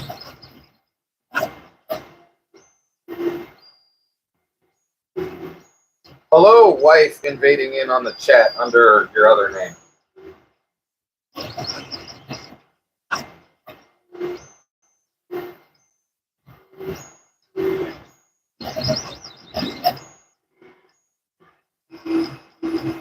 Yeah, I tell everybody is once you've mastered the bed level, everything else is kind of just little hit and miss things. But the bed level, once you get that, a lot of your problems go away. A lot of the other things. Sometimes you'll be able to get past the first 1 or 2 layers, and then it'll just start failing after that. Because remember, you're talking whatever the difference is on the layer size is whatever your mess up is. So if you have a 0.2 millimeter layer height, and the first layer didn't go down right, that's 0.2 millimeters wrong. And then the next one is just wrong.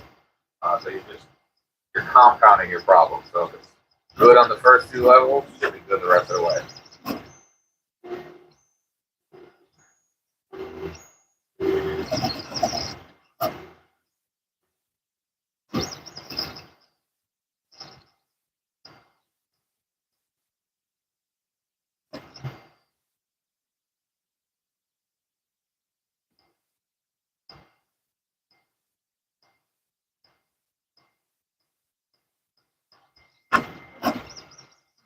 Yeah. Bridging is a little ugly, but it's okay. Not horrible. Yeah, a little ugly on that bridging.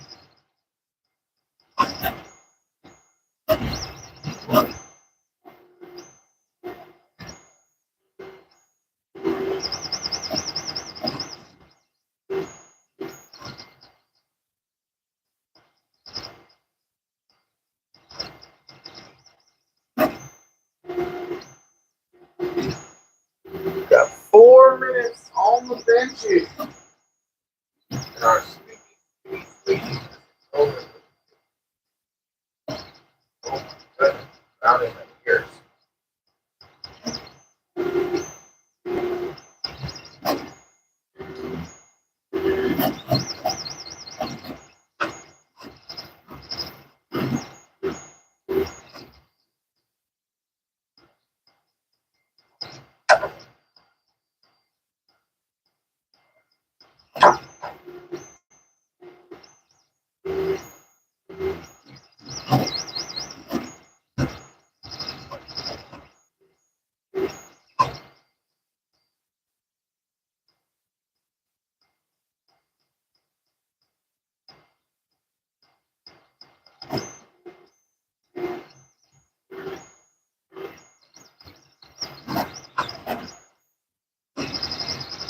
Keeping your benching for sure.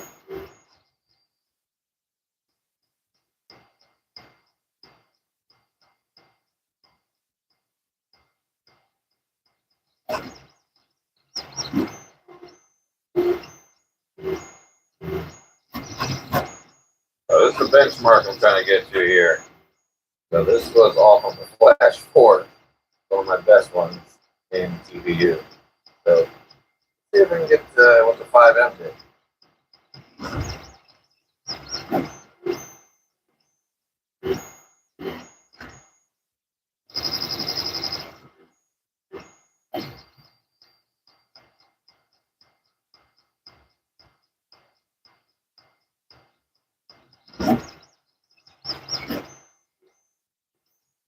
Oh my god, it's so annoying.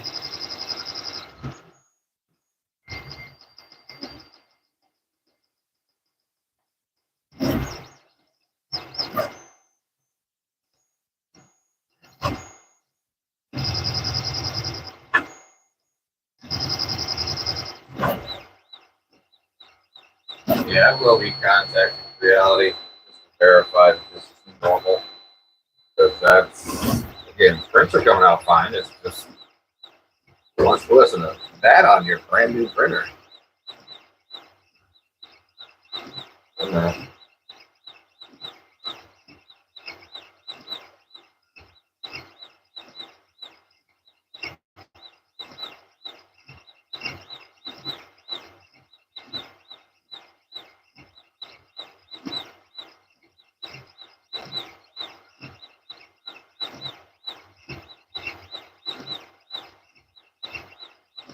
Got the smokestack going.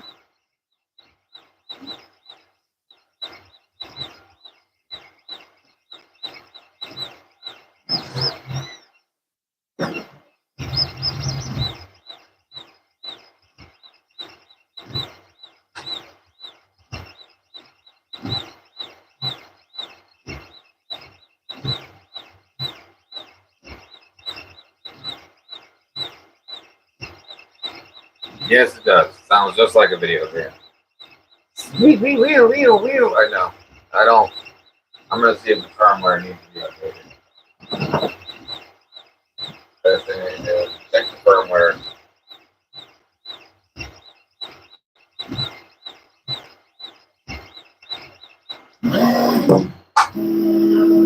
And we kicked off the 2013. Yay! He's alright. 2013's alright. Okay. Let's see. So the 50-minute benchy, of course, because it's in TPU. But let's take a gander. I don't see no writing on there. That's okay. It's gyroid infill. So I'm okay with it, other than the overhang there. But again, it could be tuned in. Again, I'm using another profile. I have not tuned this profile. There is no profile for this printer yet. So I've made this profile off of the other profile and then gave up and used the original V3 profile. So yeah, it needs some work. It's a work in progress. I can see what they're going for with this printer. It does need a little bit more work with it, and especially that stepper drivers, I'm assuming. Let's check one thing that I keep saying I'm going to check that I keep forgetting to check. The firmware.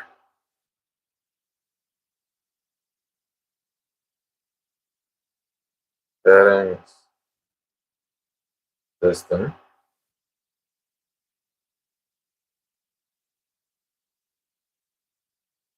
I have the current version.